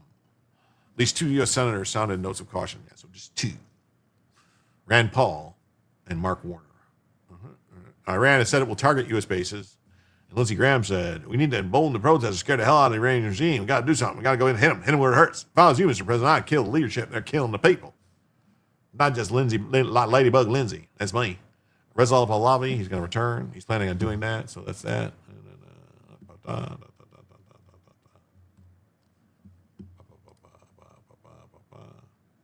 Watch this. It says watch. Watch. Kristi Noem slams Minneapolis protests as domestic terrorism. Trump is hitting hard against the bricks. I'm bored and gone. Night all. Well, okay, Richard. Sorry to hear that. We're just getting into the good stuff. Right there. That's some good stuff. On Sunday, Secretary of Homeland Security Kristi Noem entered the media's lion den, appearing on CNN State of the Union with the host Jake Scumbag Liar Tapper, and said he went and surely knowing Tapper's inclinations and a couple exchanges, she let the viewing audience have both barrels. First on the rebel-rousing incitements put out by Tim Walz and Jacob Frey. If you look at what Governor Walz has said, if you look at what Mayor Frey has said, they've extremely politicized and inappropriately talked about this situation on the ground in their city. They've inflamed the public. They've encouraged the kind of destruction and violence that we've seen in Minneapolis the last several days, and I would encourage them to grow up, get some maturity, act like people who are responsible, who want people to be safe, and the right thing be done. When you use the kind of language that you use against law enforcement officers, they lose their credibility. Yes, they lose their credibility. If you look at what Governor Walz has said, if you look at what Mayor Frey has said, they ought to lose their jobs, to be frank, but yes, it's a fair point. What Walz and Frey have done is put their toes right up to the line of incitement, and if they step beyond that line, they should bear some blame for what happens next. I think they, you saw all this morning? Okay, sorry. I don't do a morning show. Next, Kristi Noem described what is happening in Minneapolis as domestic terrorism. Facts of the situation are that the vehicle was weaponized, and it attacked the law enforcement officer. He defended himself, and he defended those individuals around him. That is the definition. When there is something that is weaponized to use against the public and law enforcement, that is an act of domestic terrorism. It happened in our shores. It happened here in our country. You don't get to change the facts just because you don't like them. We will continue to look at this individual and what her motivations were. We know that there was, throughout that morning, she had harassed and impeded law enforcement operations. That raises the suspicion level with all of these law enforcement officers as far as paying attention to what her capacity is. And as you see on the videos, and they've proven out, that this law enforcement officer took the action that his training prepared him for, and he worked to make sure that he could save his own life and those around him. Wow, cool. Oh, Sunshine says, good night, Richard. Pipeline to Gaza, bypass Suez, maybe. We're going to do a bunch of different stuff. We'll see what happens. See what happens.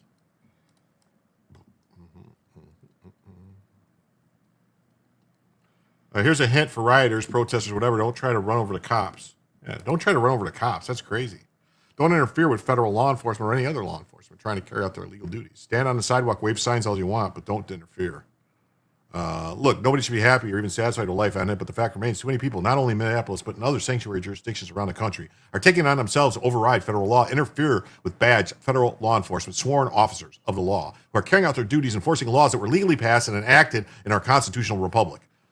When people interfere with ongoing law enforcement actions, it frequently don't end well for them. And yes, using or threatening violence to try to forward or enforce a political agenda, that is by definition an act of terrorism. I personally, my belief is that Tim Walz, Mayor Frey, Governors Hochul, Governors, Newscomb, Governor, the other one in Kotex, and all the rest of them, and the other mayors, and the clowns in fucking Philly, and all these other places, are all committing terrorism, insurrection, sedition, anything. Just get rid of them. Okay, G Sharkman says, I'm fading. It's bedtime for me. Good night. Good night, G Sharkman. Noam often exaggerates, makes it difficult for people to believe her when she speaks the truth. Well, I mean, technically, trying to run over an ICE agent because you're opposed to the enforcement of those policies, using violence for political purposes, that's terrorism. That's terrorism. So it is domestic terrorism. I don't know.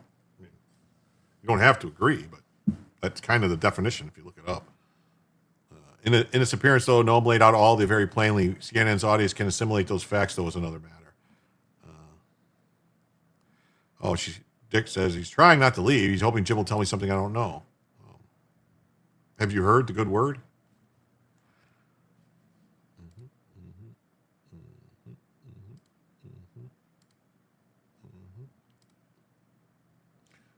And then border czar Tom Holman says the ICE shooting victims action could fall to the definition of domestic terrorism also.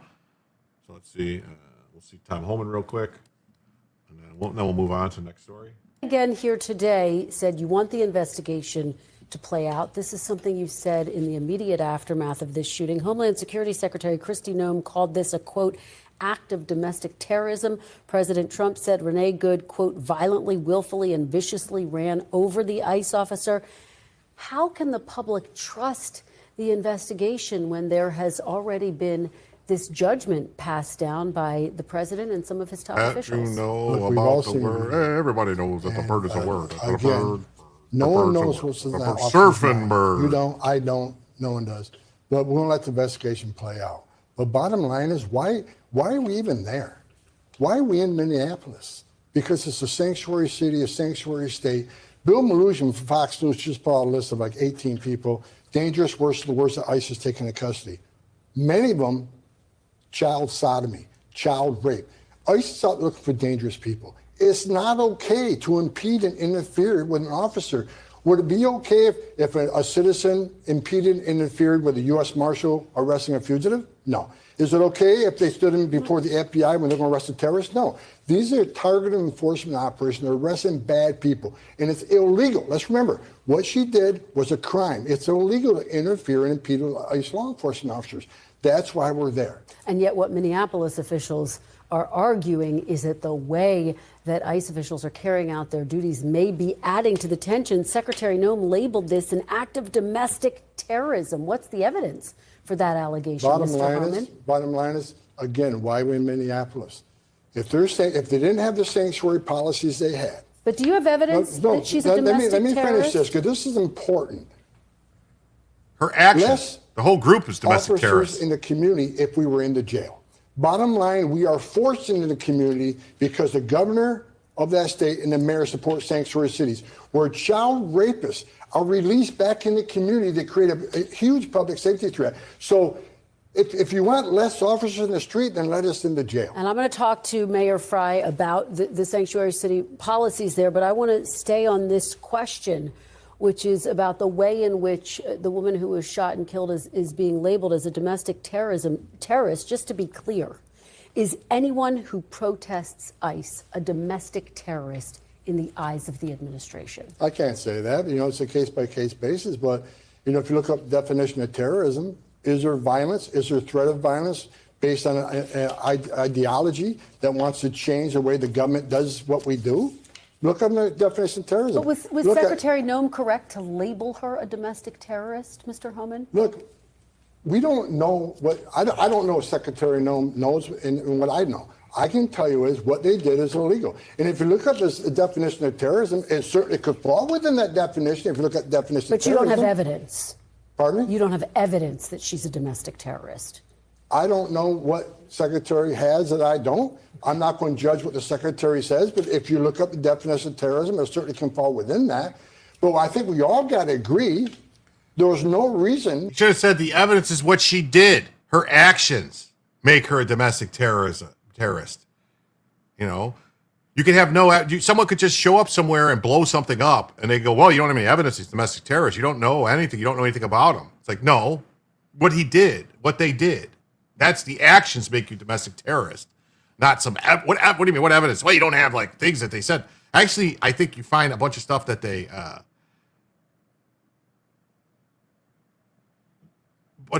said in all these groups that they did and the stuff that they're organizing, the things they say in the groups. I'm pretty sure that makes them domestic terrorists. Pretty sure. For this lady to do what she did. There's no reason to be there. If you want to protest, but don't actively impede and interfere. And certainly don't drive a 4,000-pound vehicle toward an officer. Yeah, don't do it.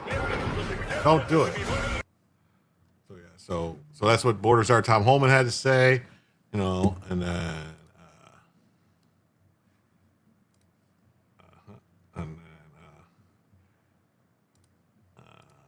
President Trump issues a dire warning to Cuba as he cuts off all oil and money to the island dictatorship. Take out the flask. Yeah. What does that bitch wants? A tattoo, a membership card? The actions are... yeah, that's why. Well, we don't have... well, it's time for me and the cat to hit the sack. Thanks, Jim. Good night. Well, Hank, great for... oh, Zellian. What's up, Zellian? Great to see you here. Yes. Good night, everybody. Good night, Hank. Obstruction is not protesting. Yeah. That's what you say. There's a difference between, they keep saying, well, protesters. Well, no, that's not protesting. Protesting is not blocking people. Protesting is not attacking them. You know, like their whole thing is to resist. Resisting is not protesting. Resisting is obstruction. Trying to stop and interfere with them, you know, using violence. That would be domestic terrorism. It really would be. Cuba is next. Is Cuba next on the list of Marxist nations to learn the hard way if they cross President Trump? Maybe. On Sunday morning, President Trump announced on Truth Social the USA had cut off all oil and money to Cuba. The action follows the capture of Venezuelan tyrant Nicolas Maduro earlier this month after he taunted Trump. Ozelian says, I was saving this one for Joe since we know he loves baby videos. I might have to play it. In his message, Trump noted that Cuba has been dependent on Venezuelan oil for years to survive and that several Cubans died during the U.S. invasion of Venezuela. It wasn't an invasion of Venezuela. We went in, arrested them, and took them out. It was a raid. It wasn't an invasion. Yeah, to impede is obstruction. Yeah, it wasn't an invasion. It was a raid. Then he sent a warning that should send chills down the spines of Marxists running the island country.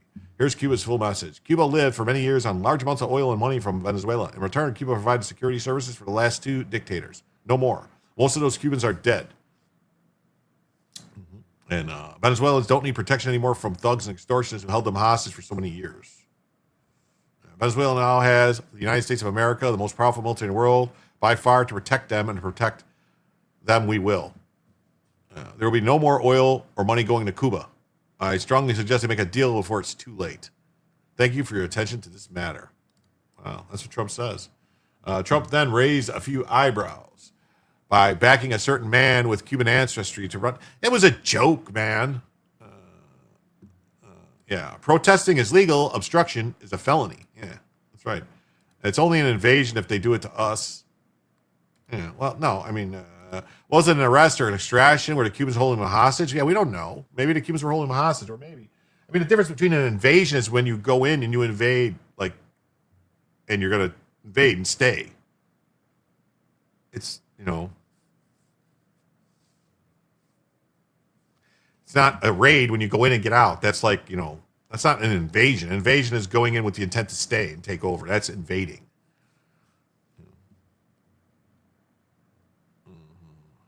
Sounds good to me. Trump replied to a user. Oh, so this was just someone says, Marco Rubio will be president of Cuba. And Trump said, sounds good to me. This is a joke. Is Trump serious or simply trolling? It's a troll, you know. Yeah, prestige worldwide. That's right. Barnes claimed that Rubio did the Venezuelan thing because he wants to be the next Cuban president. I couldn't stop laughing.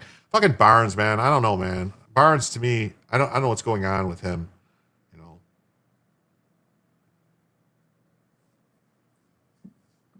him and Viva seem to be on the wrong side of the whole shooting of the woman too. It sounds like I don't know, kind of sounded to me like they were saying that the cop was wrong. Given that Rubio is the son of refugees who fled the Cuban dictatorship, he might be welcome such a position. So, okay. So we're supposed to really like believe that.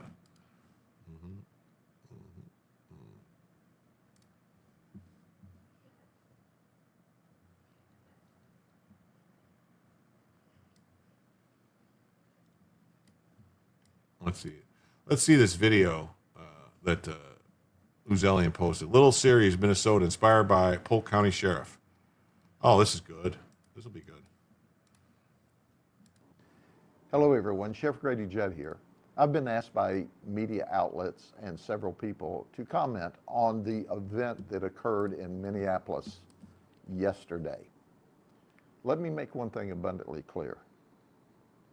You have to be accountable for your conduct. And that starts with the mayor. Did you hear his filthy talk? Did you hear his filthy, uninformed talk yesterday to the people not only of the city and the state, but across the nation? Shame on you. That's lack of professionalism. Now let's look at the event. The investigation's not complete.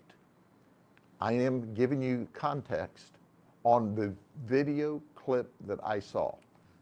Law enforcement officers, federal law enforcement officers, ICE agents, were trying to take the occupant of the car out of the vehicle. During this encounter, the vehicle backed up and then drove directly at the ICE agent.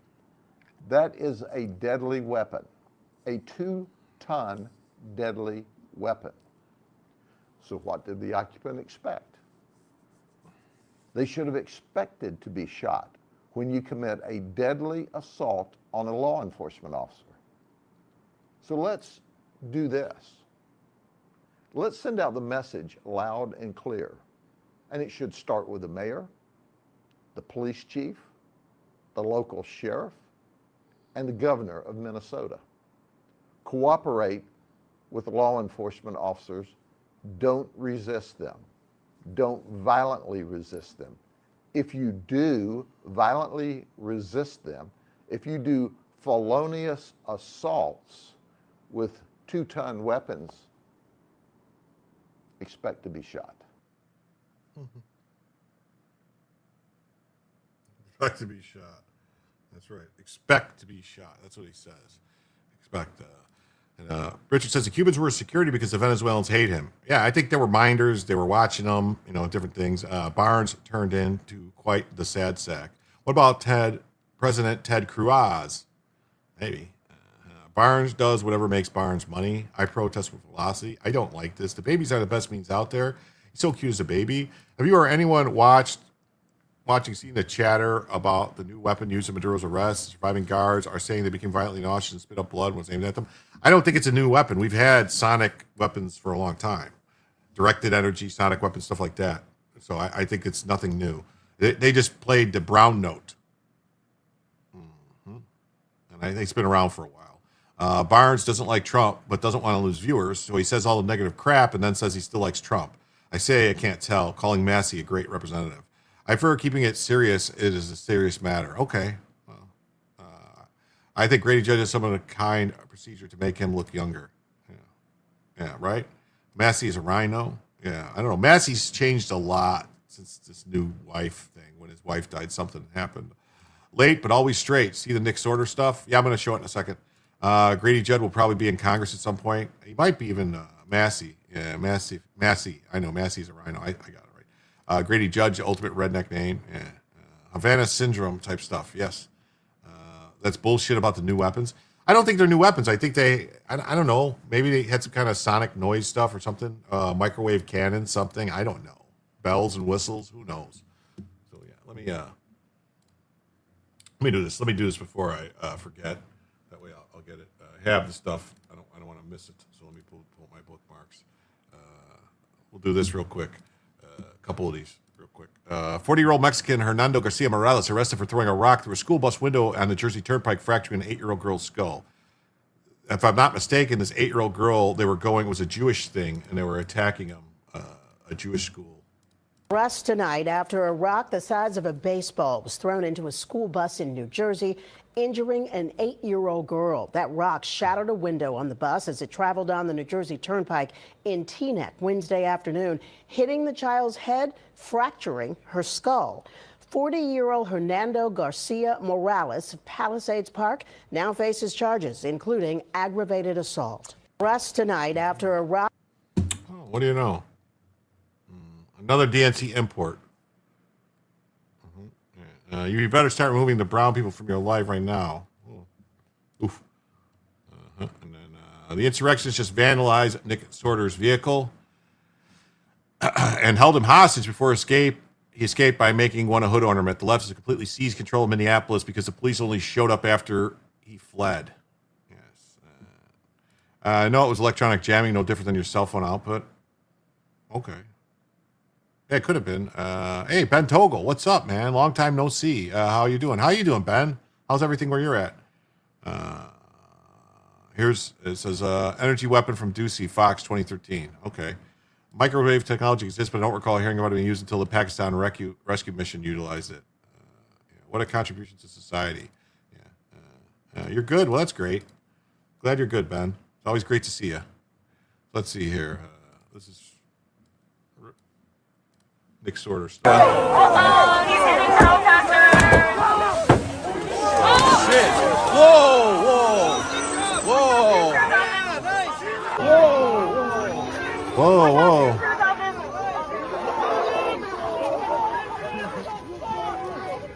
Whole ass dude.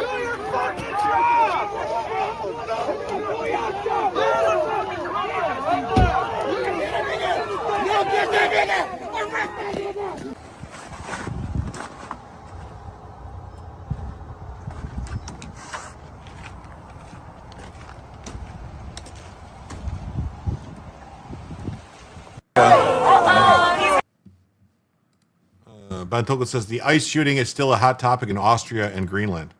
Well, Greenland's going to be part of the U.S. soon, so they better get used to it. That was about 7 years ago, but Obama's crew dropped it afterwards. Yeah, I'll pull that up. I posted the link from inside the car. I'll pull it up. I saw what you did. I saw what you did there. Where'd it go?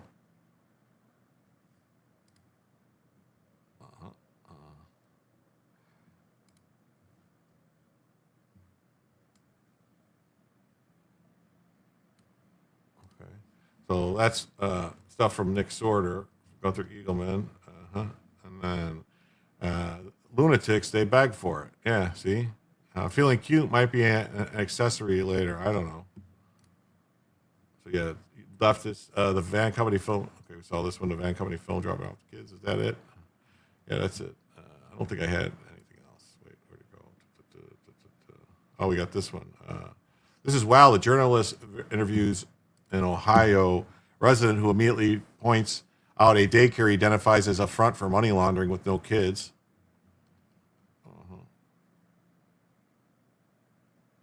Met 9 years ago, so deleted the message. Okay. A random car drives up and starts giving more daycare names and says they're all fraud and everyone knows about it. All these are fraudulent. They've been doing this for years. How rampant is the fraud that random cars could be passing by and able to name locations? I don't know if is this evidence or is this just, You're from around here? I'm from around here, and they just popped up overnight. Ain't no kids in there. All this is just a front.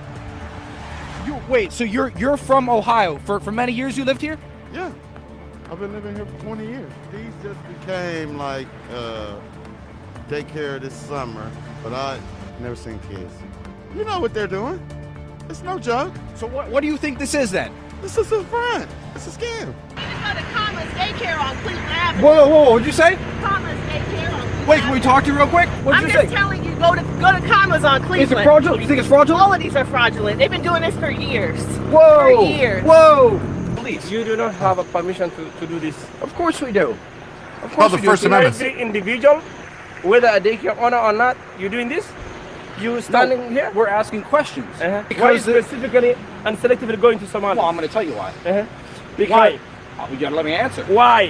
Do you want? That is a racist ideology. Do you want racist? No. Because this is the United States of America, and we have a First Amendment right in public to record whatever the fuck we want.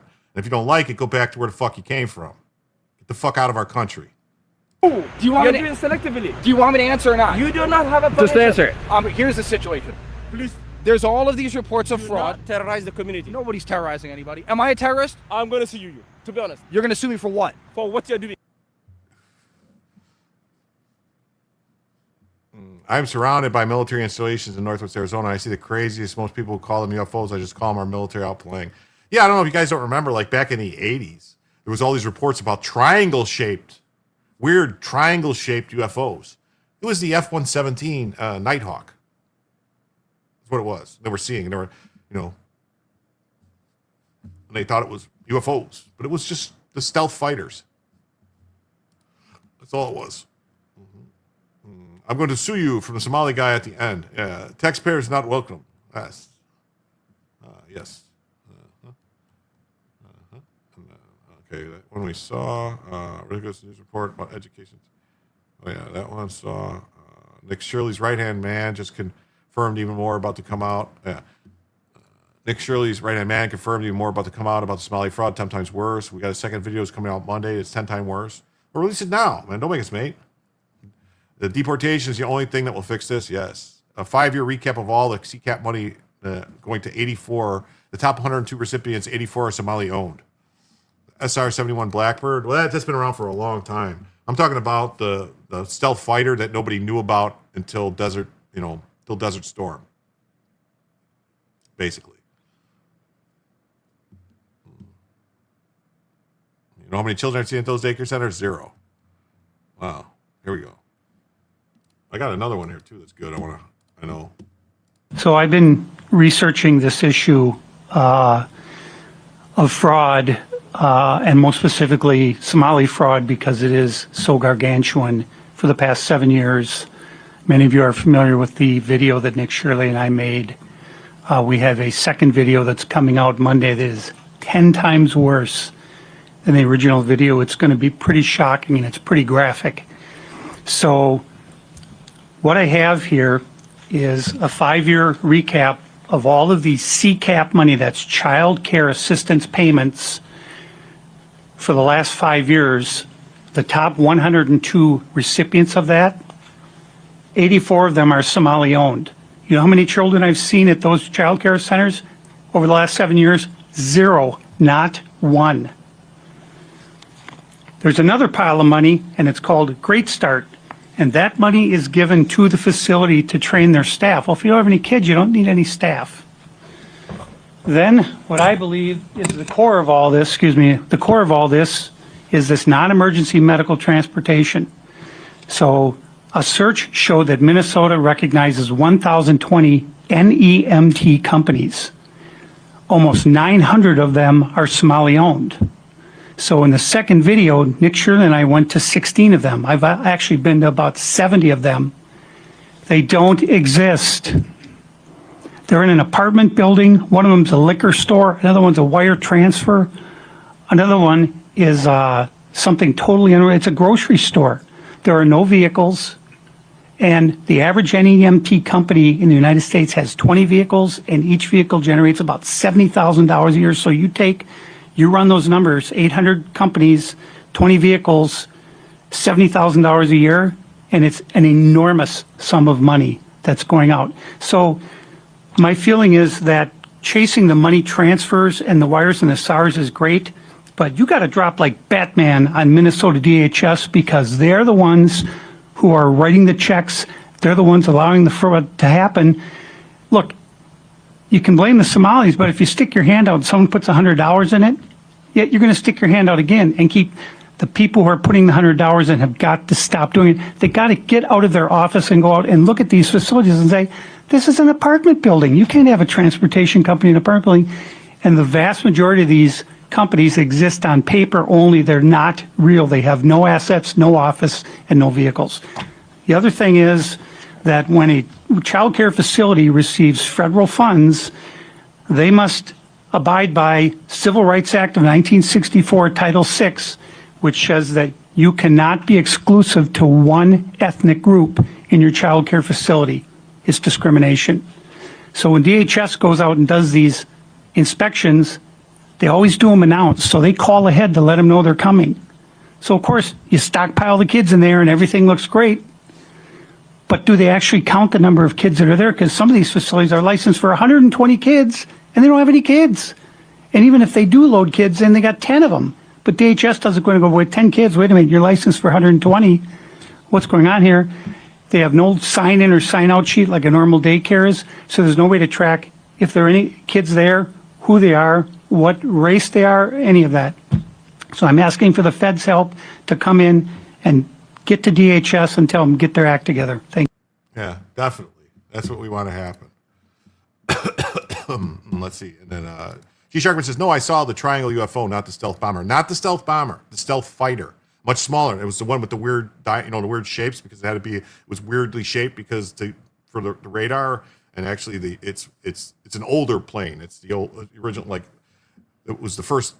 After the U-2 and the SR-71, it was the next thing come out of Skunk Works, the F-117 Nighthawk, I think it was called, right? So only a few pixels missing from the sky. Yeah, U-2. Was it the B-2? No. The F-117 was the weird. It was shaped. It was weird. Like it shouldn't. If it wasn't for computer control, it couldn't fly. Basically, it was the only reason it was because it wouldn't be able to fly. Yeah. So what's up, Gundam? Yeah, the Tic Tac UFOs off of California just testing their radar manipulation devices. Yeah. I wonder if it's connected to Alibaba, maybe. What's up? Biden made all this happen. I was wondering about all the mysterious lights off the Jersey coast last summer was practice for Venezuela, maybe. She knows the gig is up. Yeah, we used the F-117 during Operation Just Cause, but I don't remember if it was talked about. Yeah, no, I don't think it was talked about at all. No. The first time they really, Desert Storm, and then one got down during Kosovo. Because they were already they had figured out, the Russians and other people had figured out how to pick them up. They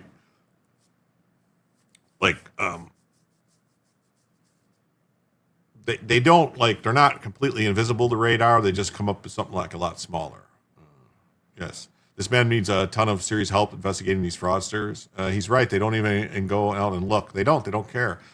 The waste will end up being in the billions, and the waste is already in the billions. I think the waste is going to be in the trillions. It really is. The inappropriately designated F-117. Yeah, it wasn't technically a fighter. It was more of a bomber because it couldn't really fight, but they couldn't. F-22 is good. The B-2 actually designed after a World War II German bomber. Yes. Yeah, the Nighthawk. Yeah. F-35 was the last one. I see it. It looks similar to the B-2. No. The B-2 is more of a swept wing. That's it's like a solid, just a flying wing. And the Germans did have a plan for one of those bombers. It was going to be their bomber. And then the F-117, you can't see out of the cockpit. It was all computer. Yeah, but we don't even. Those are been decommissioned because they're not stealth anymore. With new modern radars. So yeah, this was good. And then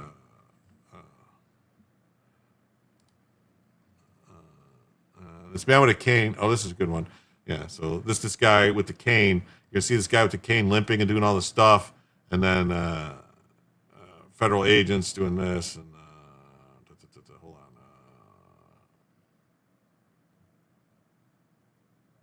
on. There's proof that there's this video. There's a guy with a cane. Hold on. There's a guy with a cane that you're gonna see, and he's gonna run, and then you're gonna see him walking with a cane with a limp here. Watch this guy with the cane. And then you're going to see him run. All right. Now here, watch. Here he is now. All right. Look at him run.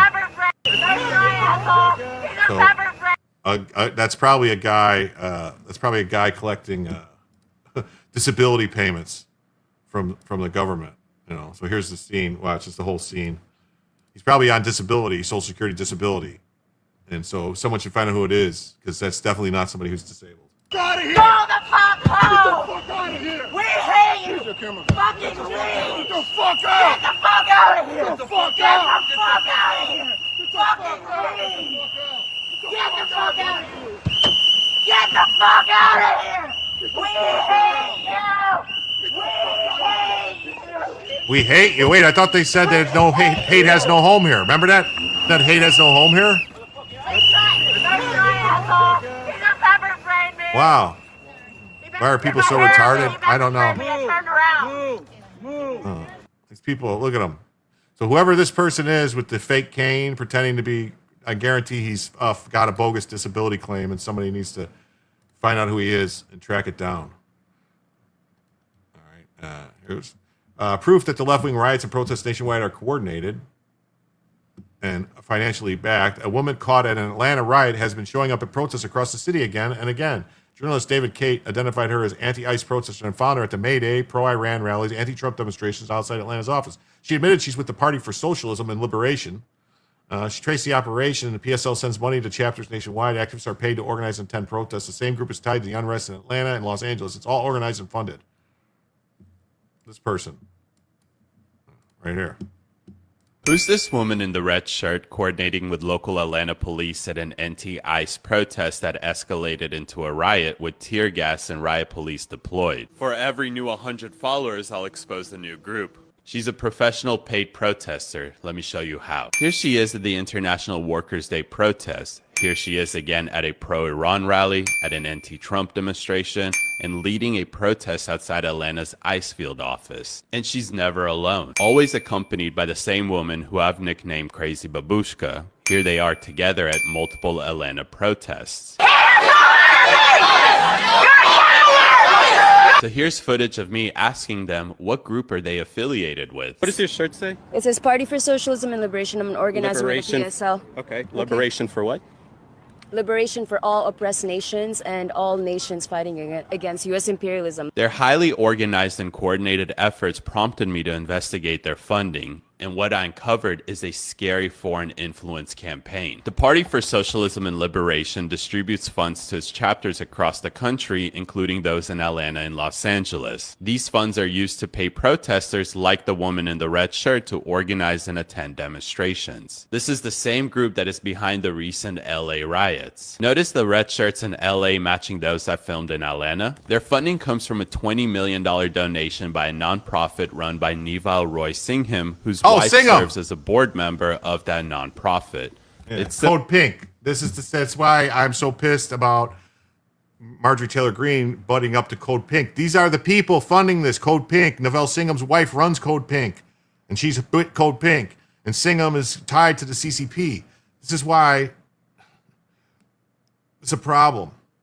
Nivelle Singham and Marjorie Taylor Greene butting up with these people. And you know that there was reporting that Marjorie Taylor Greene recommended a restaurant to Trump the other night. Trump went to the restaurant, and all of a sudden Code Pink showed up to protest him at the restaurant, found out he was going there. Marjorie Taylor Greene, they're seriously looking at Marjorie Taylor Greene might have done something illegal because she called, is he going for sure? I want to make sure he's going. And then Code Pink showed up there. If she's playing this game, she needs to go to prison for this crime and whatever other crimes, because I know she's a corrupt piece of shit. In a country where everything is abundant, it's very easy to be a communist. Hello everyone. MTG is a useful idiot. Oh yeah, total. And I think she told Code Pink people where Trump was going to be so that they could go and ruin his dinner. Google suggests there's also a bank. Yeah, MTG killed all her ambitions by going against Trump. Yeah, she proved who she is. She was never MAGA. Simple. $20 million is funneled to the United Community Fund, which then funnels money to PSL. The leader of the PSL, Claudia de la Cruz, also holds a leadership role in the People's Forum, a New York City hub where organizations like the PSL meet and strategize. Between 2017 and 2022, Singham donated $20 million to the People's Forum. Singham, a self-described socialist, lives in China where he regularly meets with Chinese Communist Party officials and attends their events. And that is how these protesters can afford to protest every single day. No, why would anyone show up to anything MTG? She's a traitor. No, MTG recommended to some restaurant, said it was this great restaurant and all this stuff. And so Trump went there with J.D. Vance and some other people to this restaurant. And like Joe says, the White House said she called several times to make sure Trump was going to go to that restaurant. Yeah, and so Trump went, and there was a code pink people there waiting. MTG fooled a lot of people, myself included. Yeah. You know, Singham, they want communism right here in the U.S. Yes, they do. Okay. Singham was subpoenaed last week by the House Oversight Committee. He's been forwarding the receipt of the House's request for information for months. Has been funding groups aimed at dividing Americans. Yeah. And this guy, whose wife runs Code Pink, financed by him. So, makes you really wonder. Okay. Oh yeah, Jack Smith's team approved a $20,000 payment to an informant to try to get Trump. Notice the shift. It's no longer Renee Good didn't hit the officer with her car. It's now the officer hit because he stood in front of her car. It's his fault. Yeah. Here's Ilhan Omar. That no. It was the cop's fault even though she turned into him. He was standing over here and she backed up and then turned into him. If they are saying that he has 10 years on service and is trained, he should know that you shouldn't be trying to get in front of a moving car. And if they are... The car wasn't moving. She moved and put him in front of the car. God, can't we deport her?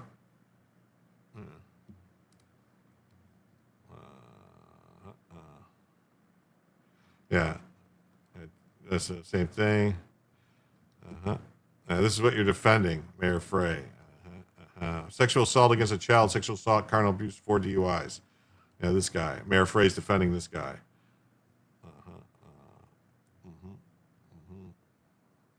Here's Cam Higbee talking about what happened with this individual stalked me for over a mile, was insistent on rounding up crowds so that they would harm me. I was trying to leave a Minnesota protest. He says he believes it would be justified for people to hurt or kill me based on my beliefs. He calls it self-defense. You think it's permissible for people to attack me, and that's covered under self-defense, even if I don't strike them first? I think that there's an argument to be made during such terrible times as these that opposition forces could be justified. Yeah, Oh, okay. Well, then he should have potentially, yes, yeah. He should have immediately, when he said that, okay, well then you're my opposition, so that I'm justified to go beat your face in. That's what he should have said to this guy. So I would be justified to just beat your face in now, because you're justifying it. So now you're giving me permission. Yeah, she lied on her citizenship papers. Why don't people see that? Yeah. Money is the life force. Roots, feet to tree. You get my drift. Yeah. Yeah. How is that woman not locked up? Cash is a failure. Yeah. They also shifted it. It wasn't that bad. Yeah. Well, it wasn't that bad. He wasn't hurt that bad. Molly made a great post about why it's bad to be a Democrat right now, and you got to defend it in the last week. And what they've had to defend. Yeah. Well. Time to out these guys back. Yeah. Is it okay to eat eggs at 10 p.m.? Eat eggs anytime you want. A little piss and vinegar tonight. A little bit. I think so. Attacking or killing people that don't agree with them is permissible during times like this. Well, can I give you a philosophical example? Like if I ran into a room and I said, "Oh my God, there's a guy in the hallway who's trying to kill me," and then you ran out and to defend me because we were buddies, you killed that guy or hurt him or whatever you did. I'd be culpable for anything you did to him. The lies that I've told. Yeah, exactly. So I think that you're spreading ideologies that are, in this analogy, similar to running into the room and saying it's those immigrants out there. I don't think so. It's this. What ideas am I spreading? Was I spreading any ideas today? You're spreading the idea that you should watch that video and think that Jonathan Ross is. Was I spreading that idea today? You spread that idea to me. You asked me what my opinion was, and I told you. Yes. Because you asked. Yes. Right. So was I going around telling people? So here you are on the street talking about it. I'm talking about it. Was I going around telling people that opinion? What? Was I going around telling people that opinion? You told me. Because you asked. Did I tell anyone that opinion? Yeah, we come out in the street. We talk about things. Did I tell anyone who didn't ask? We talk about the fact that this guy doesn't think Renee Good was murdered and he likes ice. This guy is literally stalking me. Looking after my neighbors, man. You support ICE. You don't think Renee Good was murdered. You think that it would be acceptable for somebody to hurt or kill me? No, I didn't say that. You did. You said that you think that it's acceptable for opposition forces to hurt or kill people who don't agree with them. Not and you are intentionally board, following me around and telling opposition forces that I don't agree with them. Yes, I'm exercising my First Amendment right to name and shame you. You think that it would be acceptable for people to hurt or kill me? For the things that you believe in. Yeah.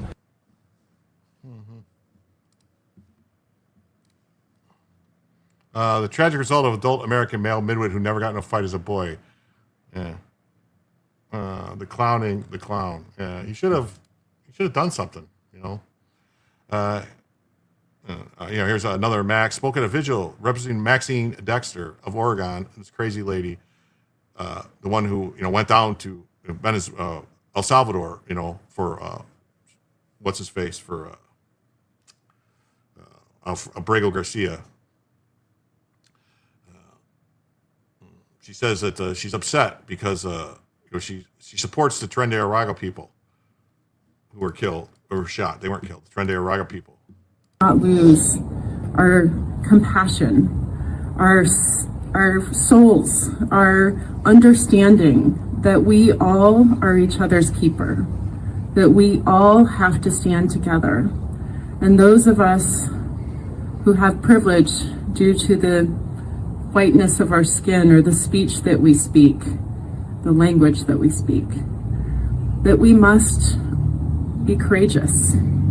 We have to stand in that void where our neighbors are terrified. And I know from my community, your community, our community, that people are terrified right now. Folks, this cannot be accepted as normal. Not lose our... What they're doing cannot be accepted as normal. This shit that they're doing is crazy. It's crazy. It's nuts, man. It's nuts. Saying Abrego Garcia to you, yeah, it's nuts.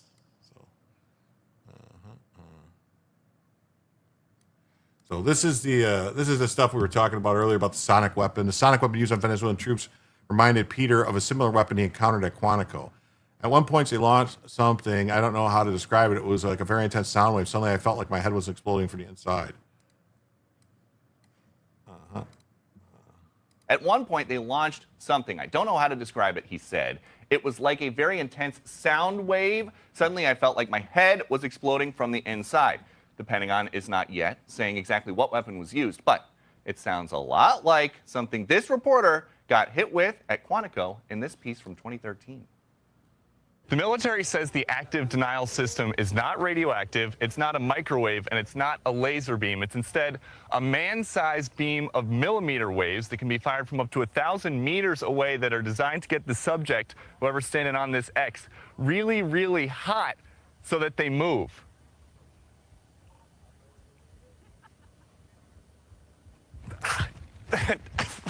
And it's about 50 degrees out here right now, but I just felt like it was about 1,000. And I've never been inside a tub that somebody dropped a hairdryer in, but I would imagine that that's what it feels like.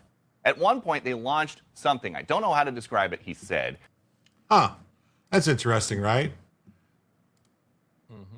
So here, and this is someone sent me this real quick. There's a 6th Street brawl in Austin, Texas.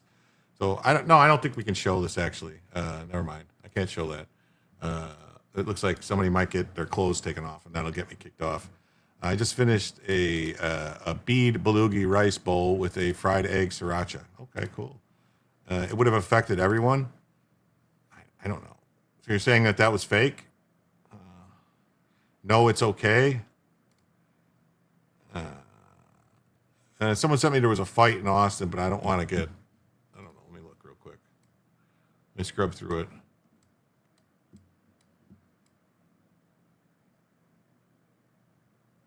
A chick fight in Austin. All right, we'll try it. If I get in trouble, I'm going to blame you. Look at some chick fights in Austin. Let's go. What you got? What's going on? Man, this looks like something crazy going on here.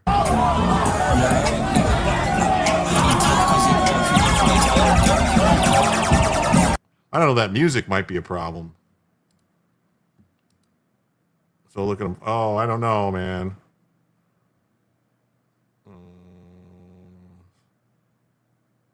This is crazy. That's some crazy stuff, a fight. Wow. And here's Alex Jones that says, the Great Fourth Turning is here. The moment Spider-Man tore down the Islamic Republic flag at the Iran's embassy in London and raised the lion and sun flag. Spider-Man does whatever a Spider-Man can.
Okay.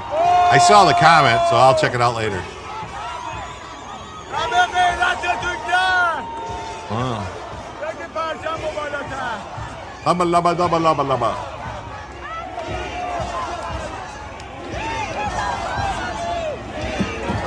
Here's a problem, though. I just want to point out to everybody you got to hand it to him. Yeah, I got to hand it to him. But here's the problem. He is on, according to international law, treaties, he is on Iranian soil. The embassy, the Iranian embassy, is Iranian property. So right now, he is on Iranian soil. They could grab him and bring him into that embassy, and he could never be seen again. No one, remember what happened to Khashoggi? That's the same as being in Iran doing it. They could grab him and take him away. And there wouldn't be nothing anybody could do. They couldn't go in and get him. They can't go in looking for him. Cops can't do shit. Not a smart idea. Not a smart idea on the Iranian embassy. That's Iranian soil. Everybody in there has immunity. They could shoot him right now. And they would just have to kick him out of the country. They couldn't do anything. Yeah, theoretically. Yeah. Well, I think it's more than theoretically. The problem is getting out of the UK. Well, no. You put him inside a car and they say this car is property. It's just the same as being inside the embassy. And you take him from the car and you take him right into the plane. Yeah, he could get Khashoggi'd. Yeah, Khashoggi'd. And get him out in pieces. Yeah, I'm just saying. I hate to be. It is funny, though. Yeah, it is. I'm just saying. This is I'm surprised nobody from inside the embassy came out and grabbed him. Car is not the same as an embassy. If it's got the diplomatic flags and stuff on it, yeah, they can't open the door. They can't do anything. Diplomatic plates, they can't stop it. They can't do anything. It's the same thing. That's why they can't get tickets. They can't do anything to them.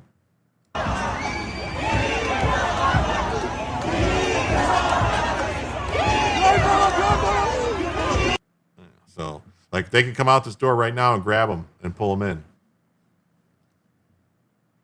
So, not a good idea. Not a good idea. Explain why this is good. Meanwhile, in Canada, stop the white genocide, support white people, zero white guilt, protect white women. Whatever this is. Okay.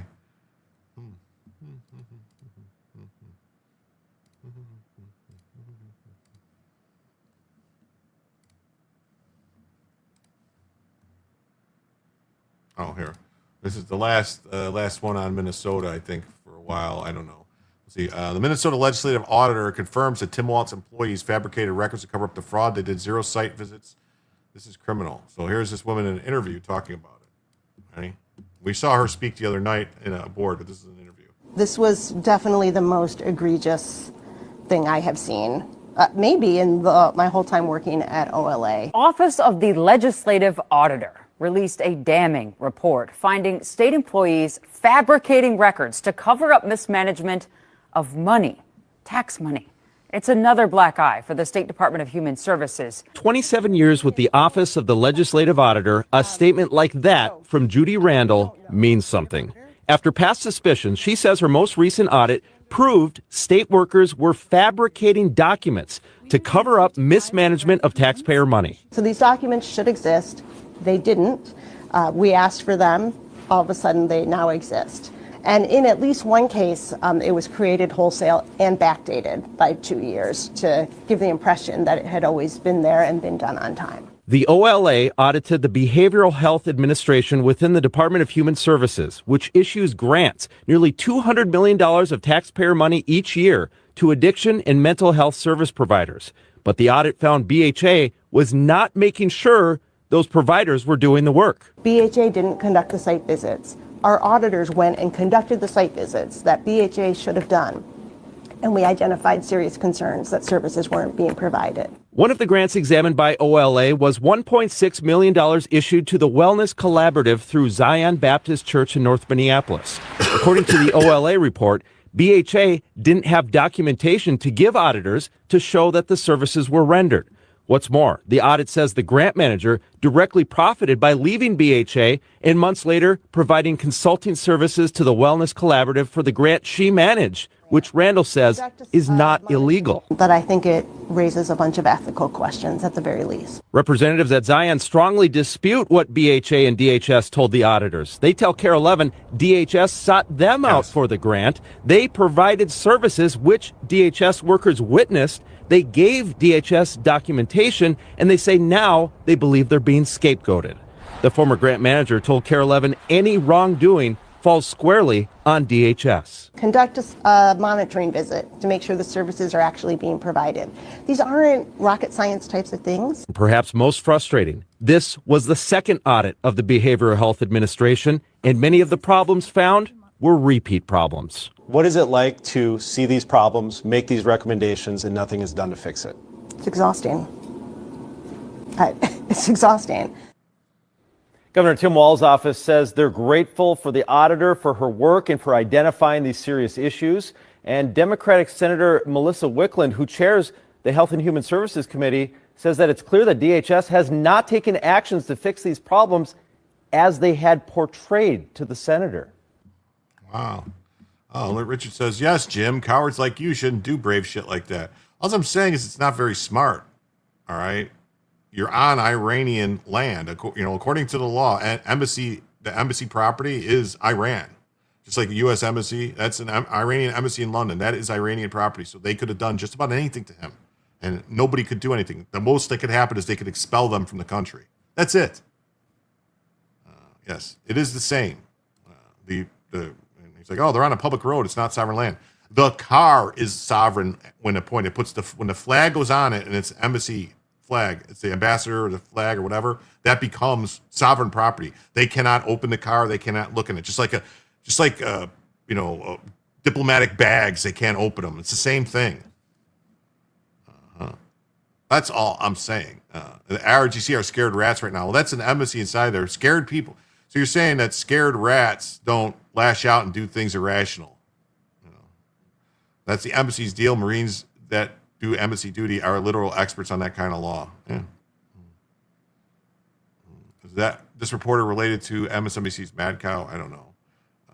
You're not supposed to Khashoggi someone, whether you're in a car or an embassy, unless you're Khashoggi. The car is an extension of the embassy as much as it must be given safe passage. Yes, there are no Iranian embassies in Iran. That would make no sense. Didn't one of the people that gave a huge grant days later go to work for them? Yes. It makes for interesting food growing up. German food with a southern twist. We know he slaves himself up. He's a Houdini. Yes. And Richard, you are correct about there being no embassies in Iran. No Iranian. Yeah, I'm going to shoot myself in the back of the head twice to be sure. Definitely. Yes. Tie myself up first. Yeah, just like, you develop a case of the Clintonitis. Bella's neck is going to hurt. Yes.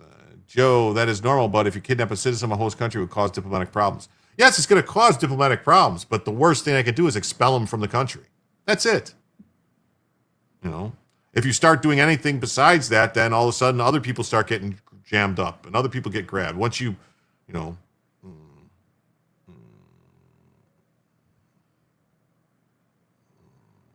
this will be such a cluster F because the law is going to say registered children, etc. Maybe.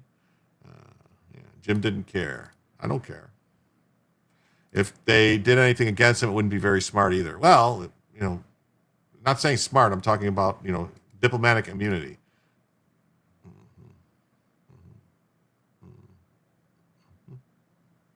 Eggs at night are fine. You're feeling knowing at least you didn't have pancakes. Why? Pancakes are great at night. Chicken and waffles are good too. Theoretically, the crowd wouldn't storm the embassy. Theoretically, if the crowd tried to storm the embassy, they could use lethal force to repel them. I have French, Spanish, Taino, Native Puerto Rican, a bit of Italian, black. Next big meal at home, give me a call. He got away with it, didn't he? Oh, okay. All right. That guy may be Persian. Could be. Jim, people need to stop being cowards. Oh, okay. You guys first. You guys go first. I didn't think Iran cares about causing diplomatic problems. Their country's kind of having problems. Yeah. We aren't talking smart. We're talking the law. That's all. That's all I'm saying. That's all I'm saying.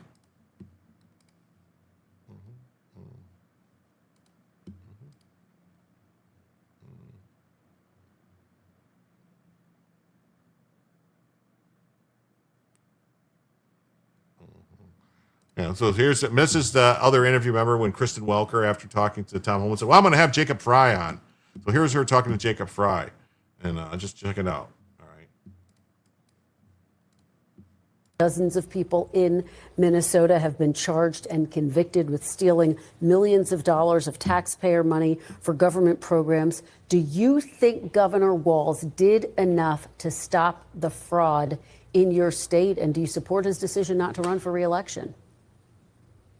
Well, look, Governor Walz is the reason that we've got paid family leave in Minnesota. He's the reason we've got free school lunches. Him and I, we've been through thick and thin. But did he do enough to combat fraud, over these Mayor? last 5 Did he do years. enough to combat fraud? Look, obviously, everybody could have done more to prevent fraud, and I think that's a fair point to make. Do more to prevent fraud, and you look what he's doing right now. He's setting up a whole bunch of infrastructure to do that. And by the way, look, the fraud's real. We've all got to acknowledge it. The fraud is very real. And by the way, when somebody commits fraud, and there are many that have done that, you investigate it. You charge, you prosecute, and you put the person in jail. As an individual, you put the person in jail as an individual. You do not hold an entire community, any community, accountable for the actions of individuals. All right, Mayor. Yeah, but what if they're all doing it as individuals? Then you can't hold the entire community whenever if every one of them is doing it? If they're all fraud? I don't know. Kind of seems like... It kind of seems like that would be the thing to do. So I don't know. Maybe I'm wrong. Maybe I'm looking at it the wrong way. I don't know. Maybe.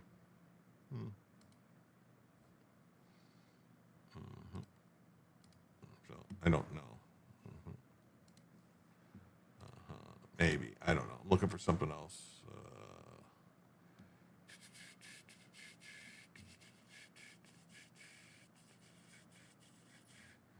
I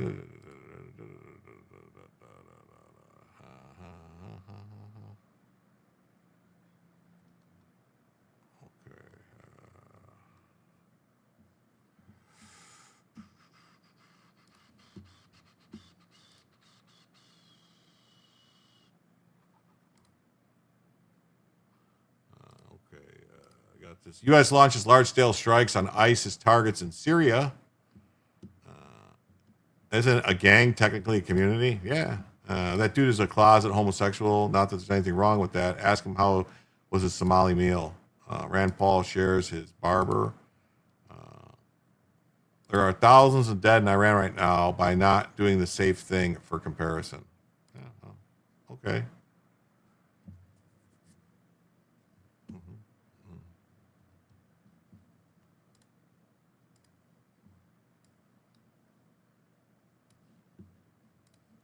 I don't know what this is going to show.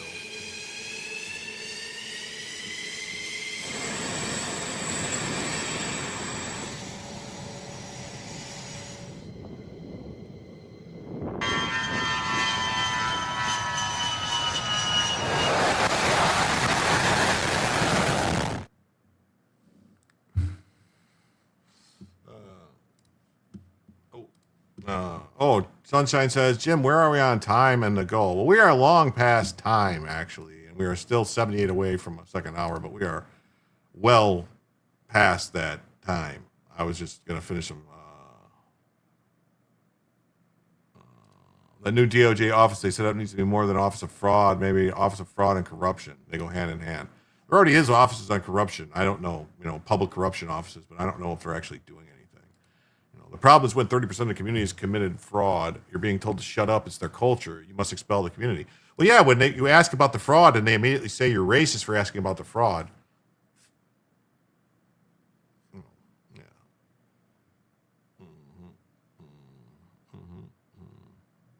Have I ever been to CENTCOM? No, I've never been to CENTCOM.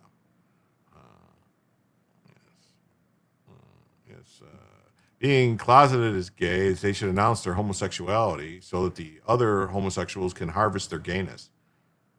Rutrow, who wants to see Jim Crow another hour? I don't think it's going to happen tonight. I mean, we're $78 away, and we're already past the time, so I don't think it's going to happen. I'm going to cover a couple more things, and then probably going to be it. Unless if the money comes in before I'm done, then the money comes in and we extend it for an hour. But I don't want to get anybody's hopes up. It's not been The Trump administration carried out multiple large-scale attacks against ISIS targets in Syria Saturday afternoon. The U.S. military said the strikes today targeted ISIS throughout Syria as part of our ongoing commitment to root out Islamic terrorism against our warfighters. And our message remains strong. If you harm our warfighters, we will find you and kill you anywhere in the world. Ooh, that's pretty strong. We will find you and we will kill you anywhere in the world. That's a strong statement. There were 35 targets hit with precision-guided munitions launched by over 24 aircraft. It's unclear if there was any casualties. Someone says, anyone want to give money? No. You can't have that much fraud without collusion, which is corruption. Yes.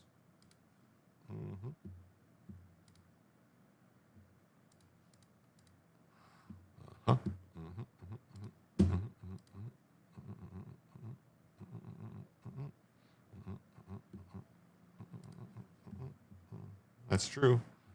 The strikes were conducted as part of Operation Hawkeye Strike, named in honor of the two soldiers from Iowa, Sergeant Edgar Brian Torres Tovar, 25, and Sergeant William Nathaniel Howard, 29, were killed in ISIS terrorists in Palmyra on December 13th. Nothing is free, including school lunch and paid leave. That's right. They need to become corrupt fast. Yeah. A buddy of mine was telling me that's in the mortgage business, has a mortgage company that in Minnesota, they have some kind of program where if you tell them that your family, that nobody in your family for 3 generations has owned a home, they'll give you $50,000 as a down payment. But they don't check anything. So all you have to do is sign a paper swearing that no one in your family's owned a home, and they just give you the money. And then it's a big scam with all these, basically through all these, another scam for buying housing. Trumpinator comes in with 10 and says, I will, but I doubt it'll make a difference in the goal being reached. $10. Well, thank you. With that, we are just $68 away from a second additional hour of the show. Thank you so much, Trumpinator. It always helps. It's always nice to see people. Yes. Okay, Joe, that's okay, but there's 144 people here. Now, there are 144 people. It would be nice. There's actually 150 now. Thank you. Thanks. An opportunity. Sick dude. Yes. Thanks for the extra time, Jim. You're the best as long as I'm not around. Just a joke. Oh, you're fine. I'm going a little long anyway because there's a couple other stories I wanted to cover. But yeah, so I don't know. I don't know. There's so much fraud and stuff. I don't know. It's very disheartening. It really is. We'll never forget. We'll never relent, said Pete Hegseth. Where does the free money for the house come from? It's some kind of program they have in Minnesota. Some kind of program they have in Minnesota for a first-time home buyer, like a first-time home buyer. The families, like I think it's like 3 generations of people that don't have a home. I can look it up.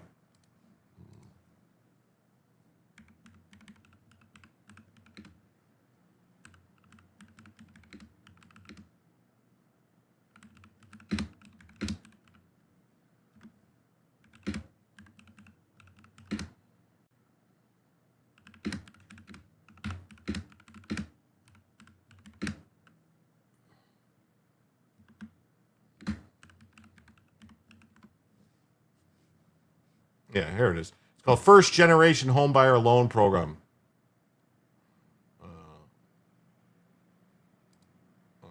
Eligible recipients can receive up to 10% of a home's purchase price. The down payment assistance provided under the program is a zero-interest loan that is forgiven over 5 years, 20% each year, as long as the homebuyer lives in the home. So it's called MMCDC First Generation Down Payment Assistance, First Generation Homebuyer Loan Program. They got several programs in Minnesota. Says, while a specific $50,000 grant isn't guaranteed, Minnesota offers substantial first-time buyer help. Where was that one? Okay.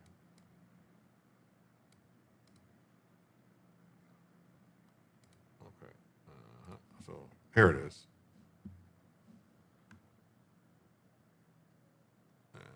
Well, $50,000 grant is a guaranteed. Minnesota offers substantial first-time buyer help, especially through the First Generation Home Buyers Community Down Payment Assistance Fund for up to 10% of the home price. Forgivable over time in Minnesota's housing loan programs for payment, closing costs, plus optional MCCs requiring pre-approval of home buyer education. It's a forgivable zero-interest loan for first-generation buyers, amount up to $10K to 10% of the price, capped at $32K as of 2025, zero interest. And then this other program includes startup loans up to $17K, deferred payment loans $10 to $13K, mortgage credit certificates for tax credits. That's easy access. Neighborhood Works Home Partners offers $50,000 assistance, but as a fee-based loan covering up to 30% of the purchase price when paired with other financing. There's all these programs, and they've been abusing them and using them. You know. Oh wait, another 10 says, "Rally, everyone." Yes. Thank you. And with that, that brings us now to $58 away from the second additional hour of the show. So that's why, does Minnesota have oil or gold? No, they've been just scamming the money from all the people who pay taxes. That's all. Yeah. So this is what they're doing, you know. This is all the stuff they're doing to steal your money. Yes, that's all the stuff they're doing to steal your money. Governor Pritzker is implicated in USAID fraud. Illinois governor is connected to colossal scheme. Pritzker family oversees 64 NGOs siphoning off millions. Privilege to immigrants over Americans. Yeah. All those funding programs are funded by HUD. Somebody needs to give Scott Turner a heads up. Yeah, well. Yeah, they get free homes. Yeah. I didn't give to Jim because of the goal. Well, thanks, Trumpinator. I sent you a message on TikTok. Lol. Oh, okay. Thank you.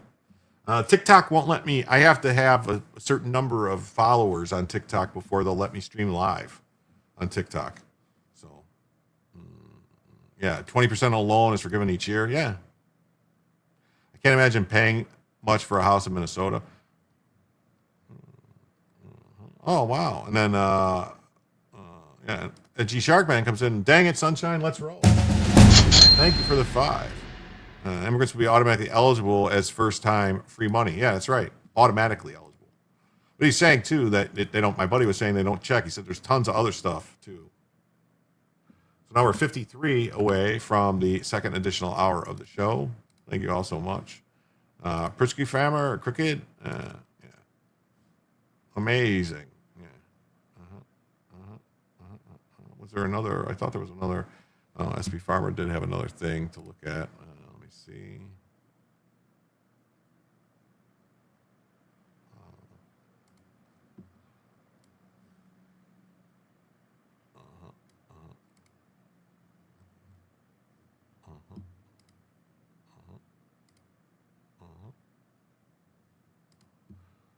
It says, just weeks after Melissa Gilbert spoke out against child sex abuse, her husband, Timothy Busfield, is charged with sexual assault on a child under 13. He's also charged with grooming children. The act took place when he was directing a show, The Cleaning Lady, Throw Away the Key. Oh, what's this? Oh, man. What is this? We have breaking news. Actor and director Timothy Busfield is facing sexual assault charges after an arrest warrant was issued in... This guy was on The West Wing. This guy is an actor from The West Wing. Albuquerque, New Mexico. Busfield is charged with 2 counts of criminal sexual contact with a child under the age of 13 and a count of child abuse. The alleged acts took place while he was directing the show The Cleaning Lady. A child told law enforcement that they were touched inappropriately by Busfield, and he's also accused of grooming children. No word on a response to those allegations. We have breaking... Wow. What do you know? The Hollywood fucking sex cult bullshit continues. Yes, you're right. Housing prices would then also rise for those who didn't have free money. Just like anything, whenever there's free money that the government gives out, it makes everything rise. It does, whenever the government's involved. Why do you think insurance has gone up so much? Because there was free money from the government, subsidies. When you subsidize health insurance, like they did with Obamacare, it causes everything to go up. Since the Affordable Care Act was passed, healthcare premiums tripled. Why? Hollywood, does that surprise you, Jim? Not at all. But hey, Trump is the sex offender. Those people are all right. Yeah. Yeah, sure. 20 plus years would be too good for him. You know, I think, not putting him through the wood chipper feet first is too good for him. Just saying. Same with college tuition. Yes, once the government got involved with giving money for free money for college grants and all these other things, we need Anthony to come in and give some money. Anthony gives a lot, and I haven't even seen him tonight. So memberships, I haven't even seen him tonight. They're all sex offenders or something. Yes, they are. Yes, they are. They're all sex offenders or something.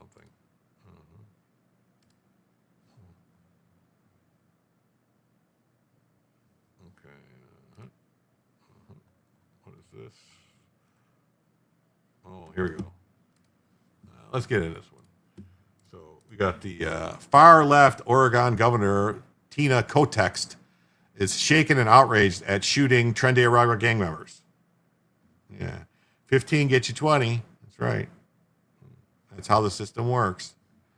Yeah. This one, Miss Kotek is Gilbert should have stuck with Boxleitner. Oh, wait, wrong party. Political party, supposedly. Yeah. While violence in Oregon's urban centers continues to harm Americans, the state's far-left governor, Tina Kotek, that's it. You guys got Tampon Tim Waltz in Minnesota, and we got literally Tina Kotek in Oregon. The states have too long been given carte blanche for the use of federal program funds. Time for some accountability. Yeah. And who's that to blame? Whenever the Republicans are controlling Congress, they don't ever stop the money. They just go, oh, we're not going to increase as much. Instead of they've never cut funding on any fucking thing, ever. They say increasing, they say a cut is not increasing as much as the Dems wanted to. Yeah, go medieval, exactly. Governor Kotek is more concerned about the care and safety of Tren de Aragua than the American people. On Thursday, the Gateway Pundit reported that federal agents shot 2 people in Portland after the driver attempted to run them over. Following the incident, DHS noted that the driver and passenger were affiliated with Tren de Aragua. A statement, yes. Despite the early indication that the 2 gangbangers were connected to this terrorist organization, the controlled PR wing in legacy media has framed the pair as an innocent married couple. Kotek said that she was shaken and outraged by the shooting. This isn't the daily murders, rapes, and violent assaults or harm to children of shaken Kotek or Oregon leaders. No, she doesn't care about that. That's fine. That's just the price of doing business. It was the shooting of gangbangers connected to a foreign terrorist organization. We're standing up today united as a state, wanting peace and safety in our communities. We need to stop being soft and take the gloves off. Yes. Yes. We're all shaken and outraged by another terrible, unnecessary, reckless agenda of the Trump administration. Yeah, it's reckless to enforce the fucking law. It's really reckless. How dare you enforce the law? How dare you enforce the law? In our largest city, we're all shaken. Well, let's hear what the Mrs. Kotek has to say. We are standing here today, united as a state, wanting peace and safety in our communities. We are all shaken and outraged by another terrible, unnecessary, violent event instigated by the reckless agenda of the Trump administration. This time in our own state, in our largest city, coming just one day after the tragedy in Minnesota. Wow. Yeah, soft gets you bent over. Yes, it does. A politician will do nothing. That's why our founders wrote a constitution.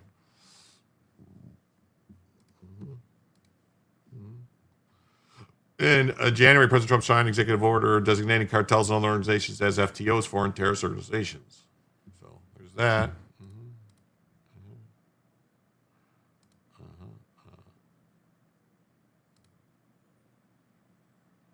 We got this story. It's a good story. Lawsuits by Trump allies could shape how the 2030 census is done and who will be counted. Rossi's sister, female tampon Tim. She looks exactly like I thought she would. Acts like a 13-year-old white girl with autism. How dare you? How dare you? Yeah. I'm tired of all the liars. Me too. Every person counts. No, they don't.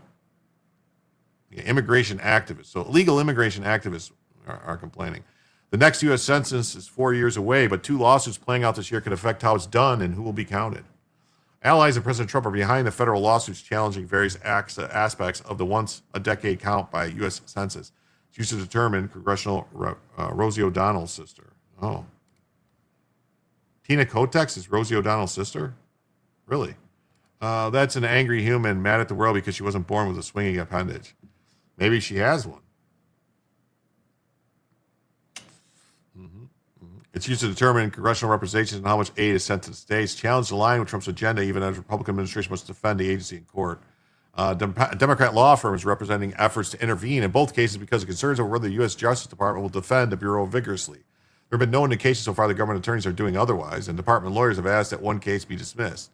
As the challenges work their way through the courts, the Census Bureau is pushing ahead with plans for the 2030 count and intends to conduct practice runs in 6 locations this year.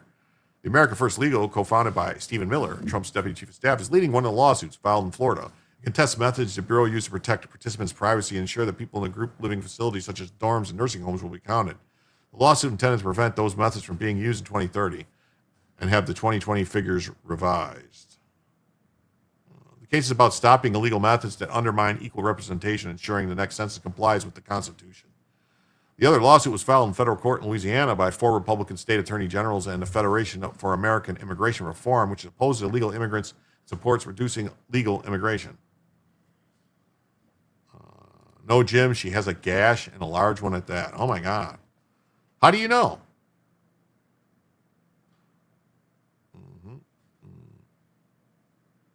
Oh, Rudd comes in for $20. I am in. Off topic, but thank God for Elon and his help to preserve freedom of speech. USA, USA, USA.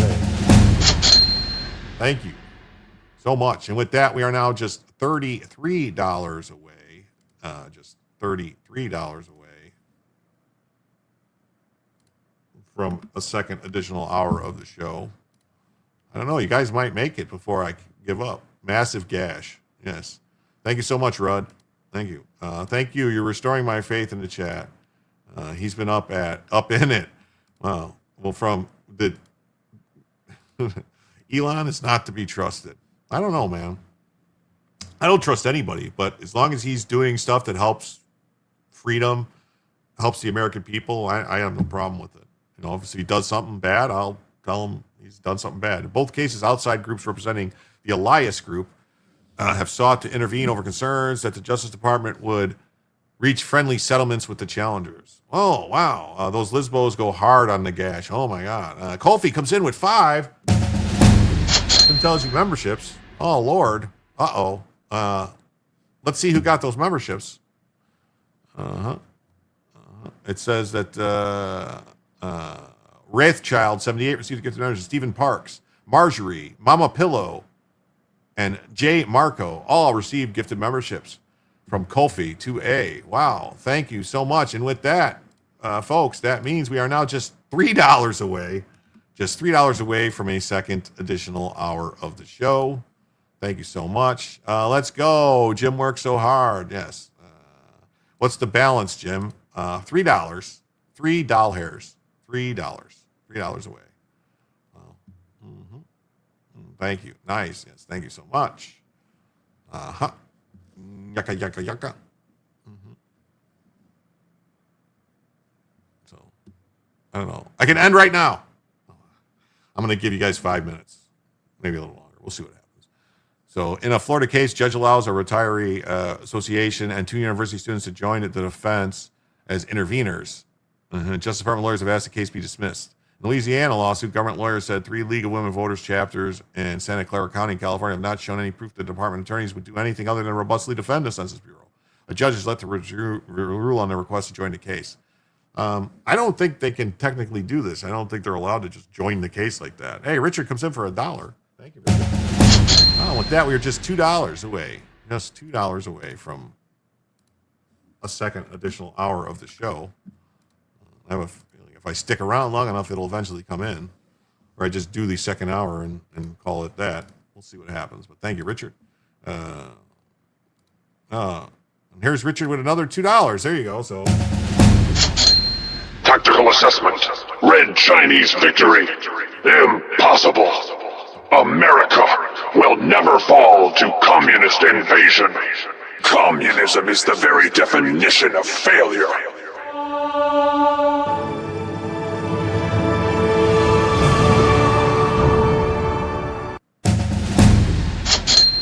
Wow, with that, folks, that is a second additional hour of the show. Thank you, Richard, so much. So with that, now we are now $100 away from a third additional hour of the show.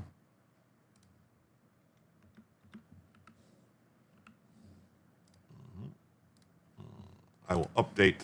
Thank you, Richard. I will update. Lady Bauman says, I'm still on the great team. I get gifted membership for channels that I rarely watch.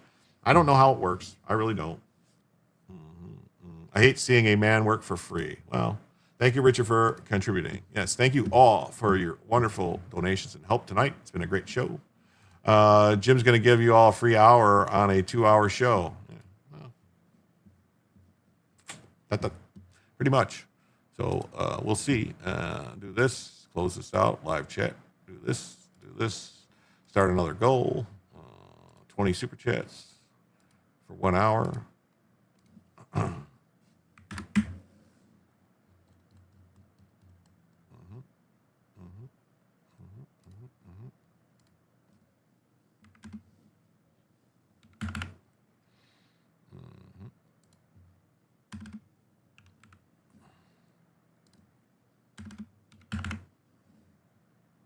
All right. Right now, I just added another hour. Say I'm not a fair person. With that, I'm out. Okay. God bless you all. Good night. Lady Bama, I love it when I get a gift for a channel that not only I forgot I subbed to, but I can't remember what they're about. Yeah, it happens sometimes. It's called slavery. Yes, we don't want to do that. It's totally random, up to luck. Yeah. Bye all. Well, good night, Joe. I'll see you all tomorrow night. So yeah. So we've been going 4 hours now. 4 hours. So that's already been 2 extra hours on the show. So you're getting a free extra hour because I just added an hour now. So what do you know about all that?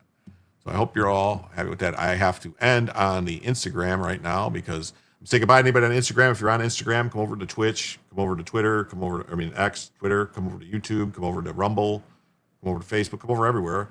But I'm going to end on Instagram right now and tell you all, I'll see you again another day. All right. So let's end it on Instagram. All right, and then I can do this and Instagram and remove Instagram. All right, and save. And I think that should fix that, so it shouldn't. Rudd says, Jim Somniacs, thanks, Joe. Jim, good night, Joe. Yes. Jim, it's the Jim Somniacs. We are the Jim Somniacs. That's what we're called. Sunshine, you're leaving too? And good night, Joe. Or maybe is Sunshine going to bed? I don't know.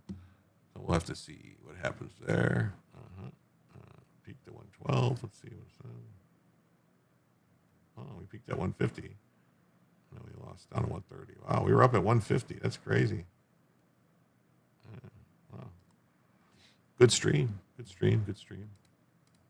So we'll see. All right. So here we go. Oops. It's the Jim Somniacs. Nope. All right.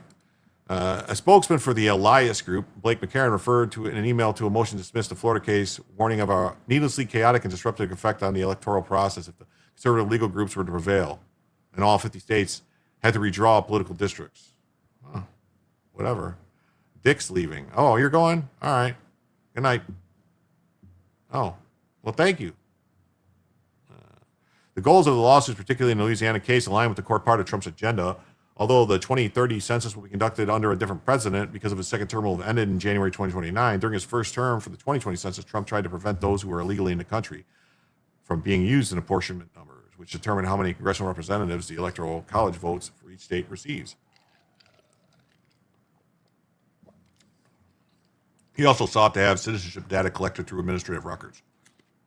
A Republican redistricting expert has written that using only citizen voting age population rather than a total population for the purpose of redrawing congressional and state legislative districts could be advantageous to Republicans and non-Hispanic whites. Both Trump orders were rescinded when Democrat President Biden arrived in the White House before the 2020 census figures were released by the Census Bureau. The first Trump administration also attempted to add citizenship question to the 2020 census questionnaire, a move that was blocked by the U.S. Supreme Court. Yes, the U.S. Supreme Court blocked asking if you were a citizen. It's like, what? That's nuts, ain't it? That's not just nuts.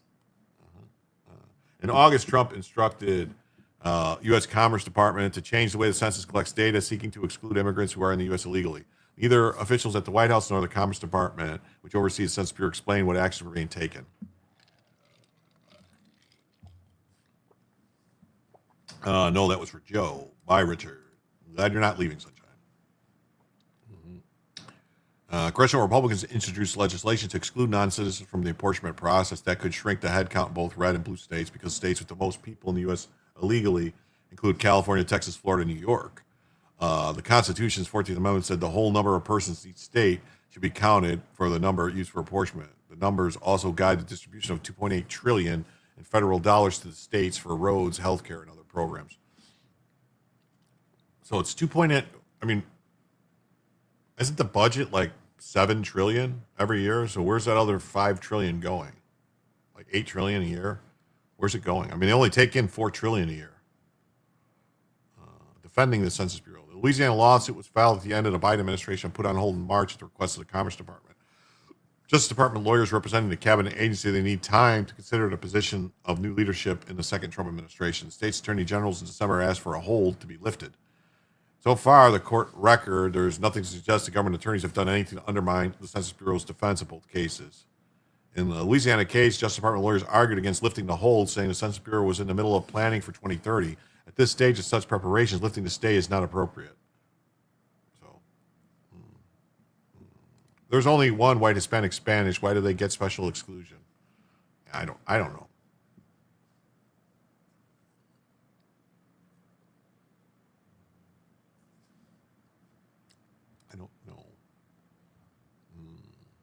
We got this story. 30 anti-ICE protesters detained in mini Somalia after a hotel's damaged.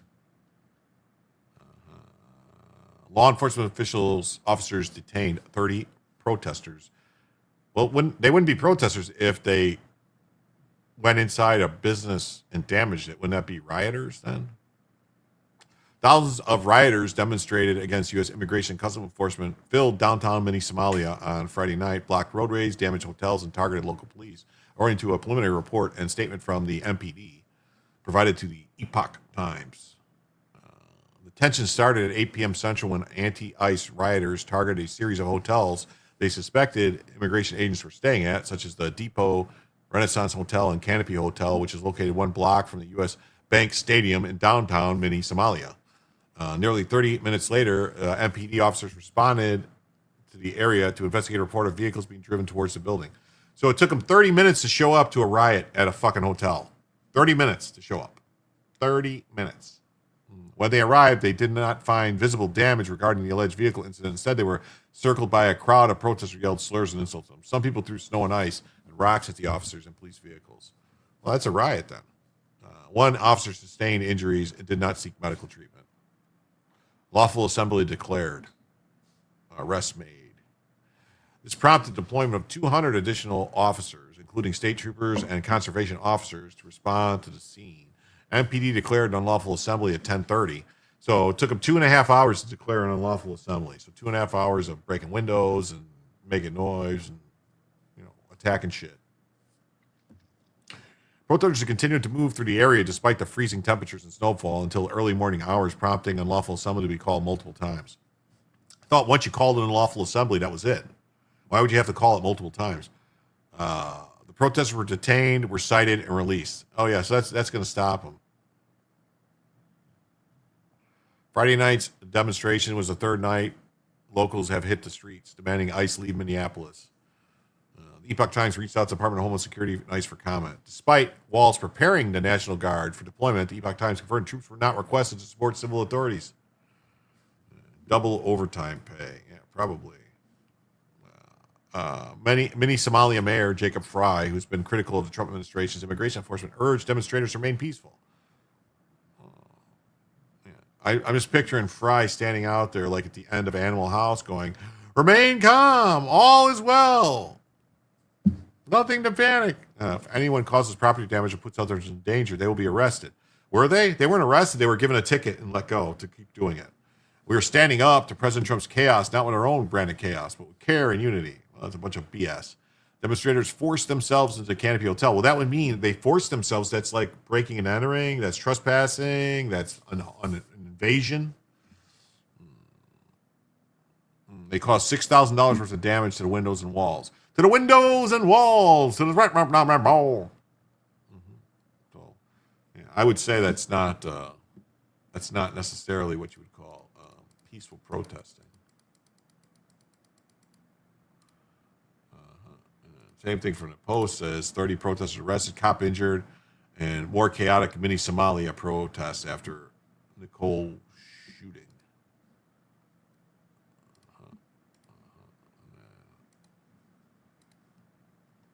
Disgraced former special counsel Jack Smith's team paid $20,000 to informant to snitch on Trump during Arctic frost case. Trump responds with fire.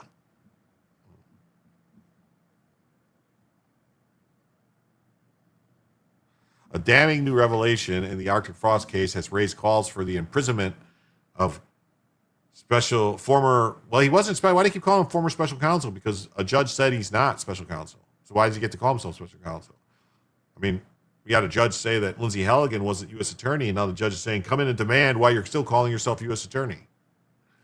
As the Gateway Pundit previously reported, Operation Arctic Frost was a taxpayer-funded Biden DOJ witch hunt launched in April 22 that seized government-issued cell phones belonging to Trump and Pence while conducting a barrage of interviews across the country. Not Animal House, loaded gun. It happened at the end of Animal House, too, with the guy in the uniform, one of the, I think it was Kevin Bacon, wasn't it? Saying, remain calm, all is well. And he got run over and that flattened into the ground in Animal House. Stomped on, I think. If I remember correctly. Right? Pretty sure.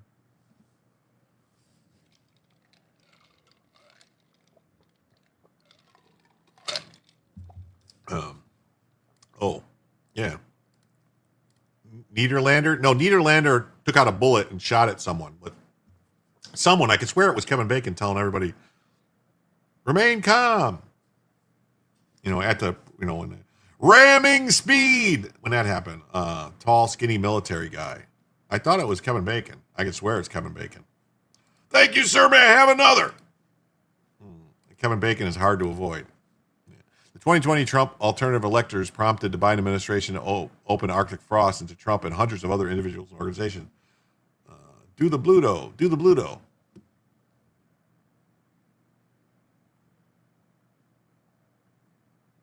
Senate Judiciary Chairman recently revealed the former counsel targeted the entire Republican apparatus. Let's see if you can guess what I am now. A zit. Get it? The revelation came as a new stack of memos. Was it over? Nothing is over until we decide it is. Was it over when the Germans bombed Pearl Harbor? The revelation came as a new stack of memos from FBI Director Kash Patel handed over to Congress this week. Then Special Counsel Jack Smith's office approved $20K in 2023 to a confidential human source for information in the controversial FBI investigation codenamed Arctic Frost that probed efforts by President Trump and his followers to contest the 2020 election results, according to documents obtained by Just the News. Daniel Simpson Day has no grade point average. Mr. Blutarski, 0.06. Fat, drunk, and stupid is no way to go through life, son. Dean Wormer. The revelation included a tranche of new memos that FBI Director Kash Patel turned over to Congress this week, which have provided more clarity on the tactics and scope of the inquiry, and that agents and prosecutors used to try and build a case that Trump, his lawyers, and allies had violated the law by attempting to offer the Senate alternative electors ahead of the certification of the 2020 election results that put Joe Biden into office. The records reveal multiple efforts by FBI supervisors to make Trump himself a subject of the probe, an idea that was rejected. Their reliance on information and liberal media outlets to build the case and the sheer magnitude of major Trump figures whose phone or email records were exploited by the FBI for possible evidence of wrongdoing. Shit too. The new revelations include that the FBI obtained email records from nearly 150 figures in Trump world and that they analyzed phone data not just on 9 allies of Trump in Congress, but also on his lawyers and some of his outside advisors like prominent TV host Steve Bannon. Drunken stupid is hard enough in my experience. I just got the pun. Dean Wormer. Trump exploded after hearing the news calling for Smith to be sent to prison. Deranged Jack Smith should be sitting in prison for all that he's done to disgrace our country. Yes, yes. What a disgrace. Wow. That's crazy. Crazy. Crazy about you. Patel cites $20K informant pay in Arctic frost. Jack Smith team approved $20,000 for payment to snitch on Trump team during Arctic frost. Well, let's see what this is. Things the last few days, listening to these Minnesota whistleblowers talk about being intimidated, even being threatened about their homes and their children and their livelihoods if they blew the whistle on this massive fraud scheme. Hearing the TSA agents saying no one would listen to us when we flagged $700 million in suitcases going out of Minneapolis from Somali couriers. It seems as though the Democrats built an intentional system of fraud. What do you think after listening and working through these hearings the last few days? Well, one thing that the whistleblowers made very clear, and when the lawmakers, we had lawmakers testifying yesterday in oversight, they made very clear that they believe, and they had the receipts, that Tim Walz, the governor, and Ellison, who is the attorney general, Keith Ellison, that they actually they didn't just turn a blind eye, they didn't just facilitate it, but they were active participants in this grifting scheme for political purposes. And that's just despicable. But when you look at it, this just didn't happen organically. This developed and became a full-on enterprise, and we don't even know how many spokes that are out there to this. Wow, it's crazy. Then Special Counsel Jack Smith's office approved paying $20K in 2023 to a confidential home source. Wow, it's crazy. That's crazy. That's crazy. U.S. warns Venezuela to leave. U.S. warns Americans to leave Venezuela immediately.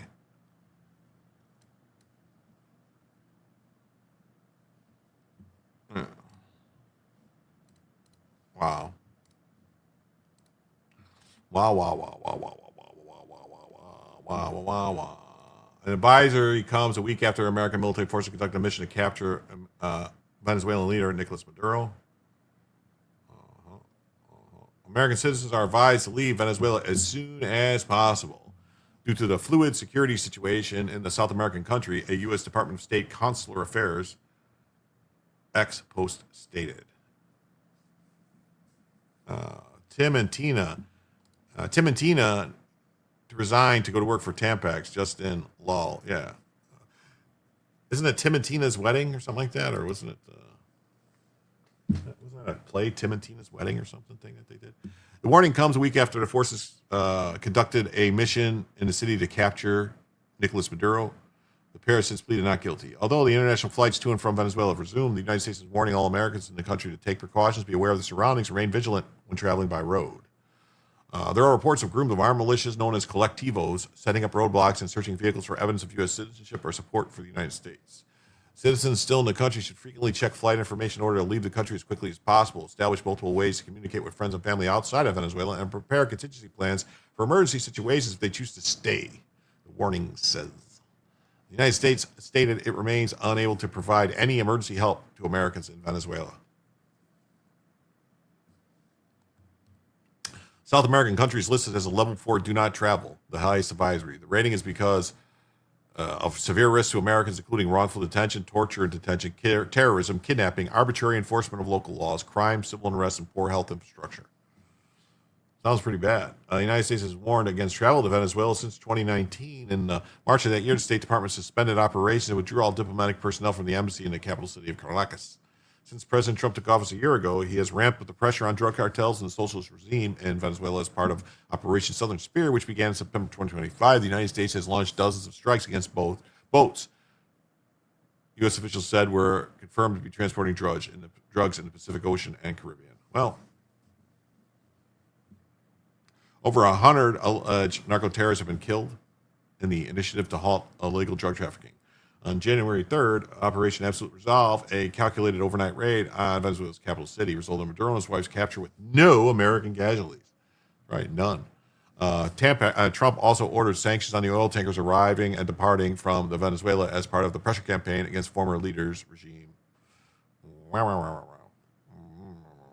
On Friday, the U.S. seized an oil tanker in the Caribbean Sea. Venezuela possesses the largest oil reserves in the world. Only a day after Maduro's capture, Trump announced the United States would receive between 30 and 50 million barrels of sanctioned oil. This oil will be sold at market price. That money will be controlled by me, the President of the United States, to ensure it's used to benefit the people of Venezuela and the United States, Trump posted on Truth Social. President told Energy Secretary Chris Wright to execute this plan right away. Trump also said oil companies will invest at least $100 billion in Venezuela to build its oil infrastructure to boost production. Early Friday, before the travel advisory was issued, the United States and Venezuela said they were pursuing the possibility of reestablishing diplomatic relations. An American delegation visited South American country to evaluate possibly reopening the U.S. Embassy in Caracas. The embassy has been closed since 2019 after the United States refused to recognize Maduro as the legitimate leader of Venezuela amid allegations of election fraud. No shit, election fraud, huh? A lot of that was going around in 2019, 2020, it seems. Just saying.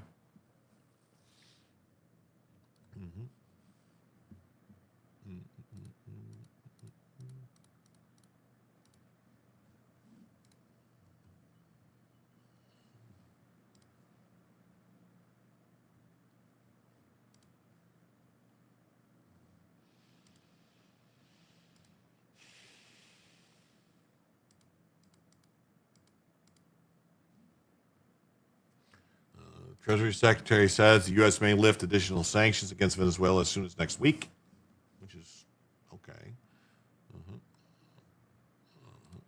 It's going to be the same thing. We're going to talk about it again. Scott Bessent revealed the additional U.S. sanctions on Venezuela might be lifted as soon as next week to allow oil sales, according to Reuters report on Saturday. We are desanctioning the oil that's going to be sold. It could be as early as next week, but he did not elaborate. He told the outlet that he plans to meet with the heads of the International Monetary Fund and the World Bank next week about Venezuela. So, okay, there's that.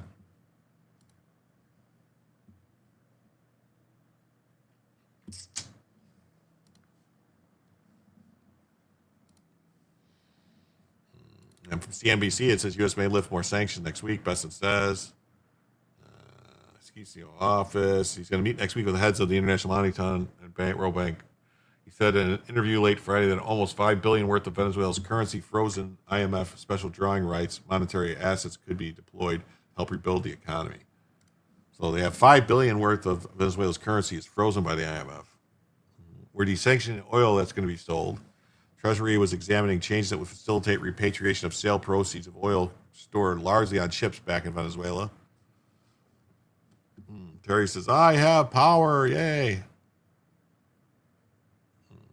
Fraud, 2026 word of the year. Yeah.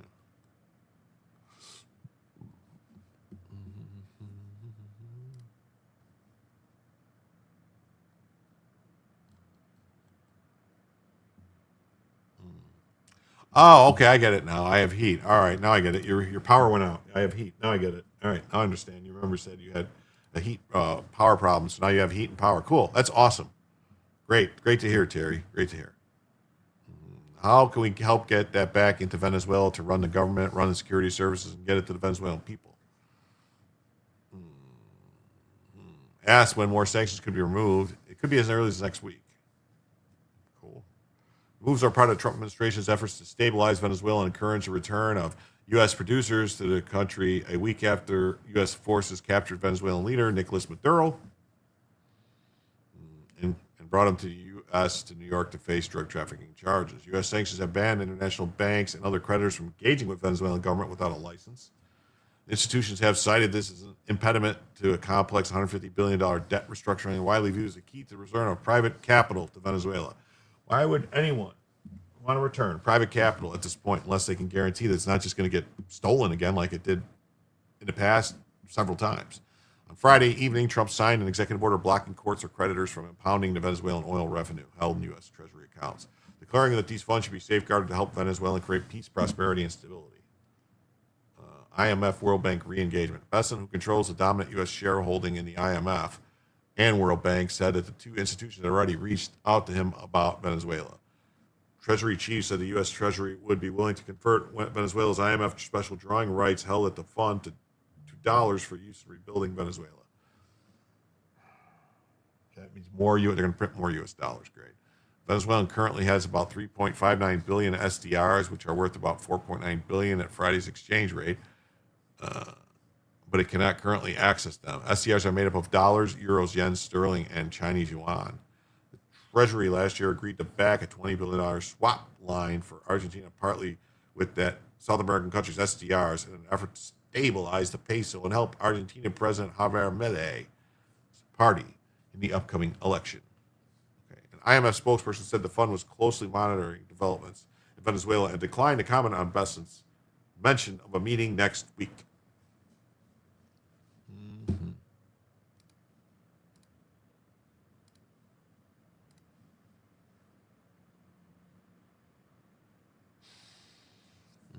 The IMF has not engaged with Venezuela for more than 2 decades, with the last formal IMF assessment of Venezuela's economy completed in 2004.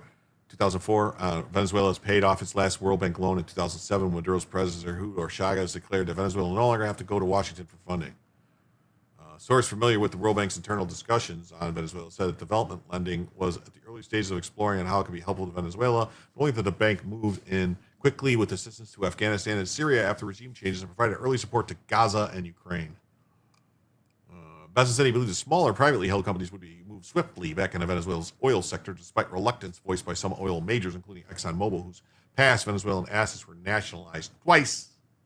I think it's going to be the typical progression where the private companies can move quickly and will come in very quickly, and they haven't talked about financing at all.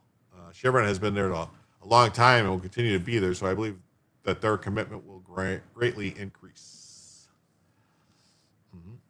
Besant added that he believed that there was a role for the U.S. Export-Import Bank in guaranteeing financing for Venezuela's oil sector, echoing previous comments from U.S. Energy Secretary Chris Wright. So there's that.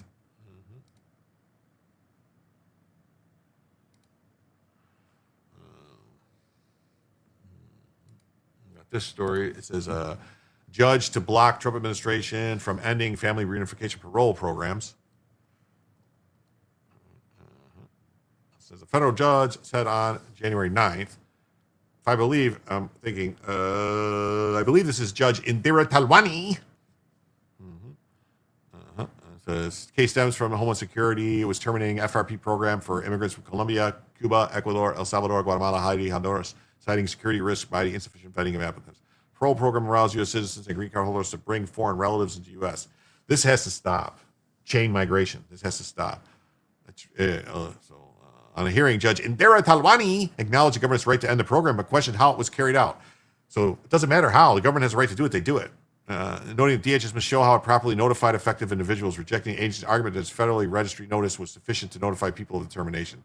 I understand why plaintiffs feel they came here and made all these plans and were going to be here for a very long time. They're not no guarantee to be here. I have a group of people who are trying to follow the law. I'm just saying that we as Americans, the United States needs to do. No, we don't. We need to follow the law. Talwani said she would issue a TRO to block the program's termination, but did not specify when. According to an emergency motion filed by the plaintiffs December 29th, DHS action will result in the estimated 10,000 and 12,000 parolees losing their legal status. They've been waiting abroad for their visas when the State Department effectively reached out to the sponsoring families and invited them to apply for FRP process. Without an invitation, there was no way to apply. Since they arrived, FRP parolees had gotten employment authorization documents and enrolled their kids in school. Yeah, just more people, just bring them in here, just give them let them take more jobs, let them take housing, get on fucking benefits. The Immigration Services said on December 25 that security gaps in the FRP program caused by insufficient vetting of applicants had enabled malicious actors to exploit these vulnerabilities to enter the United States, posing as an unacceptable level of risk. Parole was never intended to be used this way, and DHS is returning parole to a case-by-case basis intended by Congress. It stated in December that ending the FRP program is necessary to return common sense policies to return to America first. I think this has already been other cases that has happened where the judges have said you can't end parole like this. It says no, the parole it was unlawful the way that parole was granted. Parole is supposed to be done on an individual basis, and Biden granted parole in a wide swath, which is not the way the law is. Yes, this is another foreign-born judge. It is that Biden appointed. Another one. Let me dip back over here and see what's going on, just to check.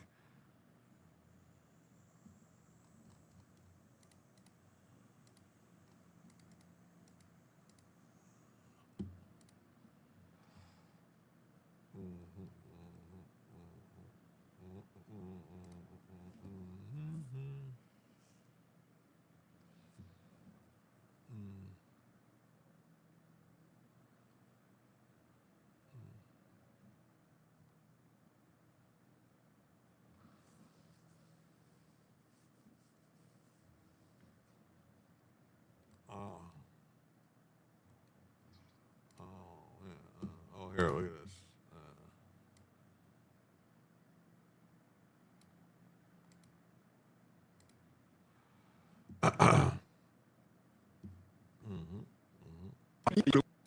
Le Groenland, c'est la ligne rouge. Donc, je considère que si ils envahissent le Groenland, s'il se passe quelque chose au Groenland, ils ne sont même plus des adversaires systémiques, ils deviennent des ennemis.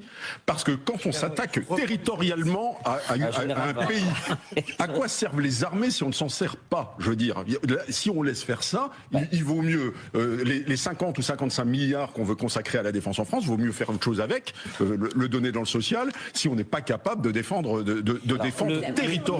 Avançons. Moi, je préfère que le Groenland appartienne aux États-Unis d'Amérique qu'à la Russie, personnellement. Et si elle appartenait au Danemark, et si elle appartenait aux Groenlandais, tout simplement. Elle appartient au Groenland. Franchement, faut pas dire n'importe quoi là. Il y a une population. Il y a une population bien gérée par sa Mais non, ils y sont déjà. Ils y sont déjà. Il n'y a pas d'autre puissance militaire au Groenland que les États-Unis, avec une BAPS qui est gigantesque. Général, vous savez très bien de différent. Général, vous savez très bien que pour forer, ce que les Américains veulent faire, c'est forer comme ils veulent, aller comme ils veulent au minerai. On a bien compris. Ça, les Danois, mais nous expliquer que ça serait vachement bien, que c'est mieux que militairement, c'est pas les Chinois, c'est pas les Russes, ce sont les Américains qui sont présents depuis la Deuxième Guerre mondiale. Alors qu'on nous explique pas qu'on a besoin de saisir physiquement le Groenland.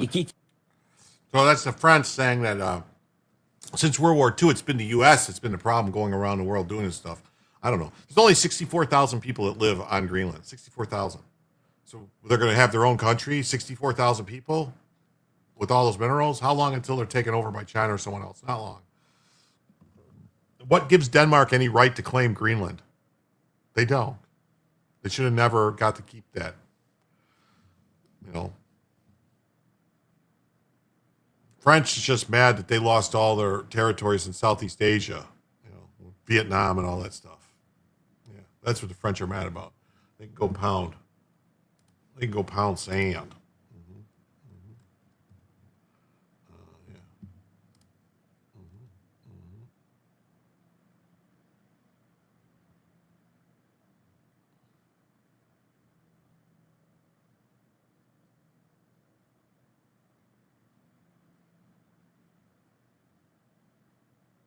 What is this? That's Shane Davis. Oh, it's supposed to be Shane Davis. Okay.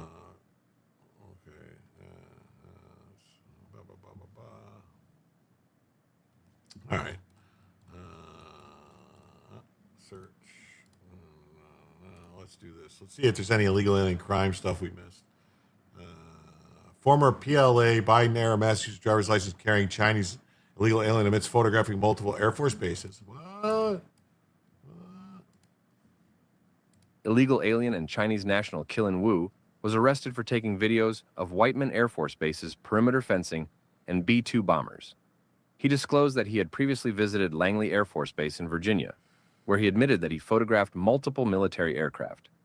Further, a background check found that Wu had been warned for camping in Key West, Florida, in a location situated directly within the pathway used by naval aircraft for takeoff and landing operations. When interviewed, Wu presented a Chinese passport and Massachusetts driver's license. Wu stated that he had served 2 years in the Central Military Band of the People's Liberation Army of China, but witnessed troubling events that led him to conclude conditions in China were no longer good. Wu said he traveled from China to Ecuador in 2023. From Ecuador, he traveled by bus through Mexico to the U.S., then walked across the border in the area of Nogales, Arizona. Wu entered illegally, was arrested, and then released for removal proceedings originally set for 2027. Wow. Thanks, Biden. Johnson County, Missouri, Leland Chinese national Quinlan Liu was arrested for taking videos of Whiteman Air Force Base perimeter fencing and B-2 bombers. When interviewed, he presents a Chinese passport. He said he traveled to the U.S. from Ecuador. He should be arrested as a spy. Why isn't he being charged with espionage? What is going on? Air Force and Whiteman Air Force Base investigators report a suspicious minivan bearing Massachusetts plates near a perimeter of a military installation. They were dispatched to investigate and encounter Wu, stated he was there to observe the B-2 aircraft. It is not permitted to take photographs or make video recordings of the military installation. The following day, they were notified the same minivan was again in the perimeter.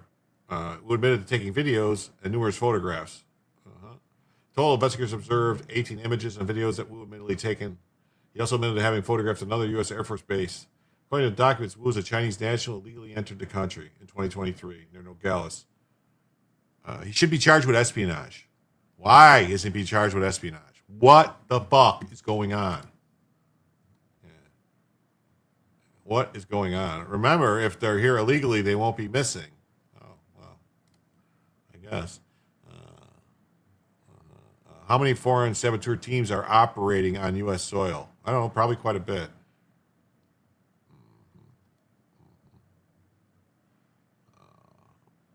What we got here? Look at this. We got Lancaster County, Nebraska. Last month, Marcos Zunin was arrested for sexual assault of a child. He has an immigration detainer hold. What do you know? Interesting, right? Just another white guy out here committing crimes. He's the perfect example of a spy, yes. Before the Danes settled Greenland, there were no natives on the whole island. I thought before the Danes, there was other people, though. There's other people that had claims on Greenland besides them. Let's see. Race Hispanic. What do you know? Marcos Azunas. So Nebraska classifies him correctly. At least this time they did. Yeah. Go directly to jail. FAFO.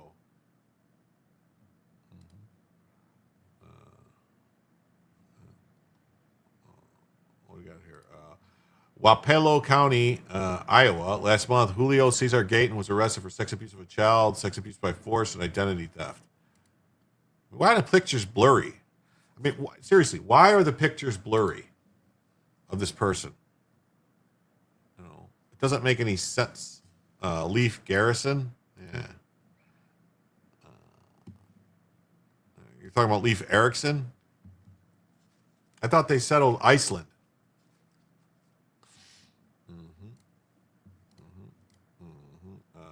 Homeland Security, 4 counts, sex abuse by force.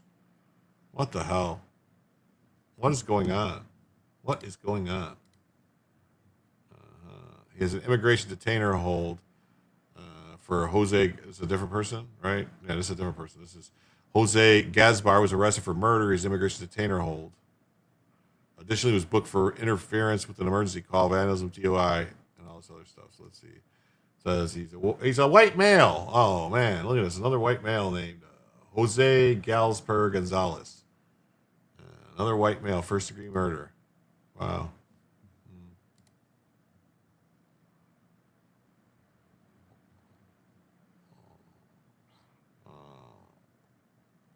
I think that's it. I think all the stuff we covered. Yeah, I think we covered all this stuff. Let's see what we got with the Dapper Detective, what he's got. I worked with ICE for 10 years, and now they're some of the most highly trained, skilled law enforcement officers that I know. Last white woman shot by a Leo in Minneapolis before Renee Good was Justin Damon, killed by a low IQ Somali MPLS police officer after calling 911. He hunted down your neighbors, and you've never incited riots. You're doing now with ICE. Yeah, this is Former Minneapolis police officer who 2 summers ago shot and killed Justine Ruschik Damon, an unarmed yoga teacher from Australia. Good people sometimes do bad things. The judge was firm, sticking to sentencing guidelines, sending Noor to prison for more than a dozen years. While he is clearly saddened by Miss Ruschik's death, he does not take personal responsibility. She just came up out of nowhere. Body cam footage revealed confusion after Damon called police to report a suspected sexual assault in her neighborhood.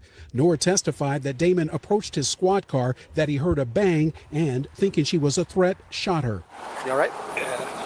Today, Somali community protesters argued that Noor, who'd been on the force 2 years, has been treated unfairly because he's a Muslim American officer who shot a white woman. The other officers that killed black men shot him multiple times, shot him in the head, no charges. Notably, half the jurors in Noor's trial were people of color. Former Minneapolis police officer who 2 summers... Really? Oh. Following hands-up on shooting Ferguson, Somali hires police officers for some of the most low IQ ever recruited. They came to the diversity. Cops followed the BLM riots. DEI has wrecked policing, and the garbage needs to be unloaded. Americans are voting overwhelmingly for mass deportations. Congress passed laws requiring it and passed new legislation to fully fund it. Response to the Democratic Party and acts has been to support orchestrated violence resistance against federal law enforcement. Unsurprisingly, the thieves want the police to leave the crime scene. Today's a good day for more crushing ICE raids across Minnesota. The truth is out. Renee Good was a Marxist piece of garbage that started out as a BLM activist, defunding the police, rioting, and spewing hatred before transitioning to an anti-ICE activist and then domestic terrorist where she tried to kill federal agents. Yeah. Renee Good was a domestic terrorist who killed herself when she decided to weaponize her vehicle to kill ICE agents. So, I don't know. It's not very, doesn't seem like there's very much going on X right now. Not very much.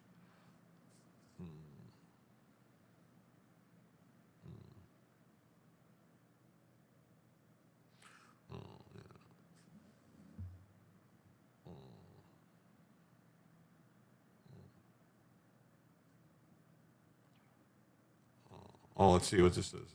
This is stealing among people isn't just a case of a few bad apples. It's baked into their culture. I don't know. Let's see what this is about.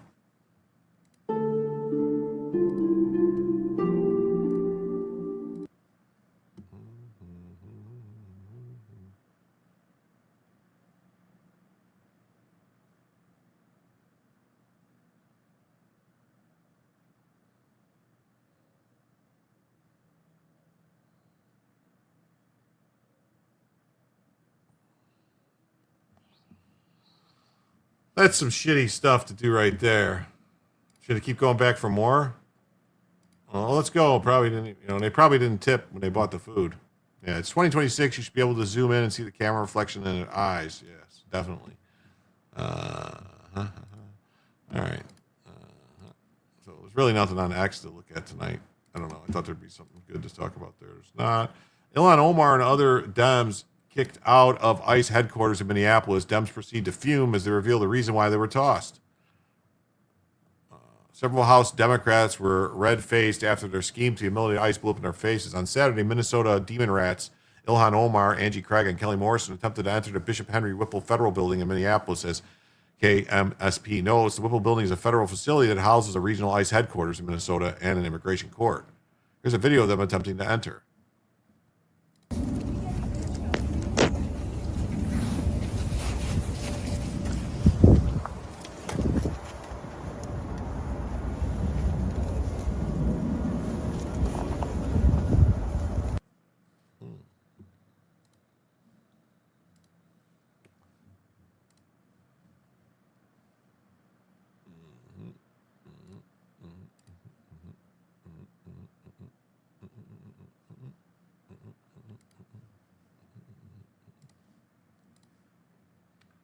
The Congresswomen were eventually allowed a brief entry into the Whipple building, but soon received an unpleasant surprise.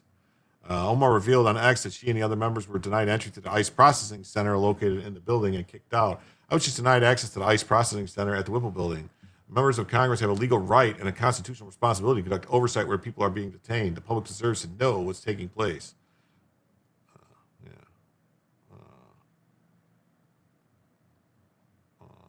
KMSP confirmed Omar's story of being forced out of the building.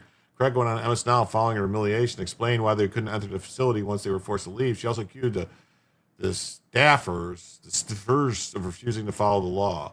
We were told because this facility is being funded by the Big Beautiful Bill, not the Congressional Appropriations Act, that we would not be allowed to enter the facility. That's a complete nonsense. She added, informed them that they were violating the law, and they said they didn't care. Oh. There's no real basis for not allowing members of Congress. And I just want to put a little meat on these bones. You people spend money on our behalf. You appropriate money on our behalf, money that gets spent at these detention centers, hence your right and obligation to inspect them without notice. Yeah, it was completely nonsensical. We were told because this facility is being funded by the One Big Beautiful Bill, not the Congressional Appropriations Act, that we would not be allowed to enter the facility.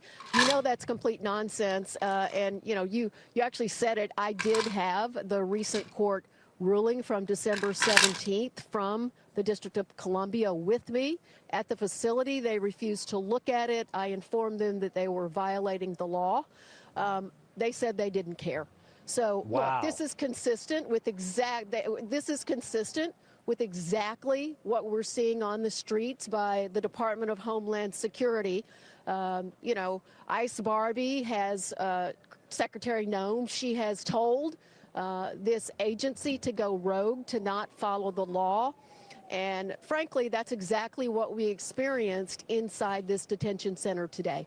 So you drew the line because these are not separate things. You're dealing with immigration enforcement and detention at a federal facility, but that's not disconnected to what we've been talking about that's been happening in Minneapolis, the shooting of Renee Good, which was technically, according to Kristi Noem, immigration enforcement. But neither does that seem to be the case, nor do any of the 4 videos that we've seen from different angles, including one released by the Department of Homeland Security, back up the administration's claims about Renee. Yeah, remember when they wouldn't let him in to see the J6 prisoners for years? They refused them entry all those times. But then again, those people like Marjorie Taylor Greene, maybe she was just there to put on a show. Maybe she didn't really care. Good being a domestic terrorist or trying to run down an ICE officer. None of this seems to make any sense or be true or comport with the law. Well, look, J.D. Vance has been sent in to try to clean this up. Because even the video that emerged yesterday from the actual officer, first of all, if you think you are at risk of imminent harm, do you carry around your cell phone and take video footage of the encounter? Look, Renee Good should not be dead today. So he's not, because he was videotaping it, he wasn't at risk. Was he at risk when he started videotaping what was going on? No, he was at risk when she put it in fucking drive and drove at him. Holy shit, these people. These are fucking scumbags. Who are voting for these scumbags? Members of Congress should be able, because that is our responsibility. That is us doing our jobs to tour a detention facility. The Trump administration, the Department of Homeland Security, they are lawless at this point. And I hope every single... Oh, man. Morrison also said Trump's big, beautiful bill was the reason they couldn't visit the ICE processing center. Another one. So I want to hear. Okay. So I don't know. Ilhan Omar squares off against feds. Joins Minneapolis protesters being kicked out of ICE facility.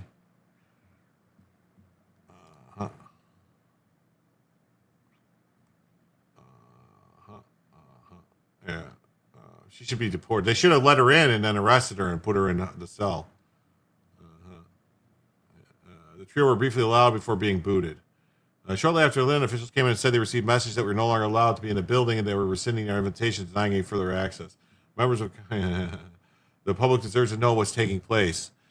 Okay,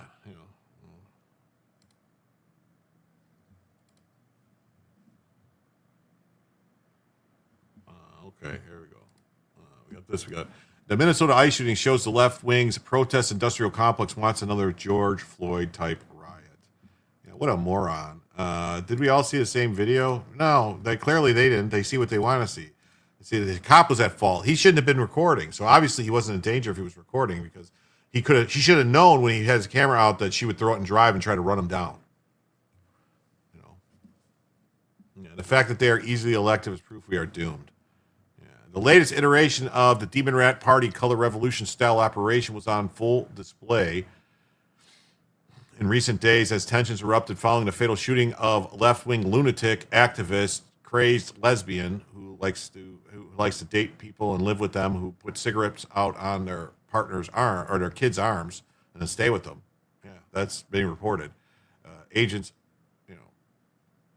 attacked agents during a federal sweep in Minnesota. The incident demonstrates the protest industrial complex funded by left-wing billionaires has been on standby, waiting for a catalyzing event to ignite mass mobilization.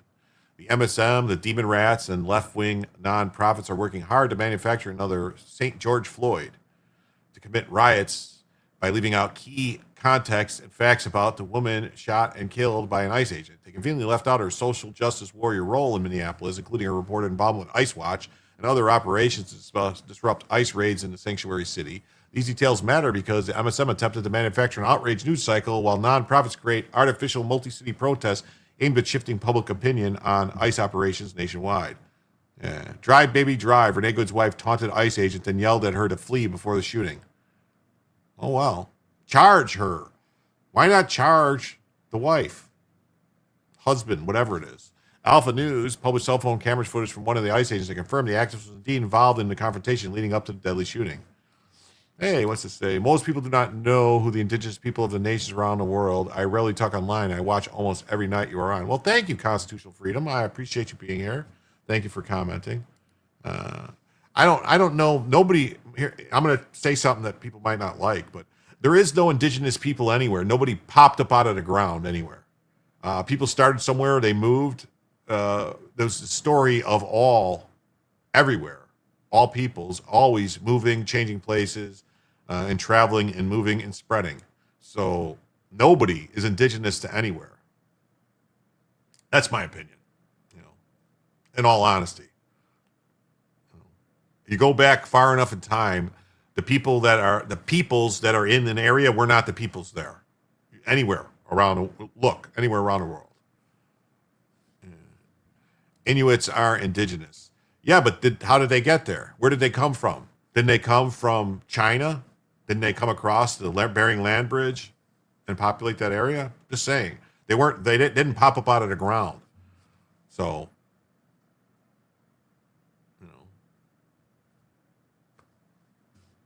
the argument would be that they are the first people there. Maybe were they really the first, or would they just come and who did they push out? Where are the Clovis people?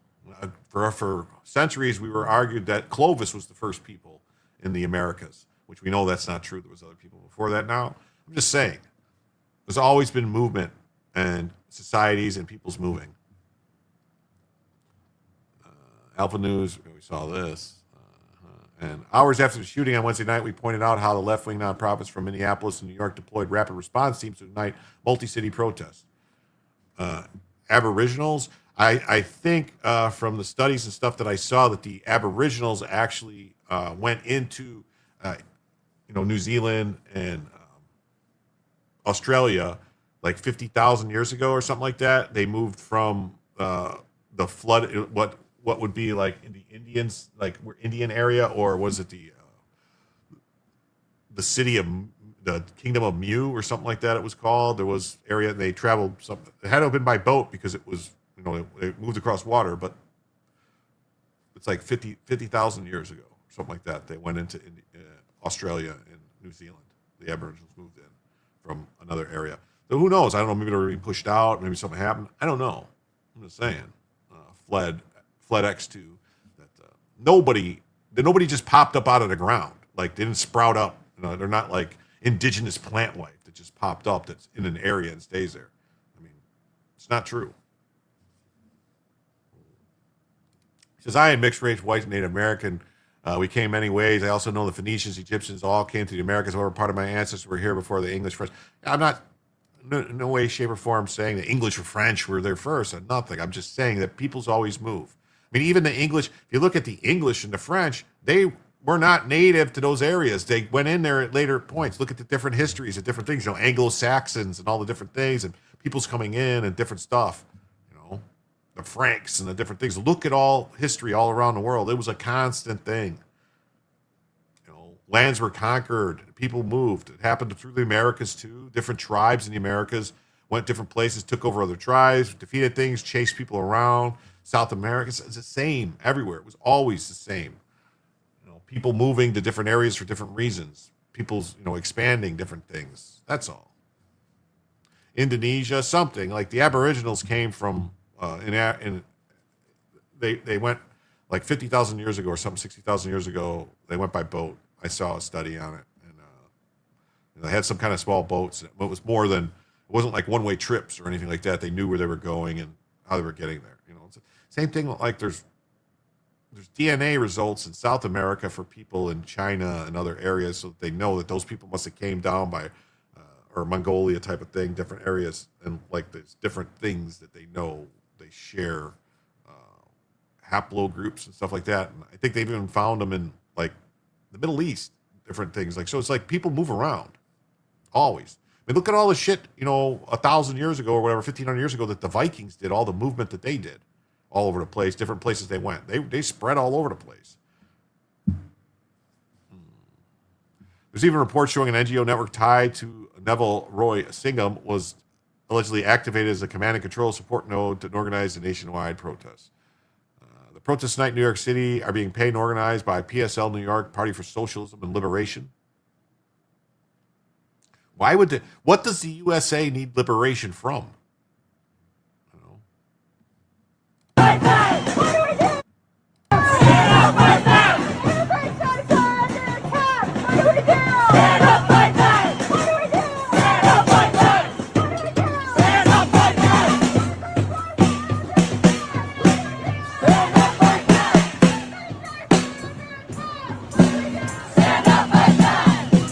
Wow. What is going on, man? By late this week, left-wing groups, even Antifa-line groups attempted to carry the protests and riot moment into the weekend. Okay, we saw this earlier, these videos of them storming the buildings. Minneapolis police, including Chief Brian O'Hare, were just chased down and attacked by anti-ICE rioters while escorting a squad car out of the protest area.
Fuck you!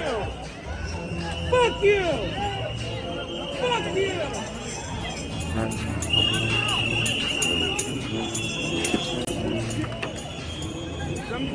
Back. Yeah.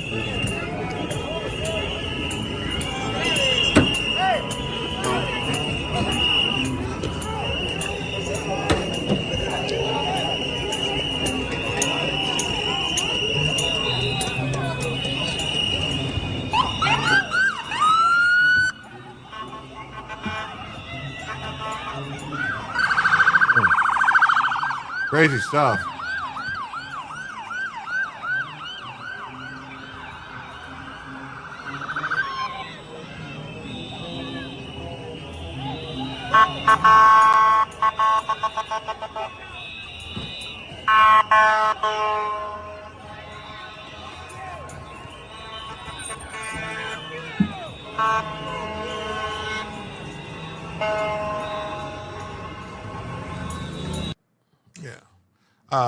Okay. So it's just definitely Africans in South America because of the Olmecs. Yeah, I agree. The Olmec heads, I mean, it's like, look at those and tell me that's not African. Or, come on. And then Constitutional Freedom says, I have zero against whites. I'm part white. The Inuits came from a mixed darker skin race out of the Middle East. Many were seafarers long before anyone in college would say. Yeah, I mean, the excuse they use, if you listen to like the Flint Dibbles and these people, they say, we've never found any boats. Well, how the fuck are you going to find a boat from, 15, 20,000 years ago, 30,000 years ago? How are you going to find a boat? It's going to be gone. It's not like it was made out of concrete or stone. You know, that's the only shit that's left after that long a time. You know, metals, anything like that's going to be deteriorating, gone. Wood's going to be gone. I mean, come on. You're not going to find a boat. The only way would be if it was frozen in ice somewhere and still there, that we would find one, which maybe they could find a boat frozen, maybe somewhere, but that's about it. Yes. Liberate us from the Democrats. Greg McNeely says 4 to 5% of the sub-Saharan slave trade came to North America. Yes. Give your grandchildren their drums back. Oh my God, I look like Snarf with all those comments. Broke out the fire hose. Let's see how long they stay out there cold and wet. Oh, we could break. Oops. Yes. 400 before the surface too.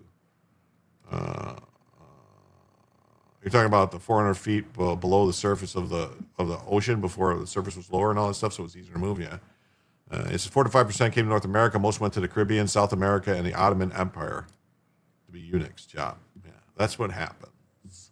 That is what happens. And so yes, so Americans demanding National Guard deployment now. Many SCPs fully surrendered, letting violent anti-ICE protesters break into hotels. We saw that stuff. A short time ago near Washington Avenue and Park, our drone captured protesters appearing to chase MPD officers, including Chief Brian Halligan. The crowd has since converged outside the Canopy Hilton. There's a drone. We'll watch the drone footage. Look at them. The boat. Yeah, the boat. Yeah. I mean, the boats would be a different thing. The Vikings left their seed all over the world. Yeah, they did. Yeah, any boats that would be left would not be on the shoreline now. They would have been where the shoreline was when the ocean was 400 feet lower. So you'd have to be looking at those levels. Like you could see the ocean lines. Like if you look at the scans of the ocean floor and stuff, like off the coast of Atlantic coast and stuff, where you can see where it used to be. You can see the shelf, the continental shelf and stuff. It's like, oh, there it is. That's where it used to be. That's where they should be searching. That's where they should be doing, like, trying to dig and try to find something. The ancient drawings on huge rock wall stones, etc., all show boats. Archaeologists say it's all basically graffiti, not real relics showing boats. Yeah, I know. I don't believe all that. I mean, they found drawings on cave, wall art down in South America with drawings of fucking mammoths, and saber-toothed tigers and stuff. They found basically standing like a mini. A mini stone circle thing, like Stonehenge type circle in Lake Michigan, under the water, several hundred feet underwater, which the only time that would have been above water would have been over 10,000 years ago during the Ice Age, with drawings of mammoths on it. So who did that? Where'd that come from? That's what I'm saying. That's what I'm saying. That's what I'm a-saying. Who's a-saying? You're a-saying. I'm a sooth-a-saying. Wow, we really dropped off. Okay, customization, redirect, do this. I guess we'll do this. We'll save it there. I'll do this. Customization. Turn this back on. Like this. Say save.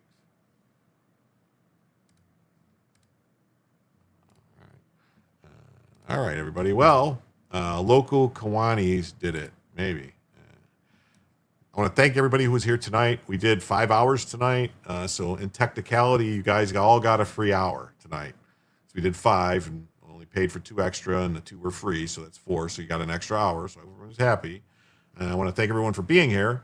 And I'll see you all again Monday night. And come on back for Jim to tell you the news.